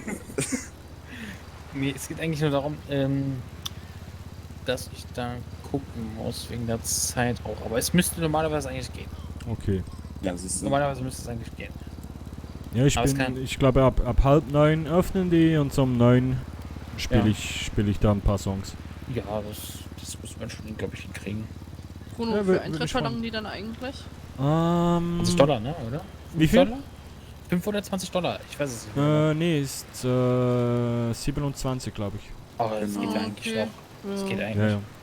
Ja, und dann gibt's halt, also wir haben es jetzt so gemacht, dass wir eine Kollekte machen dann für mich. Also ich stelle dann vorne an der Bühne einen Topf hin und wer will, darf gerne was reinlegen.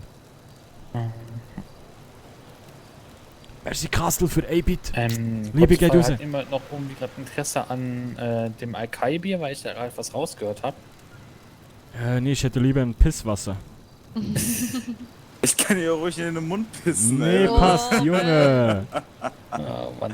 Nein, aber haben sie Pisswasser da, oder? Ich habe nur das japanische Alkai-Bier, tut mir leid. Merci Malo. Das könnte ich Ihnen auf jeden Fall geben für $7 das Stück. Gibt's Die kassiert. Flasche. Er ist Arsch. Ja, nee, glaub ich nicht so. Ja, Nee. Bruno steht eher so auf das klassische Bier. Ja, oder dann ein Schweizer oder ein deutsches oder so. Ja, dann musst du aber beim Deutschen vorbeischauen, nicht Es- beim gell, Bierbus, Japaner. das Faultschlossli hast du nicht, gell? Leider habe ich sonst nur das japanische. Weil ich habe auch jetzt nicht viel Kapazitäten, alles mitzunehmen. Und leider verkaufen wir auch nur japanisches. Okay. Weil, naja, Asia-Imbiss. Ja, klar. Ja. Ja, was ich denn aber noch fragen könnte, ist vielleicht, das ist zwar sowas ähnliches wie Wasser. Sag ich jetzt mal. Ähnlich wie Wasser. Ähnlich wie ich Wasser. hätte Rahmen noch anzubieten. Das ist ähnlich wie Wasser, jetzt ernsthaft. Naja, es ist schon Wasser, aber halt Wasser mit Geschmack. Ach, deswegen hast du fahl geschmeckt. Okay. Mit Geschmack nach was? Das sage ich direkt dem Koch. Wasser mit Geschmack nach was? Nach Salz? Also dann kann ich auch da 10 Nein, Meter rüber also, gehen, ne? Kann ich mal so sagen. Also die Rahmen sind erstmal gut, erstmal aufgebrüht. Ne, ist So. erstmal eine Suppe. Ne, So. ich kenne mich aus mit Rahmen. Ja, und dann, so dann muss weiter. ich ihm, glaube ich, auch nichts. Ja, gut. Nein, dann ich muss Also bin halt erfahren Rahm drin. mache ich in den Kaffee, ne? Bitte was? Rahm Was? mache ich in den Kaffee. Nein, Ramen, nicht Rahmen. Rahmen mache ich um die Bilder. Stellen Sie sich einfach mal eine Suppe vor mit Gemüse, Fleisch. Das ist eine Gemüsesuppe. Und leckeren frischen Ei. Das ist eine Gemüsesuppe. Und Nudeln. Und Nudeln, ja. Okay. Rahmen. Ja, egal, ich geb's auf. Ja, da kostet halt eine riesen Schüssel, die macht aber auch wirklich satt. Da kann ich das selbst so mal so sagen. Ja, $20. 30? Uff. 20. $20. Ja, dann esse $20. ich doch lieber 4 Sandwiches und bin dann genauso satt. Naja, Sie müssen überlegen, wenn man sich nur von Toast und Sandwiches ernährt, ist es nicht so, ne? Mhm. Und außerdem, ich sag mal so, frisches Gemüse, Fleisch und ebenso auch eine gute Brühe. Ich glaube, das tut der Gesundheit um einiges besser als ein paar Sandwiches, besonders Weißbrot und sowas, was einen Kalorienhaushalt hat, der echt auch einen Vitaminhaushalt hat, der echt. Also du bist Ernährungsberater auch noch, ne? Nein, das nicht, Merkt aber das schon. ich möchte euch davon überzeugen, dass Rahmen Nee, alles besser sind gut. als 4 Sandwiches. Alles gut. Ja, das stimmt auf Ne? jeden Fall. Aber ich weiß, der Preis schreckt ab, das kann ich verstehen. Mich hat das allererste Mal auch abgeschreckt, wie ich da Also eingekauft hab. mich schreckt Jetzt eher haben Wie alles lange andere ab. sättigt das Ganze dann ungefähr? Wie bitte? Wie lange Ach, sättigt das Ganze? Ich habe eher das Gefühl gehabt, dass es so sättigt wie, sagen wir mal, so 2 Burger. Ja. 2, 3 Burger, auf jeden Fall. Wir gehen ja von Burger to go ist, ne? Ja. Also ich finde schon, also Rahmen esse ich am allerliebsten damit, weil, naja. Also darf ich nur mal kurz Ja. zum Vergleich. Ne? Ja. Du sagtest $20. Ja, richtig. Eine Portion. Also ich war eben noch mit einem Kumpel essen in einem Restaurant und nicht hier am Strand. Da im Little Italy, da habe ich für 2 Portionen Spaghetti, Aglio Olio und dann noch Rotwein dazu. Mit 2 Personen je dasselbe. Haben wir $35 bezahlt, ne? Ja, so kann als sein. Vergleich. Ja, man muss aber überlegen, was im Rahmen alles drin ist. Da sind verschiedensten Sachen drin. Na, wir reden erstmal von der Brühe, die aufgebrüht werden muss, ne? Logisch. Mhm. Dann kommt noch 2 Stücke Fleisch, wahlweise auch Tofu oder auch einfach was anderes rein. Ebenso kommen dann auch mal frisch geschnittene Gemüseteile rein. Und dazu noch 2 frische Eier. In der Hälfte aufgeschnitten.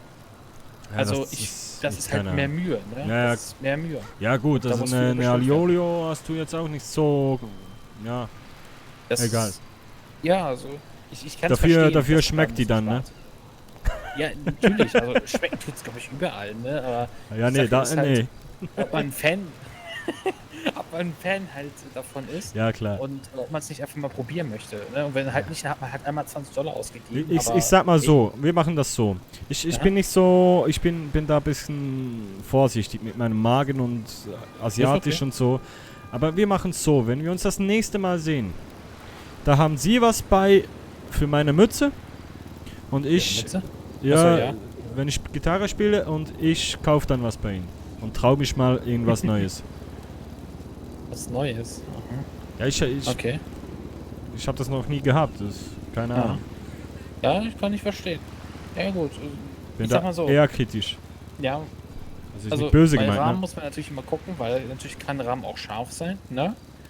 Also mein Chef hat auch schon gestern von bestimmten Chilischoten aus Kolumbien geredet. Sollen schon auch einen Latino zum Weinen bringen. Okay. Ja, und dann sitze ich die halbe Nacht auf dem Klo, oder Nein, was? nein, natürlich. Diese werden nur mit Ey, ich größter muss Vorsicht Geld ausgegeben verdienen, ich kann und nicht die werden halbe auch Nacht auf dem nicht Klo ausgegeben, sitzen. Ne? In die Rahmen, ne? Also keine Sorge.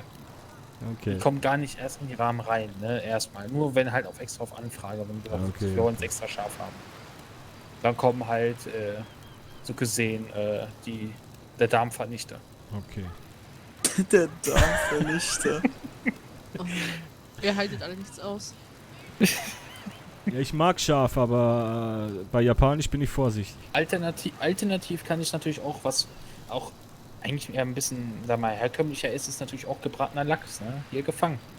Mit einer da bin kleinen ich Schüssel raus. Reis. Sind Sie Chef hier bei dem... Nein. Ich koche es nicht. Okay. Ich futter es. Ich esse es nicht. Ich verkaufe die Scheiße nur. Nein, Lass mich jetzt in Ruhe und kauft endlich was.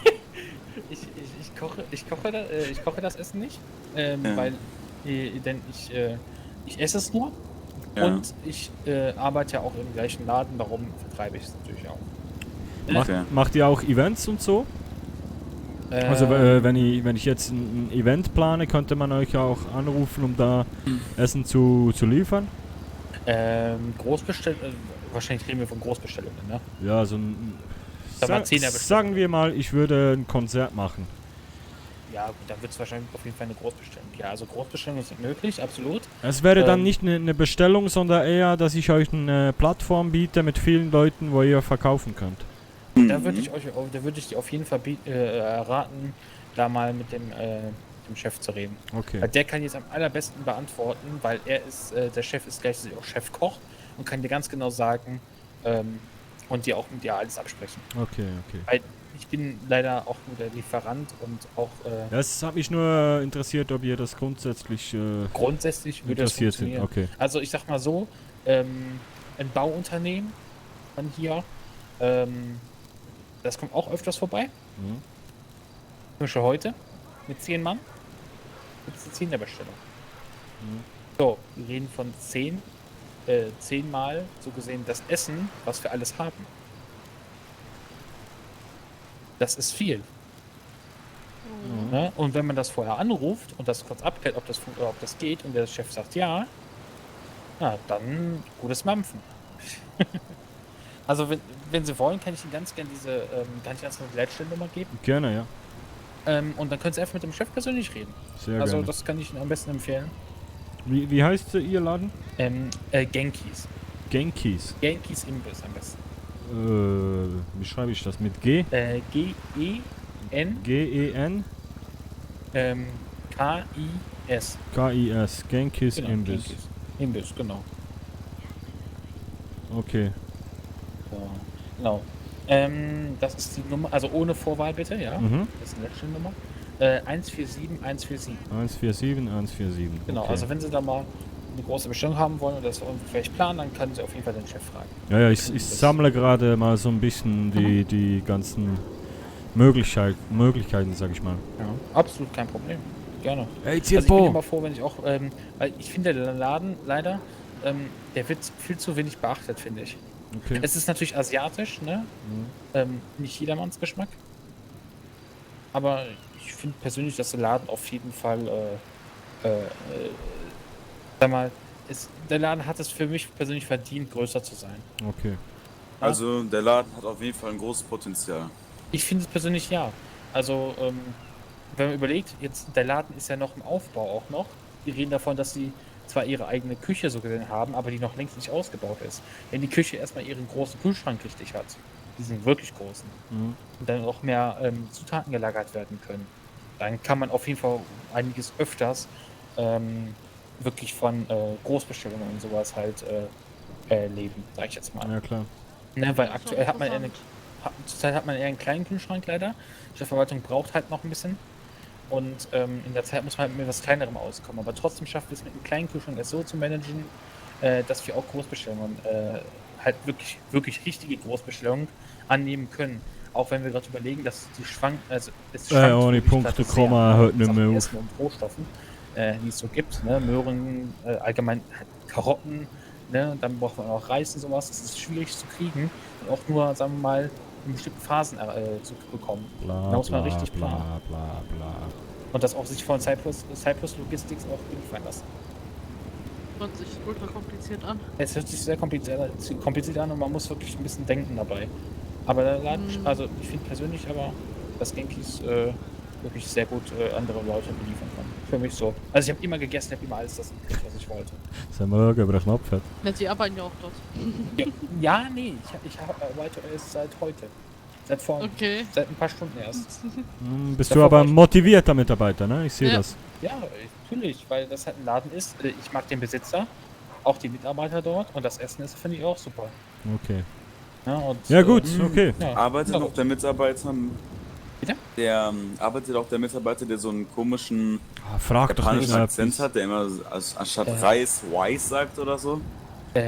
Ich kenne nur so gesehen, also ich kenne den Chef und den anderen Mitarbeiter. Ja. Der andere Mitarbeiter, das ist eigentlich einer mit so einem lockigen Kopf eher.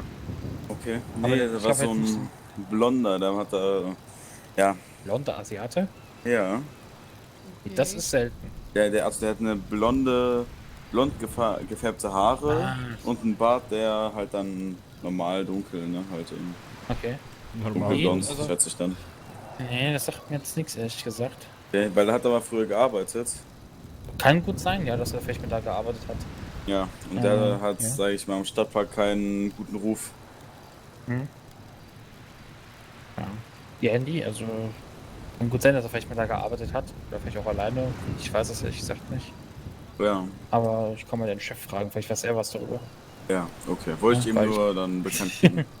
Ich bin nämlich seit 2 Wochen erst im Start fast. Ja. Und ja, muss man mal gucken. Okay. Ja, gut. Dann wünsche ich euch aber noch einen schönen Abend, ja? Ja, gleichfalls. Gleichfalls. Gut. Dann habt noch einen schönen Tag. Gleichfalls, ciao. Tschüss. Bruno. Oh. Ich sag Bruno und seine Antwort. Gar Ja, nicht. nee, nicht wegen dir. Achso. Ey, ohne Punkt und Komma. Wieso frage ich da auch noch nach? Ah. Ja, Entschuldigung, was wolltest du sagen, Ben? Wo hast du deine Cap? Wie? Wo du deine Cap hast. Ja. Ja. Auf dem Kopf. Achso. Woher? Ja. Ah, ich dachte schon, du siehst die nicht. Ja doch, woher du die hast.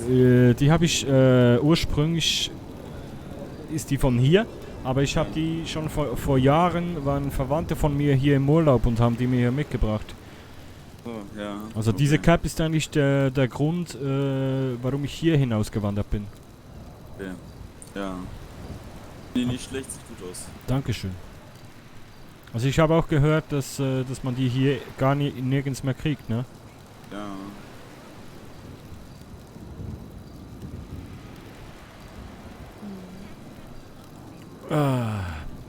Ja, nicht so nah ans Feuer ran, das könnte gefährlich sein, wenn ein Windstoß kommt.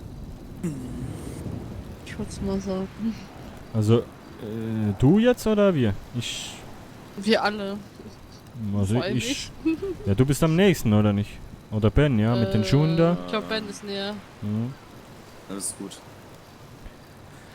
Ah, ja, ja. Sollen wir eben dann ganz kurz auf Klo? Jo. Okay. Bin dann gleich wieder da, ne? Hm. Aber nicht ins Meer.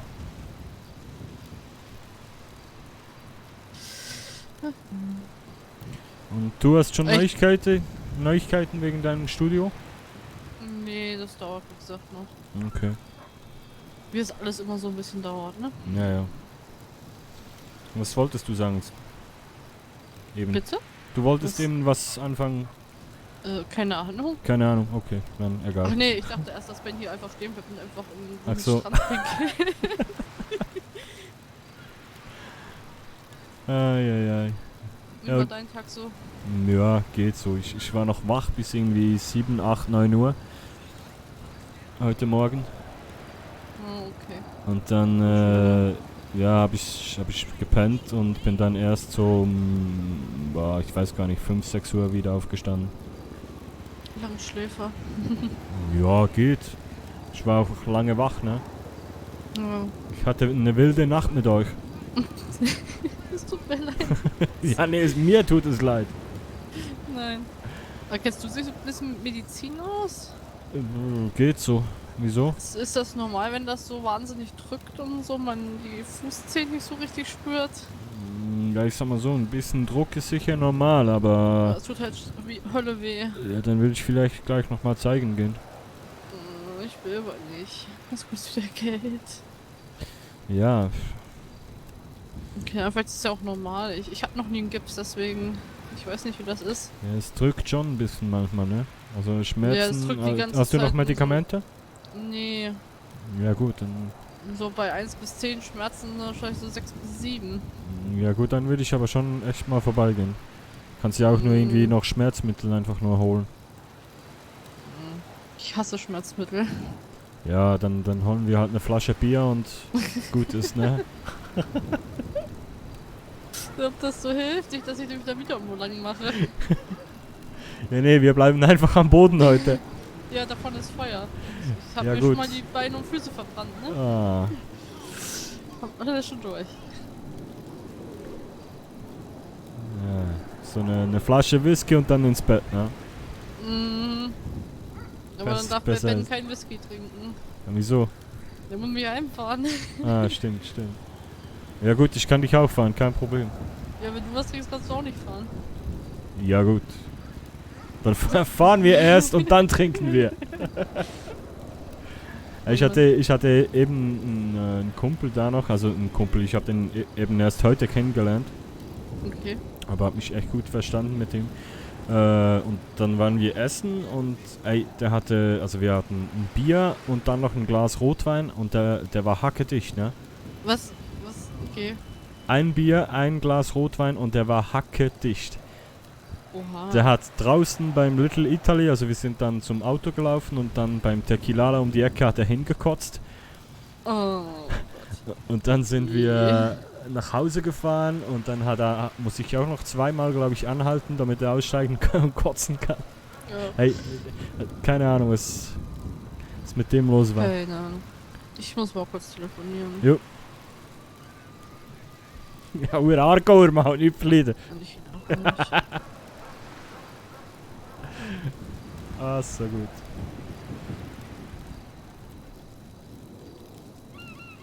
Hab.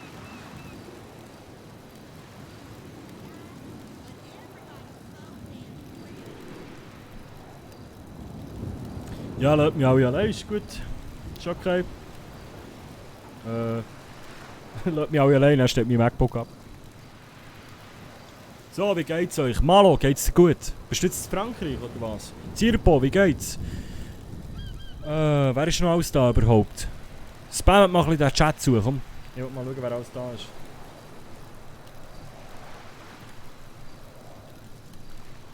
Das MacBook einstecken. Jetzt mal anders lässt. Ja. Ja, mir geht's super, mir geht's gut, danke. Hey, super. Das freut mich. Hat Feierabend gegeben? Ja, beim Bruno noch nicht. Du, warum?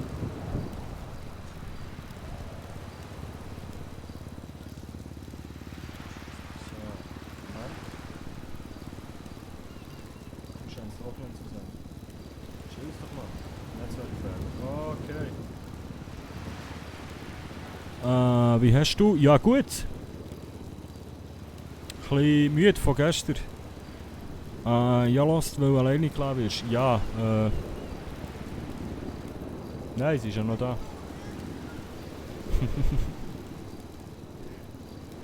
Übrigens, das haben wir noch gar nicht gesagt, heute im Kassel haben sie glaube ich erzählt. Kendrick, sorry. Ich habe gestern noch am Morgen früh, als ich den Stream abgestellt habe, bin ich nochmal draussen im Bankomat und dann habe ich im Köder draussen eine Pulle gefunden. So eine, wie sie jetzt anhat dort. Kann ich dir auch mal noch zeigen. Einfach nicht, dass ihr mich fragt, wo kommt jetzt der her? Und mal ob, eben, bist du jetzt zu der Ferien oder bist du gestern noch irgendwie weggefahren, wo er deine bessere Hälfte übernommen hat?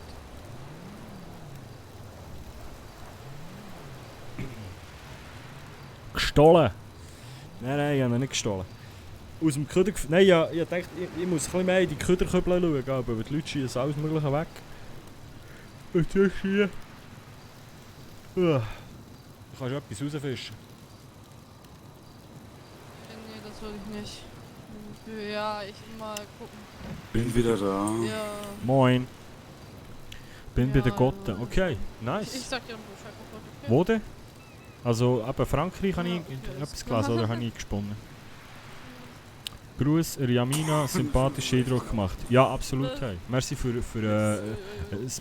die Jamina für ihre Dienst als Mod. Ja? Ja. Das ist gerade so passiv. Ja, ich war in Gedanken. Also, Kannst du ein bisschen lauter sprechen? Aus? Ja, was ist denn? Ist das normal, dass ich meine Zähne nicht spüre? Aber sie nicht verstanden hat. Bruno weiß bestimmt auch viel davon Bescheid. Hey, könnt ihr ein bisschen lauter sprechen? Ja, besser. Ja! Besser. Ja. Wunderbar. Nee, Ja, das Feuer ist ziemlich laut hier. Das Meer. Ja. Ja, wie gesagt, dass du deine Zähne nicht spürst wegen so eingenommen. Ibuprofen? Nee, der hat mir so heute Nova Ach, kein Novagin oder wie das Novalgin. heißt. Das Ja. ist Schmerzmittel. Ja. Ja, aber es tut halt so weh, so bei 7. Ne? Ja, wie gesagt, meine ich, Zähne. ich würde das echt nochmal, also zumindest mal andere Schmerzmittel noch holen, ne? Kann ich morgen mal. Robert hat mir gerade schon wieder genervt, dass ich soll gefälligst zum MD gehen. Würde ich dir auch empfehlen.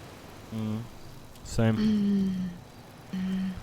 Aha, ja, sie hat mir gesagt, dass sie ja Nur du nicht bist ein versteht. kleines Kind mehr, weißt du, du musst selber entscheiden, Für was Arsch du macht Ja, jetzt ich noch ein weiß. Zapfli. Hä, also wenn du Bahndeutsch nicht verstehst. Hallo? Würdest du mich nochmal hochfahren? Also ich kann dich auffahren, kein Problem. Ja, genau. Dann können wir ja alle zu dritt gehen, weil ich habe ja ein Coupé, ne? Geht ja nicht. Ja. Bruno, lach nicht. Ah, schön. Ist vielleicht doch besser, bevor mir der Fuß abfällt. Ja, komm, Das dann wäre lass nicht so gehen. geil. Wenn ich hier so rumsitze, werde ich sowieso müde. Ja, dann komm. Super. Weißt du, wo das Auto steht, oder was? Nö. Alles klar. Ich wollte schon mal loslaufen. Ja. Ah, okay. Ja, so wie Französisch reden. Bruno parkt auch wirklich seine Karre 5000 Meilen von hier entfernt, ne? Damit War die keiner letztes sieht. Mal irgendwo da hinten das eine Mal das Ja, ich ja, getroffen bei habe dir auch. oder so? Du bist bestimmt bei Bruno immer noch. Die steht da, ne? Ja. Hab ich recht? Jupp. Ja. Ich Dann park kannst eigentlich du mir immer mal da. Schuhe anziehen helfen, ganz kurz. Ja, komm mal hier, meine Tochter.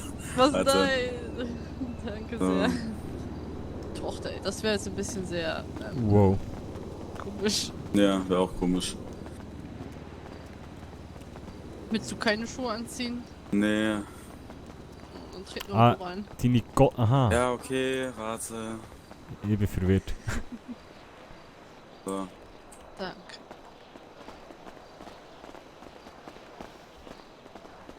Lauf durch Los Santos mit 2 Verletzten. Idee für einen neuen Song? Hm? Idee für einen neuen Song. Immer. Perfekt. Kannst jetzt auch Verletzten.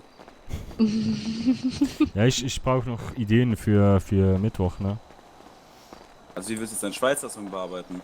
Ja, nee, den spiele ich sicher auch, aber ich glaube, den mache ich weiß nicht. Wahrscheinlich Also wieder so- Freestyle. Mhm.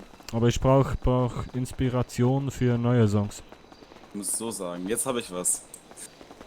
Achtung. Wie war doch mal deine Line, die du gesagt hast? Lauf durch Los Santos mit 2 Verletzten. Ja, genau. Und dann kann man sagen, warte, ich muss kurz überlegen. Ja, wir fahren ins MD. Nee, das ist die falsche Line. Hier lang. Doch, das sind Ja, meine okay. besten. Warum? Ja. Das Ja. können wir machen. Gut. Bitte? Was? Der Pole stolpert über... Über seine Füße. Und der Bruno. Ja, ja. Grüße. Ich sag Bescheid. Und Ja, Bruno, alles klar. die Grüße. Oh. Bin ein Schweizer Mann. Bin ein kleiner Schweizer Mann. Bin ein Schweizer in Los Santos. In dem die Karre muss echt reich sein. Mhm. Ja, auf jeden Fall. Apropos reich, ne? Wie spät haben wir es denn? Es hat nichts mit Recht zu tun. Ja Nee, doch, nicht so um weit. 12 um 12 bin ich wieder reich. 11 Minuten. Ach so. noch. Ja, stimmt. So. Ah, gleich, ja, und dann tanken und dann bin ich wieder arm. Bruno, ich fühl dich. Ja. Das ist eine Straße, verdammt! Sind bestimmt betrunken. Ja. Kann mir das mal jemand im Navi eingeben? Ben, du sitzt vorne, ne? Ja. Und die, ne? Mhm. Ja. So, angegeben. Dankeschön. $50. Ich habe quasi angehalten. Ja, muss auch 30 Sekunden anhalten. Quasi. Was, 3 Sekunden? Echt jetzt? Echt 3? Das steht aber nicht so im Gesetz, ne? Nee? Ich glaube Ja, nicht. deswegen bin ich doch bei den europäischen Gesetzen. Okay. Ja, vielleicht ist das doch so. Also in Polen würde ich gar nicht anhalten, weil wenn du anhältst, hast du keine Felgen mehr. Die Fresse. Ich liebe dich, Junge. Ich liebe dich auch mit deinen Schweizer Uhren. 1, Wow. 2, 3. Wow, oh mein Gott, ich bin nicht. Was denn? Nein, so lange anhalten, ist ja furchtbar. Ja, kann man doch machen. Da reicht der Sprit dann nicht mehr. Ja, ist Ja, echt jedes so. Mal beim Anfahren, ne? Ja, da verbraucht das Fahrzeug ja durchschnittlich ja am meisten Sprit, ne? Mhm. Für den Start und ja, das war's auch. Fürs Anhalten, ja gut, ne? Ja, das Anfahren und ja.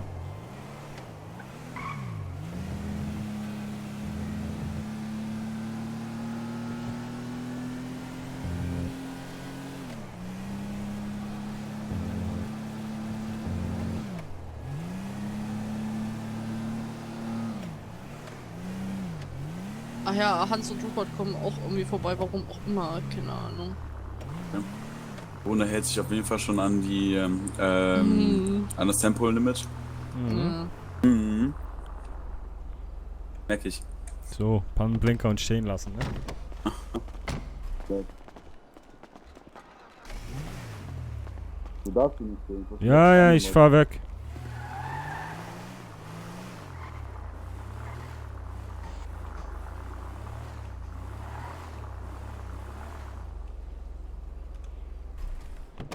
Hey, Militär.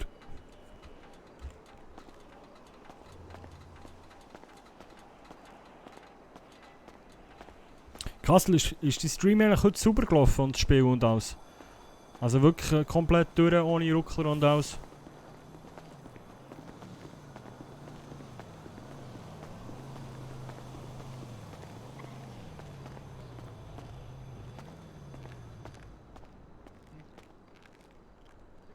Ja, jetzt vielleicht nicht, aber vielleicht sie 2. Danke, nein. Ja, okay, gut. Auch Nachteile. Ja. Oh. Bei was denn? Bundes neben dir. Ja, schau mal hinter uns.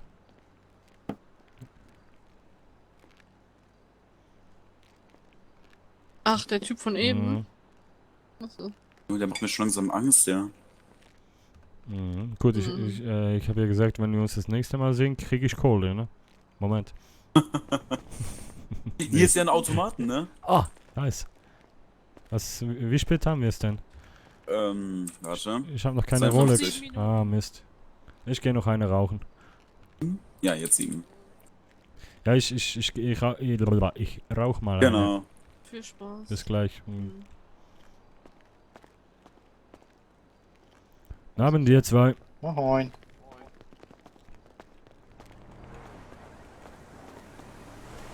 So, also was?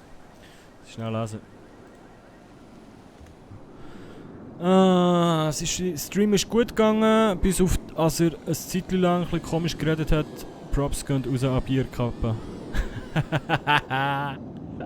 Hast du schon Gitarre heute? Ja, mit dem Kassel zusammen, tatsächlich. Aber viel, viel weniger als ich wollte. Hat da einen neuen Typ gelernt kennen.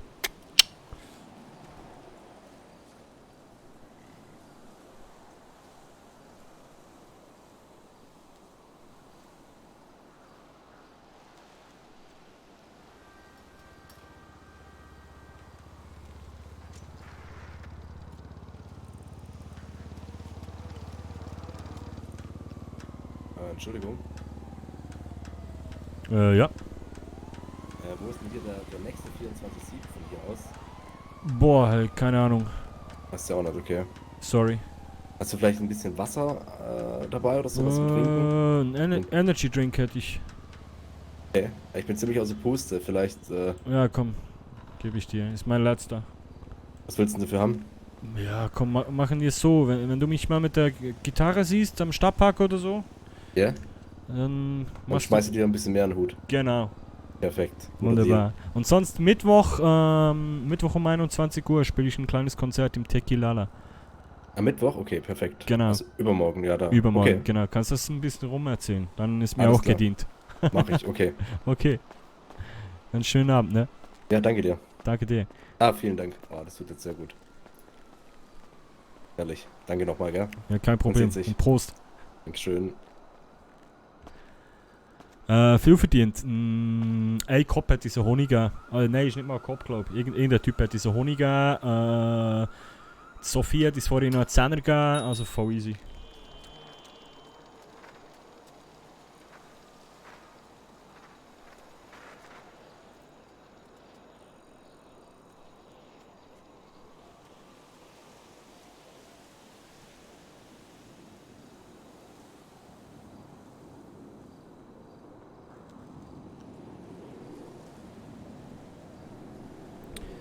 Wenn du willst, kannst du mir dann auch eigentlich noch Editorrecht geben, dann kann ich auch mal eine Umfrage starten oder deinen Titel ändern etc.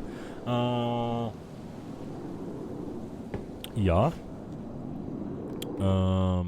Das könnte ich eigentlich jetzt schnell machen. Wo mache ich das? Community, Rundverwaltung. Malo. Editor. So.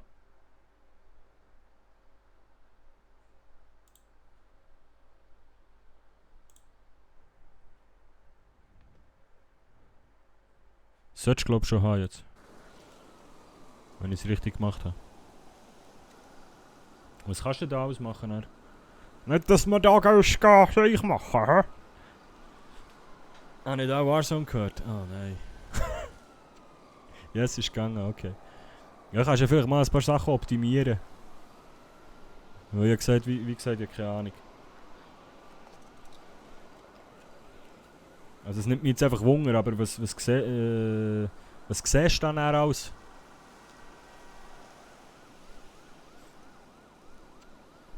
Gut, ich habe nichts zu verstecken von dem her.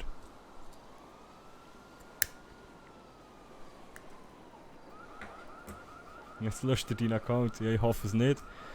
Ich kann nur Sachen ändern betreffend im Stream. Okay. Jetzt kannst du gerne mal ein bisschen, die ganzen Sachen anpassen und dass vielleicht auch die Leute mal wieder eine Benachrichtigung bekommen. Dickpics. Nein, die schicke ich nur gegen Geld.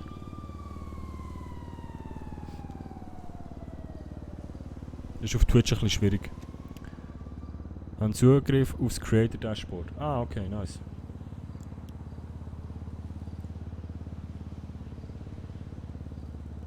Kannst du in dem Fall jetzt auch einen Bot installieren? Oder nein, es muss auch im Streamlab Sinn machen. He? Hat ja genug gespendet. Ja, nein, für das nicht. Den Bot musst du auf dem PC haben. Ah, okay. Okay.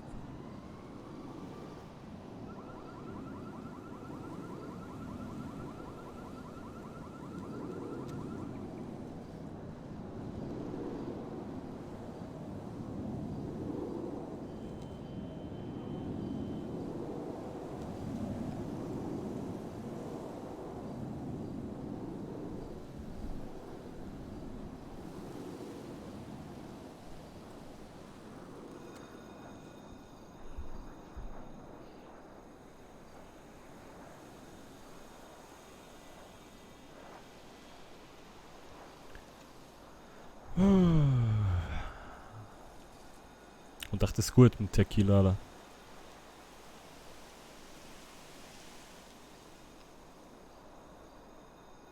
Schere, Stein, Papier.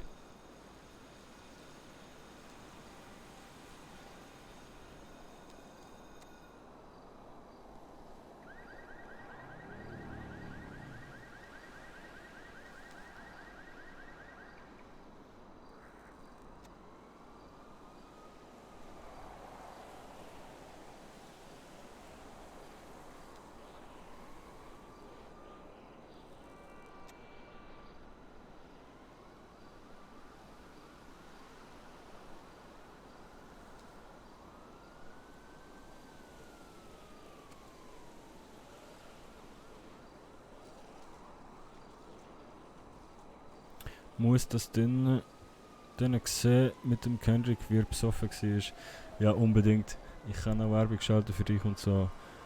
Hat eigentlich wie Adminrecht. Okay, nice. Ja, dann mach mal, knall mal Werbung rein da.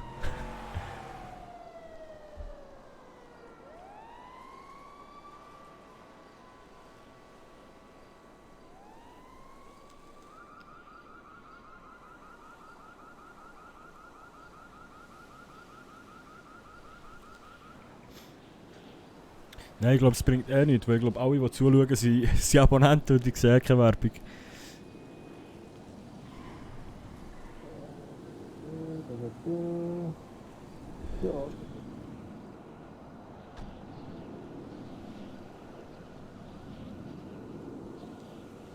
Oh Mann. 80 $.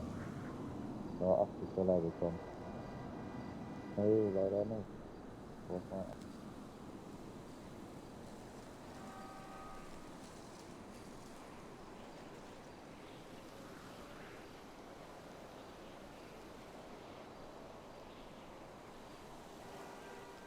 Der Einzige, der Werbung sieht, bin ich. Ah, immer noch kein Cash auf Paypal fürs Batman.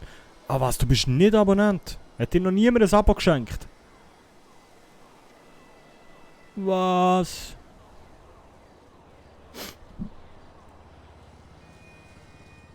Nicht mehr, nein. Oh. Ja, das kommt ja auch wieder. Der Uwe wieder reinfetzt.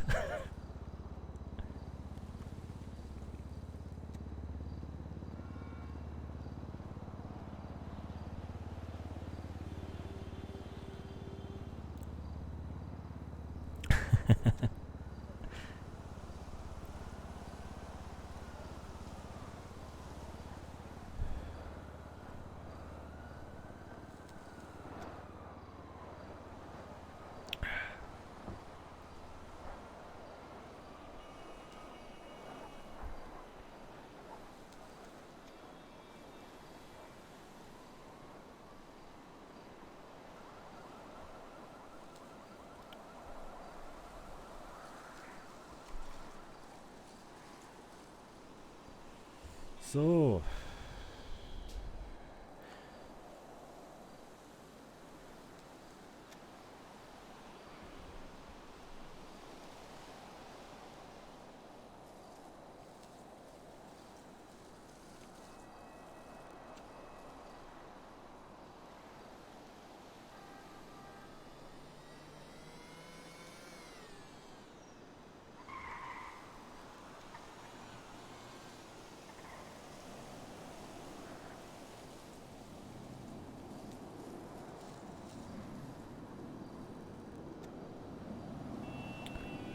Was hat der Bruno noch im Sinn? Ja, jetzt mal warten, bis die da im Spital fertig sind und dann mal schauen.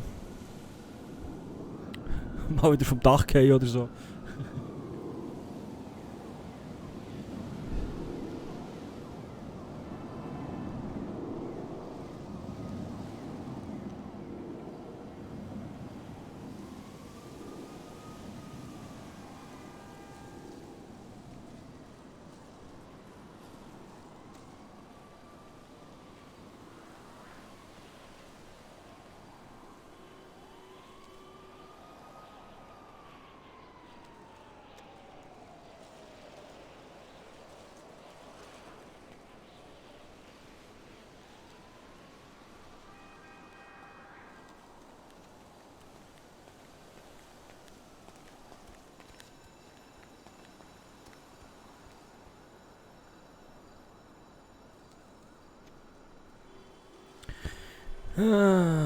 Wie sieht es aus mit der Aufnahme vom Brunnemann? Ja, sollte ich mal angehen. Ich sollte mal einen fixen Text schreiben.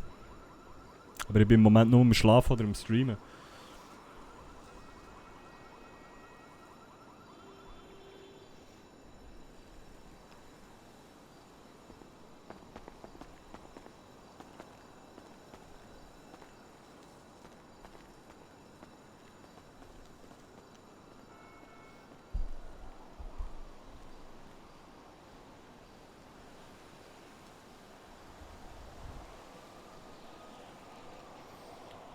Ba-dum, ba-dum, ba-dum.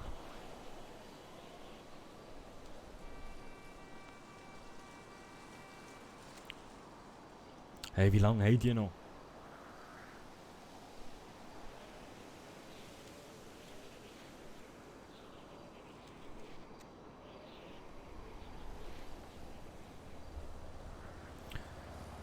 Was ist sonst schon gelaufen? Ja, ich und der Kassel sind jetzt Nachtessen und er war besoffen gewesen und alles vollgekotzt.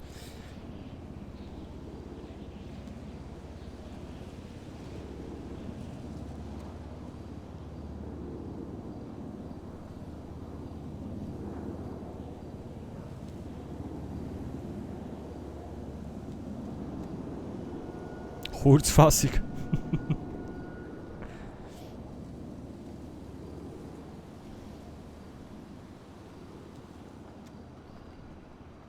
In-game. Nein, in echt. Logisch in-game.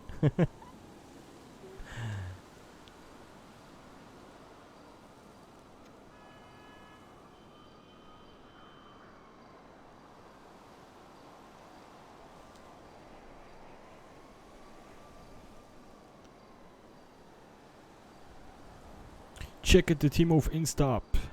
Nice. Merci.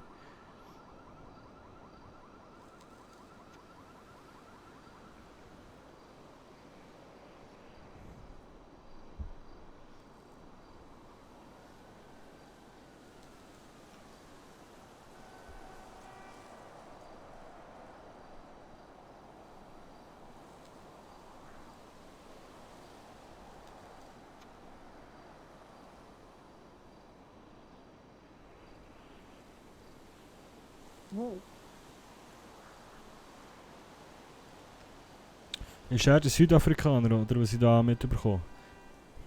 Vielleicht? So, wie viel Geld habe ich jetzt bekommen? Wer weiß? Ja.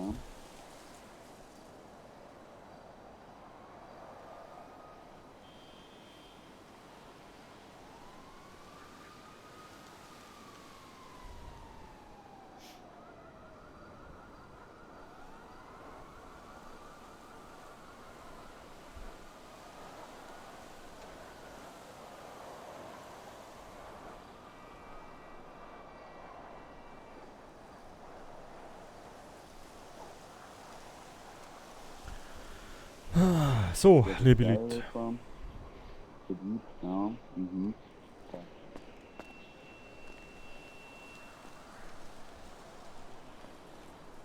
Bruno, Ja. du brauchst aber echt lange, ne? Ist schon seine 4. Kippe oder was? Na, die zweite oder dritte jetzt, ja? Hintereinander oder was? Ja klar, ich muss ja warten.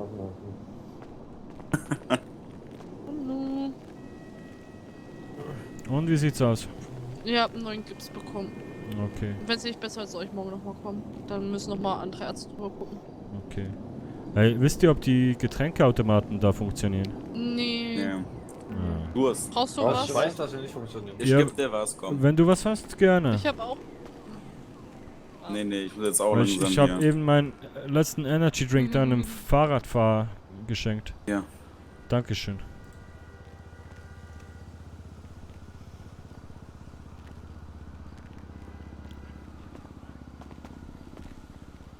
Wollt ihr wieder an den Strand? Boah. Ja, Ben hat ja sein Auto noch unten. Mhm. Mir ist das persönlich. Dir ist es Bruno persönlich entscheidet was? heute. Achso, ja. Ich entscheide? Mhm. Ja, weil du bist der Schweizer Mann. Ja, ich glaube, ich gehe gleich mal noch kurz an den Bankomat. Ja, der ist doch hier drin. Ja, eben. Ja, dann geh mal Dann gucken. gucken. Ich trinke eben aus. So. Ja, ist nichts Großes, aber nur deine $240 mehr. So. Wow, Bruno schmeckt.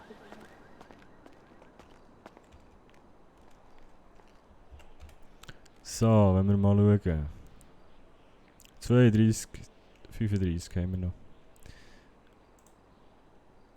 Wo? Kommt langsam. Gut. Ah, warte, jetzt, wir haben ja noch Bargeld bei uns. $171.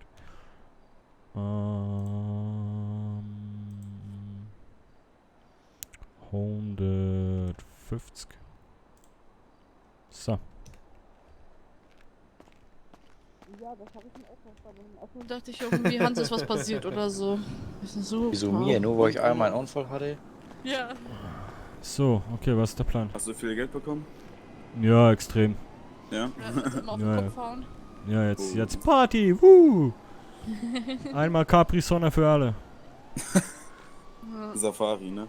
Ja. Ach ja, war Sophie vorhin bei euch? Also ist Sophia nicht Sophie. Die hat mich zumindest angerufen.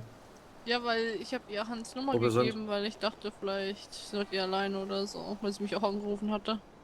Ja, ne, die hat mich angerufen, wegen wo wir sind. Da habe ich gemeint, ich bin mit Hans unterwegs. Da meinte ich, ja, hätte jetzt nicht angerufen. Aber da waren wir gerade oben bei Hotels gewesen. Ach so. Also das war eine Ecke weg. Hör mal, ihre Nummer, warte mal. Du hast sie ihr gegeben. Warte. Ich Ja. habe nämlich vorhin eine angerufen, die ich nicht eingespeichert habe und ich kann Das war nicht sie zuordnen. bestimmt. 541132? Nee, das ist sie Nee. nicht. Sie ist die 644631. Nee, die hat mich nicht angerufen. Ja, dann. Nö, Das aber wird die Nummer, nö, naja. Ben, weißt du überhaupt, wie ich Sophias Nummer gekriegt habe? Jetzt kommt's. Was mein Smooth war? Wir haben ja beim Grunde der Wahrheit gespielt.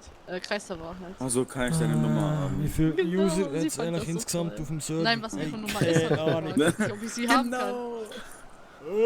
Phil, ich weiß nur, dass sie im Moment etwas über 19.000 Bewerbungen vor sich haben. Oder bist du schon eingeschlafen?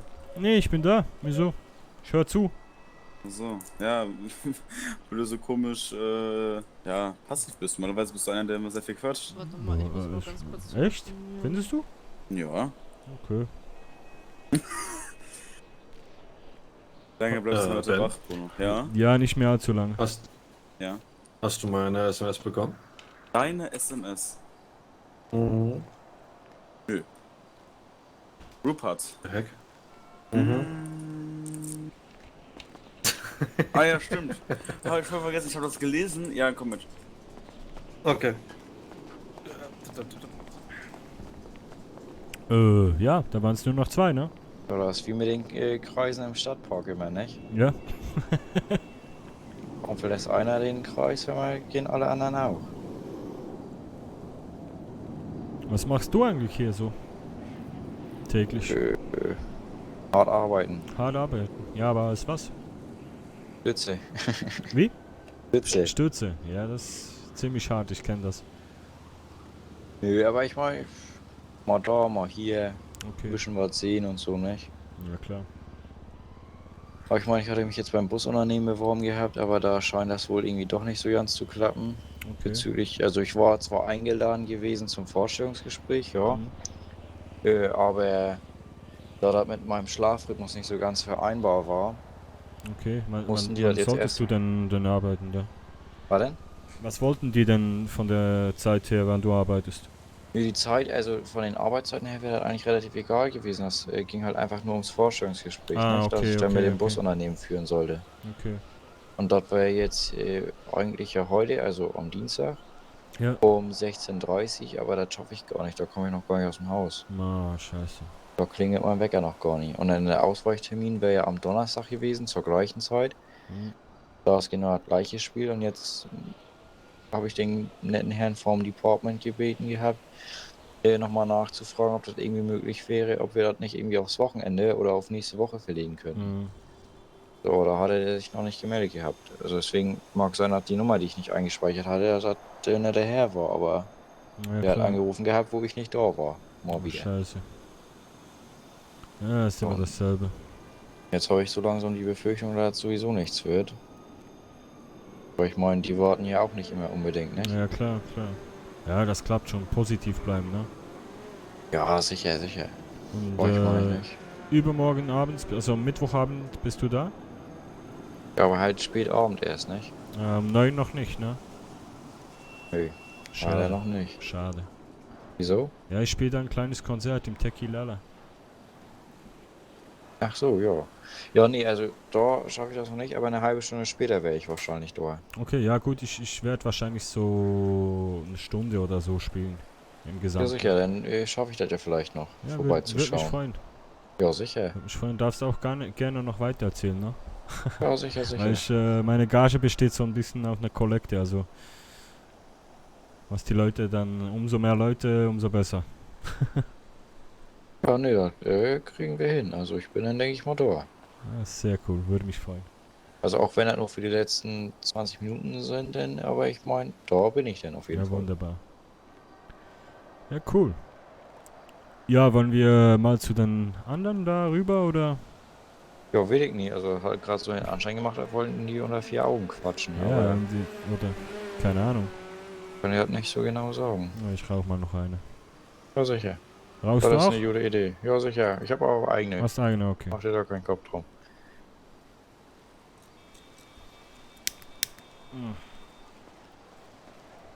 Was windig hier, ne? Hm.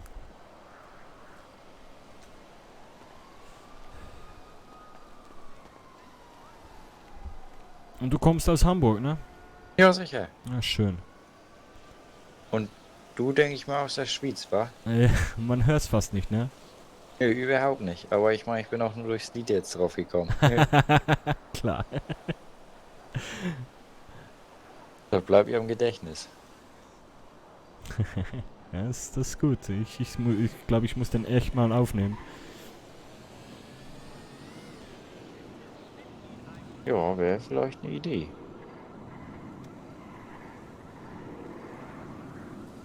Aber ich meine, Ohrwurm ist es auf jeden Fall. Ja klar, aber es ist halt auch eine Preisfrage, ne?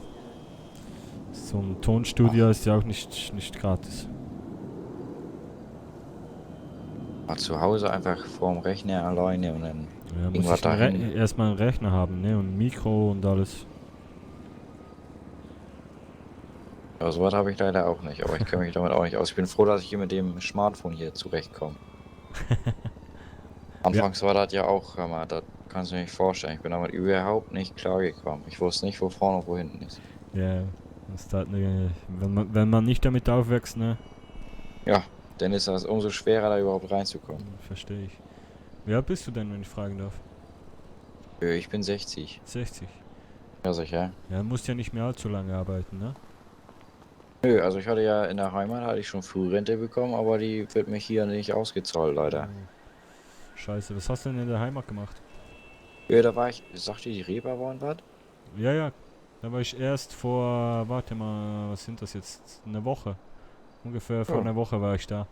Ah, siehste. Ja, nee, da habe ich tatsächlich den größten Teil meiner Laufbahn quasi gearbeitet. Okay. Und da ja, mitunter als Türsteher oder halt auch mal in der Kneipe. Okay. Ja, also ich habe da in der Hinsicht da so meinen Lebensunterhalt mir verdient. Ah, Nicht? cool. Ja, ich mag das da. Aber jetzt vor einer Woche, als ich da war tote Hose, ne? Im Moment ist es ganz schlimm da. Ja, es mag sein. Ich habe da nicht allzu viel mitbekommen von. Ja, War ja schon lange nicht da. Seitdem ich hier bin, war ich auch nicht wieder einmal in der Heimat. Okay. So, und so richtigen Kontakt mit den Leuten da habe ich jetzt auch nicht mehr so. Also von daher will ich nie. Mag sein.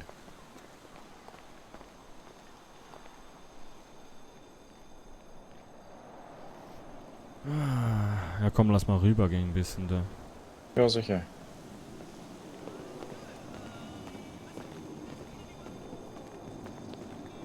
Sophie? Ja. Was ist der Plan jetzt so? Weiß ich gerade nicht, die vertreten irgendwas. Ich habe keine Ahnung. Okay.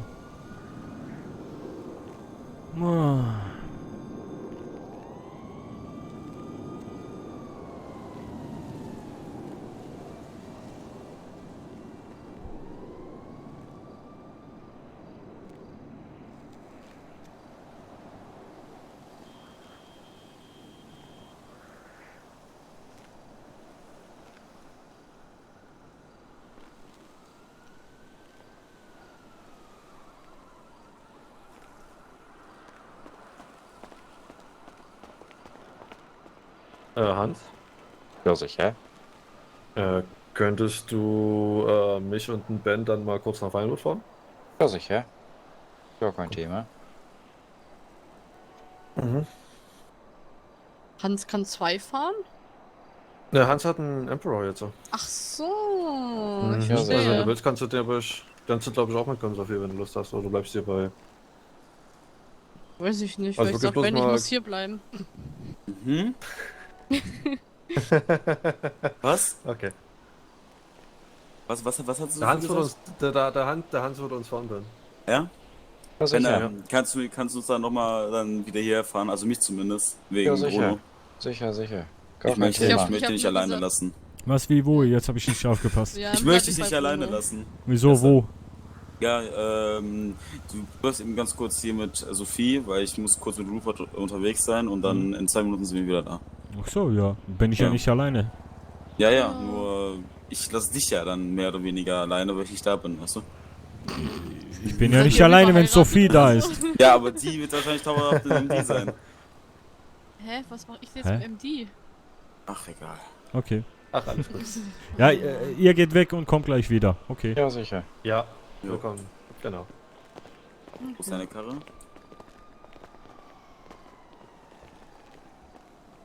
Ah, ja. Passiv rauchen ist auch tödlich. Ich hab die ausgemacht, alles gut. Hm. Gestern hast du mir erlaubt, in deiner Wohnung zu rauchen und jetzt sagst du mir, passiv rauchen ist tödlich. Ja.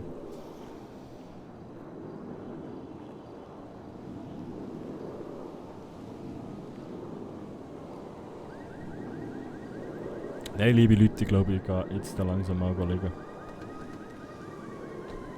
Ich bin echt durch. Und ich muss unbedingt noch neue Songs suchen tun. Ach ja. So, ich hab's noch mal anrufen. Ich glaube. Jetzt habe ich fast kein Wort verstanden.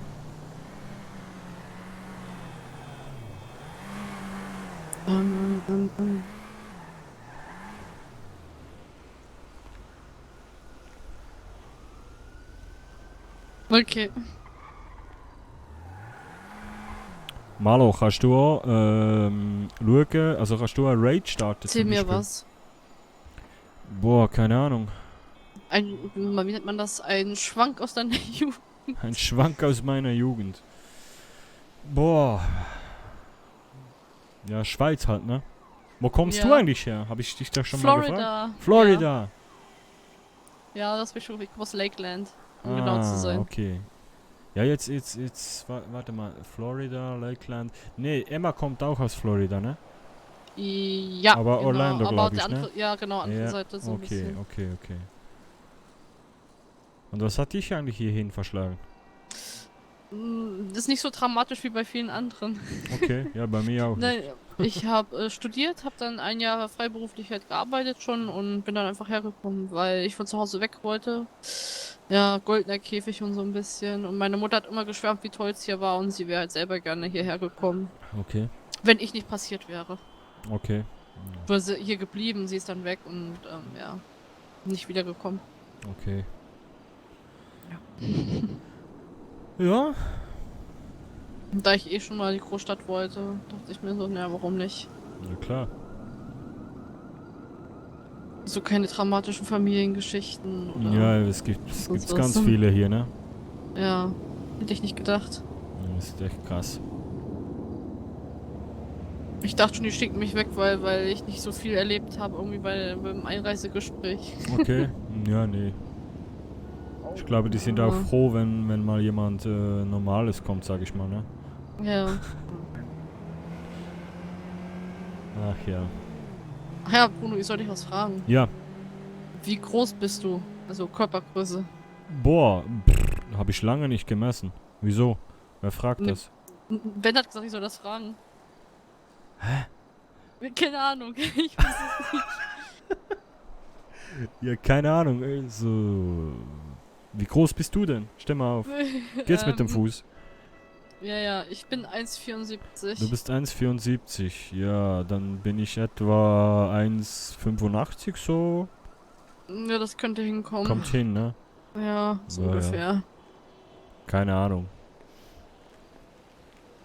Hoch abgerutscht. Ja, Boah. sei vorsichtig. Hm. Nicht, dass ich gleich wieder rein darf. Ja. Dann hätte Ben recht.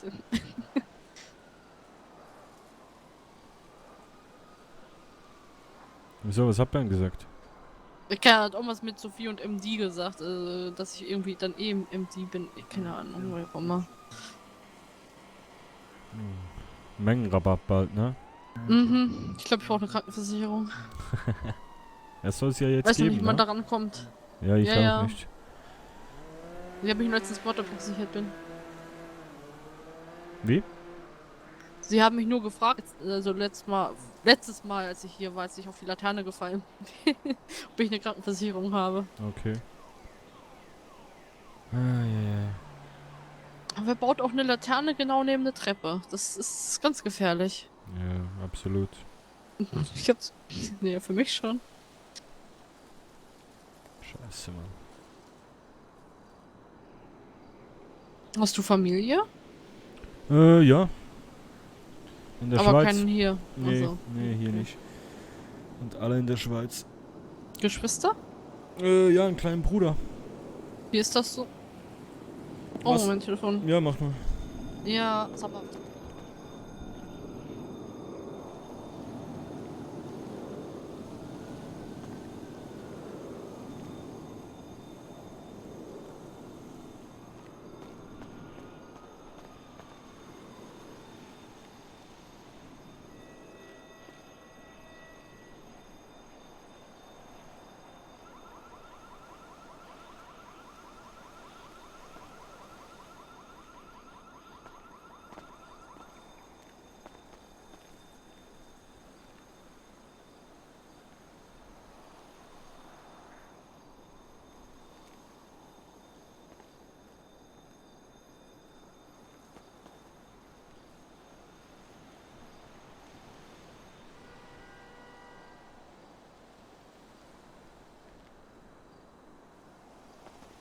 Malu, bist du noch da?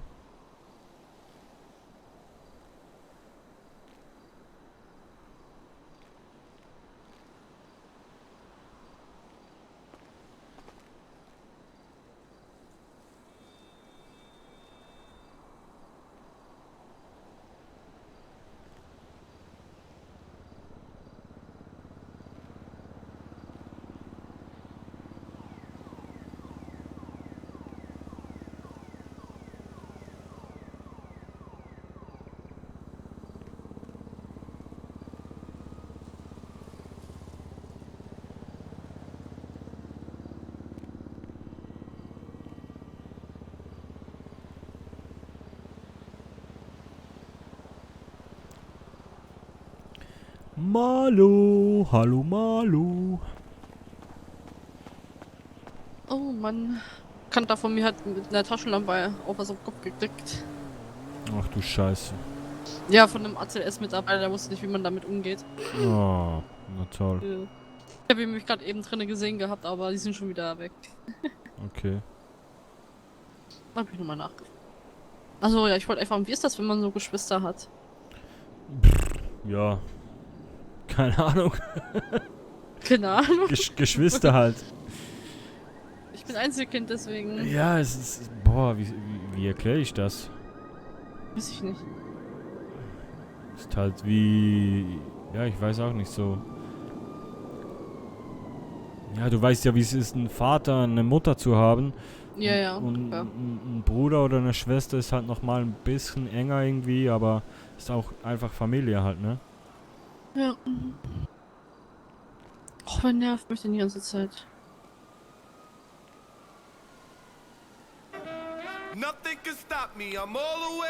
Anderson, vielen, vielen Dank für dein Follow. Danke dir.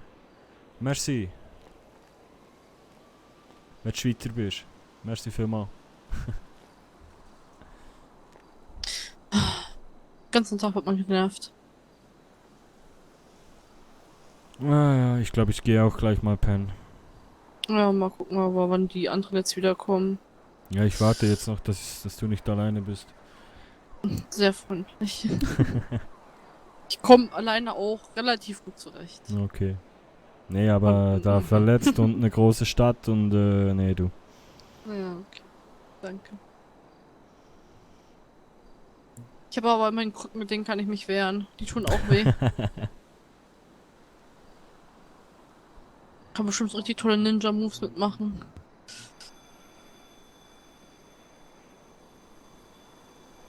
Willst du mir ein paar Tacken Krücken abkaufen? Wie? Du mir meine Krücken abkaufen willst in ein paar Tagen? Boah, was will ich mit denen? Weiß ich nicht. Blau, groß, tun weh. Ja gut. Ich hab eine Gitarre, ne?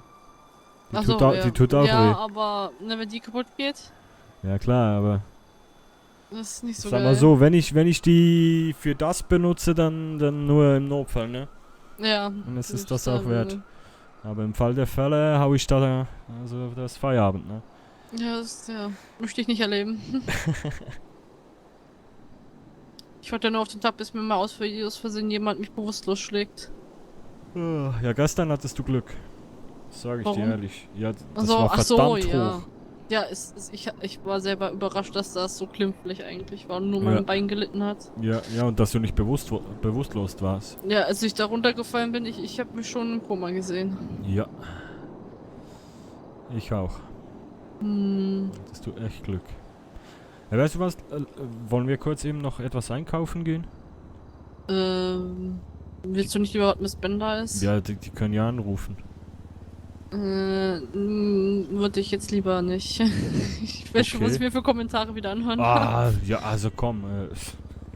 Okay. Ja. Jetzt seid ihr jetzt zusammen oder nicht? Nein. Ja, also. Ja, aber die Kommentare mag ich trotzdem nicht. Ja, ob du jetzt hier mit mir alleine sitzt oder ob wir kurz einkaufen fahren, macht jetzt auch gut, keinen dann fahren wir Unterschied. kurz einkaufen. Also, Alles. ja. Ja.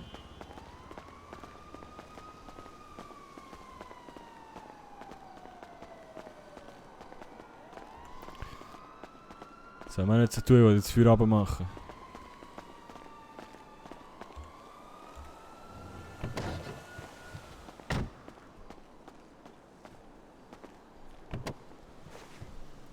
Und sag mal, weißt du ungefähr, wo die Tanke ist? Da war ich gestern mit Ben, aber ich habe vergessen, wo genau die ist. Oh Gott, die welche günstige jetzt? Tanke. Die ganz günstige, Ja. die ist in Chinatown, aber ich weiß nicht genau wo. Warte mal, ich kann mal kurz In im Navi Chinatown?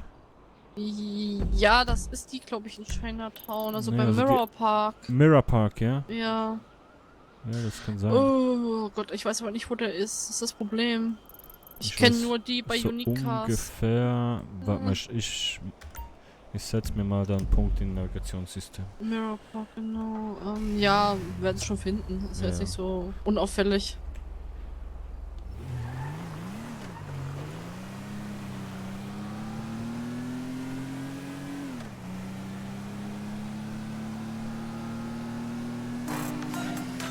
Wer ruft jetzt dann? Ja, Ben! Ja, du bist gerade schon vorbeigefahren. Ah, cool.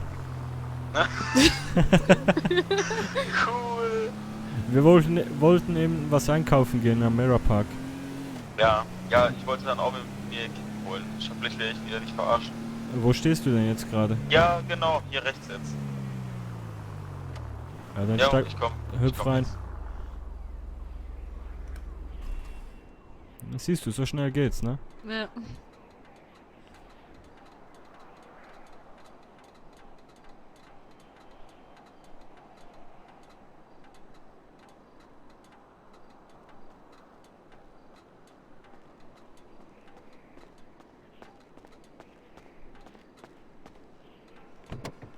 Überfall. Überfall. Hallo. Ich hab ein bisschen viel Geld dabei, also Westreich jetzt. Wie viel hast du jetzt? Ey, Ben, siehst du Jetzt mal. von hinten aufs Navi? Ja. Kannst du mal schauen, ist das, habe ich das richtig markiert? Nein, ich markiere es dir richtig. Okay, warte, ich nehme die Ich Markierung habe eventuell raus. über $300 dabei. Nicht viel. Oha. So ist richtig. Du hast 3 Straßen zu früh in Markierung gesetzt. Ich sag's dir, wenn ich jetzt richtig liege und genau auf Punkt jetzt diese Tankstelle ist, bekomme ich für jeden von euch einen Fuffi. Nö. Okay. Ne? Oh, okay. Wenigstens habe ich ein Okay bekommen. Dann kann ich mir schon mal Ich hab Deutschland keinen die Fuffi. Kippen kaufen. Ich bin ein armer Straßenmusiker, ich habe kein Geld. Aber eine Cappy, die limitiert ist. Ja. Es war ein Geschenk. Und die verkaufe ich auch nicht.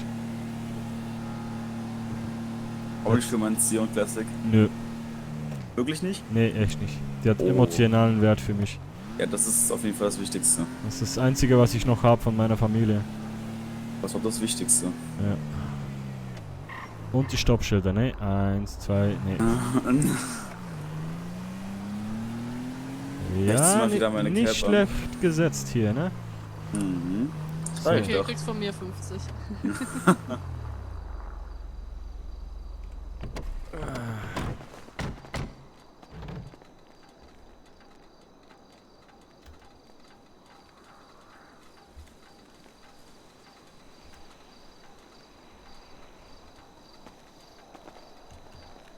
Ich muss erst Geld holen. Okay, aber trotzdem wichtig. Okay, dann krieg ich auch noch eine XL-Packung von dir. Redwood. Chat, seid ihr noch da?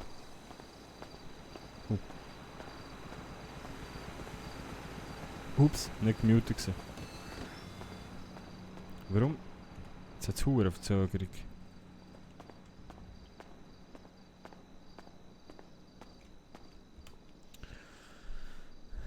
So, Geld abheben. Oh. Ja, moin. Ja, moin, lange nicht gesehen, ne? Ja, ich muss erstmal Kohle holen. Richtig reich, ne? Ja, gleich nicht mehr. Ja, das ist Zeit für ein Tausender für einen Tank.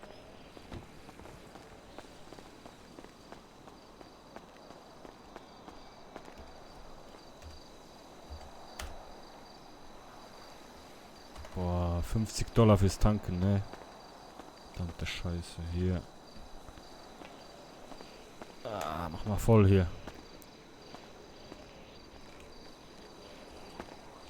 Komm, das schaltet automatisch aus, ne?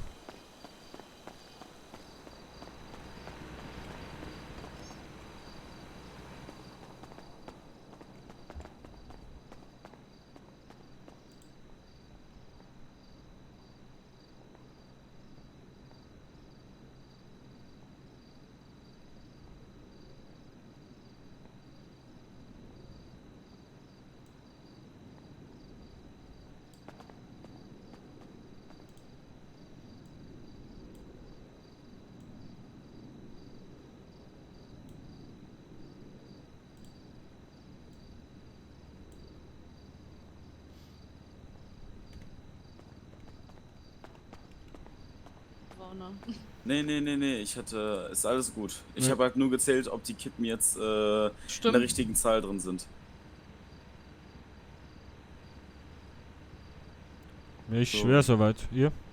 Ich Ja. muss mir noch was zu trinken holen. Okay. Dass Ben sich mal selber was kauft? Ja, wir eben auch was ausgegeben, ne?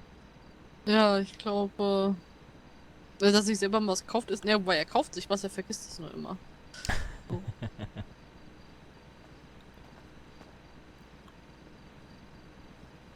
Malo. Malo. Malo. Er dann Malo.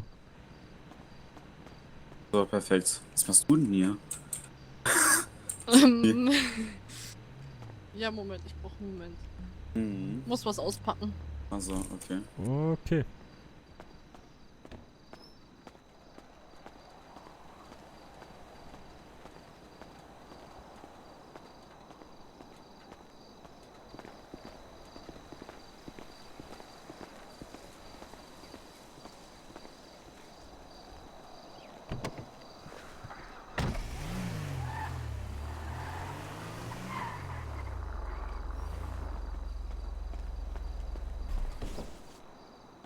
Ey, mein Lack!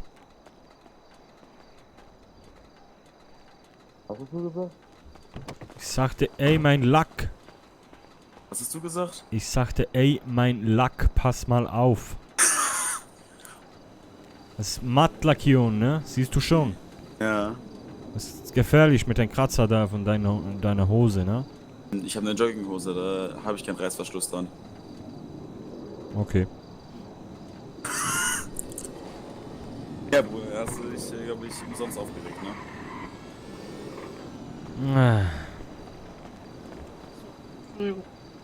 Hast du gesehen? Der Herr Trees, der war vorhin im Team, ne? Und? Der hat vom ACLS auf die Nase gekriegt. Geil. Ja, ja. Natürlich. Ich habe ihn nur angerufen, gefragt, ob er das war. Er ruft mich zurück nochmal. Aber ja. Bruno?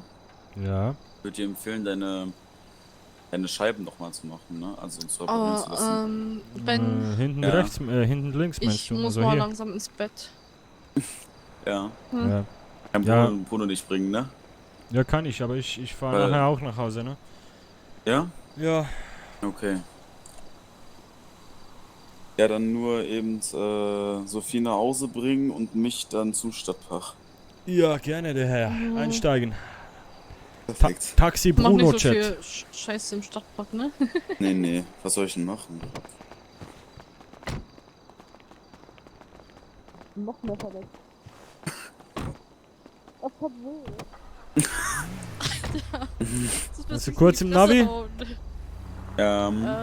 Muss Zu mir? Ja. Mach das schon. Ganz auswendig, pass auf. Ja. Bist du weggenommen? Mhm. Hup, hup. Yay. Bruno, was hast du noch alles gemacht, als ich mich schlafen gelegt habe? Wie? Was du gestern alles gemacht hast, als ich mich schlafen gelegt habe? Was habe ich noch gemacht? Ich war noch am Strand Gitarre spielen. Ja. Ich war noch auf dem Dach, glaube ich. Nee, warte mal, was habe ich gemacht? Ich habe keine Ahnung mehr. Scheiße, was habe ich gestern noch gemacht? Ja doch, ich glaube, ich war noch mal auf dem Dach. Ja? Ja, ich habe noch an meinen Songs gearbeitet. Wenn du nicht auf die Fresse fällst und dir dann Oberbein nicht brichst? Ich war bis jetzt fast jeden Tag da oben und ging gut. Ja, bei mir auch, nur Sophie war ein bisschen zu übermütig. Ja, ich hatte auch richtige Schuhe, ne? Mhm. Ach ja, die Schuhe. Hm.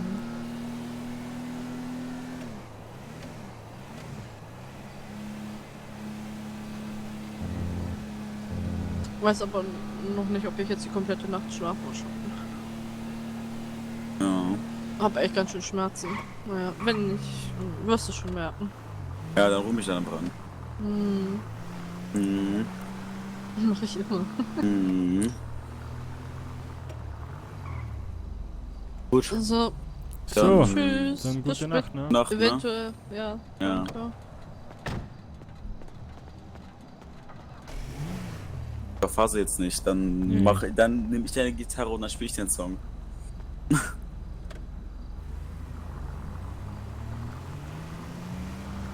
Ach ja. Bruno, du bist heute schlecht gelaunt oder so? Nee, einfach müde. Sehr müde. Ja. Ich habe nicht viel geschlafen. Also ich glaube nicht, dass die Federung das aushält mit dem... Sag's gerade du, ne? Ja, du hast mich letztens so angemeckert, ne? Sag mal so, jetzt ist die Dame weg, jetzt kann ich ja fahren, ne?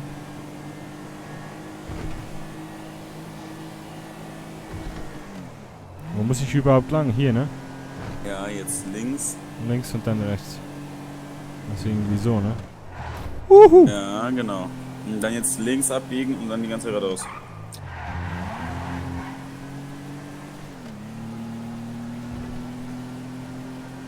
Das geht auch gut, ne? Hm? Das geht auch ganz okay, ne? Was denn? Meine Karre. Ja. Merkt man halt nicht, wie schnell die fährt, weil die halt so eine Kutsche ist, ne? Ja. Du kannst auch schneller fahren. Oh, war auch nicht schlecht, ne? Respekt. Sagst du nichts mehr. Ja, okay. Du willst dann pennen gehen, ne? Ja, ich geh pennen. Ich bin echt komplett am Arsch. Okay, ja, dann wie gesagt, gute Nacht, ne? Schlaf gut. Gleichfalls und ja, lass morgen oder so oder übermorgen mal quatschen. Wegen Ja, dem machen wir. ganzen Ding. Ich habe jetzt, für dich noch, ich habe da mit dem Boss noch telefoniert vom Tequilala. Ja. Wir haben jetzt das anders geregelt. Wir haben jetzt den Eintrittspreis erhöht auf $27. Ja. Und dann machen wir 50-50 und ich mache noch eine Kollekte. Also ich stelle noch irgendwie einen Eimer oder so vor die Bühne. Weil er meinte irgendwie, er hat auch hohe Security-Kosten und bla bla bla und ja, so passt es für beide. Ja, klar. Ja gut, Ja. und ja, und ich bekomme bald eine Offerte, um den Laden zu mieten, ne? Was? Was kriegst du? Eine Offerte. Achso, Ein Angebot. Ja, ja, ja. Na gut. Okay. Ja, gut. Dann gute Nacht, ne? Ja, dir auch, ne, auf Und jeden Fall. Bau keinen Scheiß, ne? Was soll ich denn bauen? Ja, Ich bin keine selber Ahnung. verletzt, ich kann jetzt Ja, keinen abziehen. Darum meine ich ja, ne? Sei vorsichtig. Ja, du auch auf jeden Fall, schlaf gut. Ey, dankeschön. Bis morgen oder, ja. Jo, bis morgen. Ruf mich einfach an, Mach wenn ich. du Bock auf mich hast. Immer doch. Okay. Ja, okay. Gut. Ja, bis dann. Bis dann. Ciao.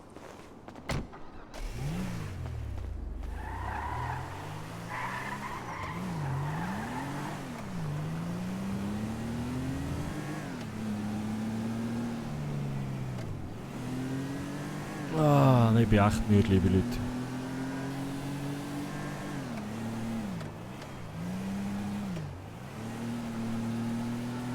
So, jetzt gehen wir den Kassel wecken.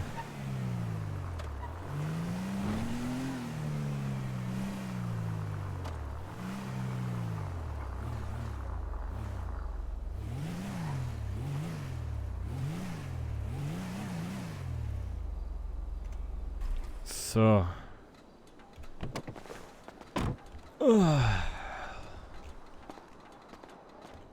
Geht sogar pennen, ja, aber wir gehen schon fast die Augen zu, wirklich durch. So. Wünsche gute Nacht, hey, merci Zierpo fürs dabei sein. Schlaf gut. Schau, da schlaft der Kastel. Oh, jö. Schau mal, wie der abfüßelt. Der Kendrick. Haben wir ihm ein bisschen in die Nase rumgrübeln? Nein, nicht, dass wir ihn noch weg. So, ich entspanne mich jetzt da noch ein bisschen auf dem anderen Sofa.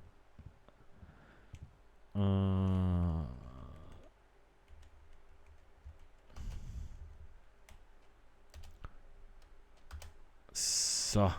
Ja, das ist ein bisschen weit hinten. Vielleicht noch ein bisschen. Ja, perfekt. Gut, liebe Leute, dann sage ich merci viel mal fürs dabei sein. Merci für euren ganzen Support, merci für die ganzen Follows, die neuen Abos, die Bits, die... Merci. Rushing Ronny folgt dir vor 3 Stunden, willst du mich echt verarschen? Erst. Nein, merci viel mal für eure Unterstützung und ich weiß noch nicht, ob ich morgen wieder streamen oder vielleicht mal einen Tag Pause machen, aber spätestens am Mittwoch haben wir unser grosses Konzert und ich hoffe, ihr seid alle mit dabei. Bruno sein erstes Konzert. Jetzt schaue ich noch schnell, wenn wir euch noch schnell irgendwo her schicken. Komm, wir glüsseln noch heute, wo wir euch noch her schicken können. Unbedingt da bleiben. Unbedingt da bleiben, dann können wir euch doch noch, während so viele Zuschauer.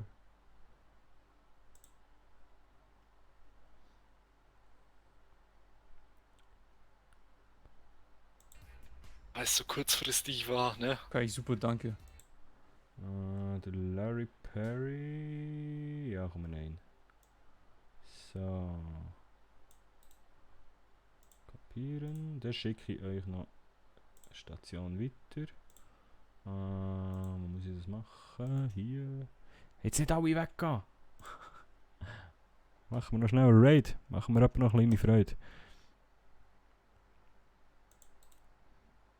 So. Raid Beginn. Also, schönen Abend zusammen. Merci vielmals fürs dabei sein. Bis gleich.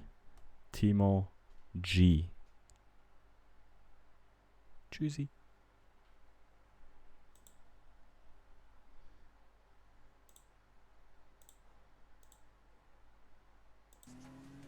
Hast du was von Fuchs gehört heute? Hab heute mal mit dem telefoniert. Er meinte sich zu melden, aber bisher kam nichts heute. Verstehe. Ja, wie auch immer.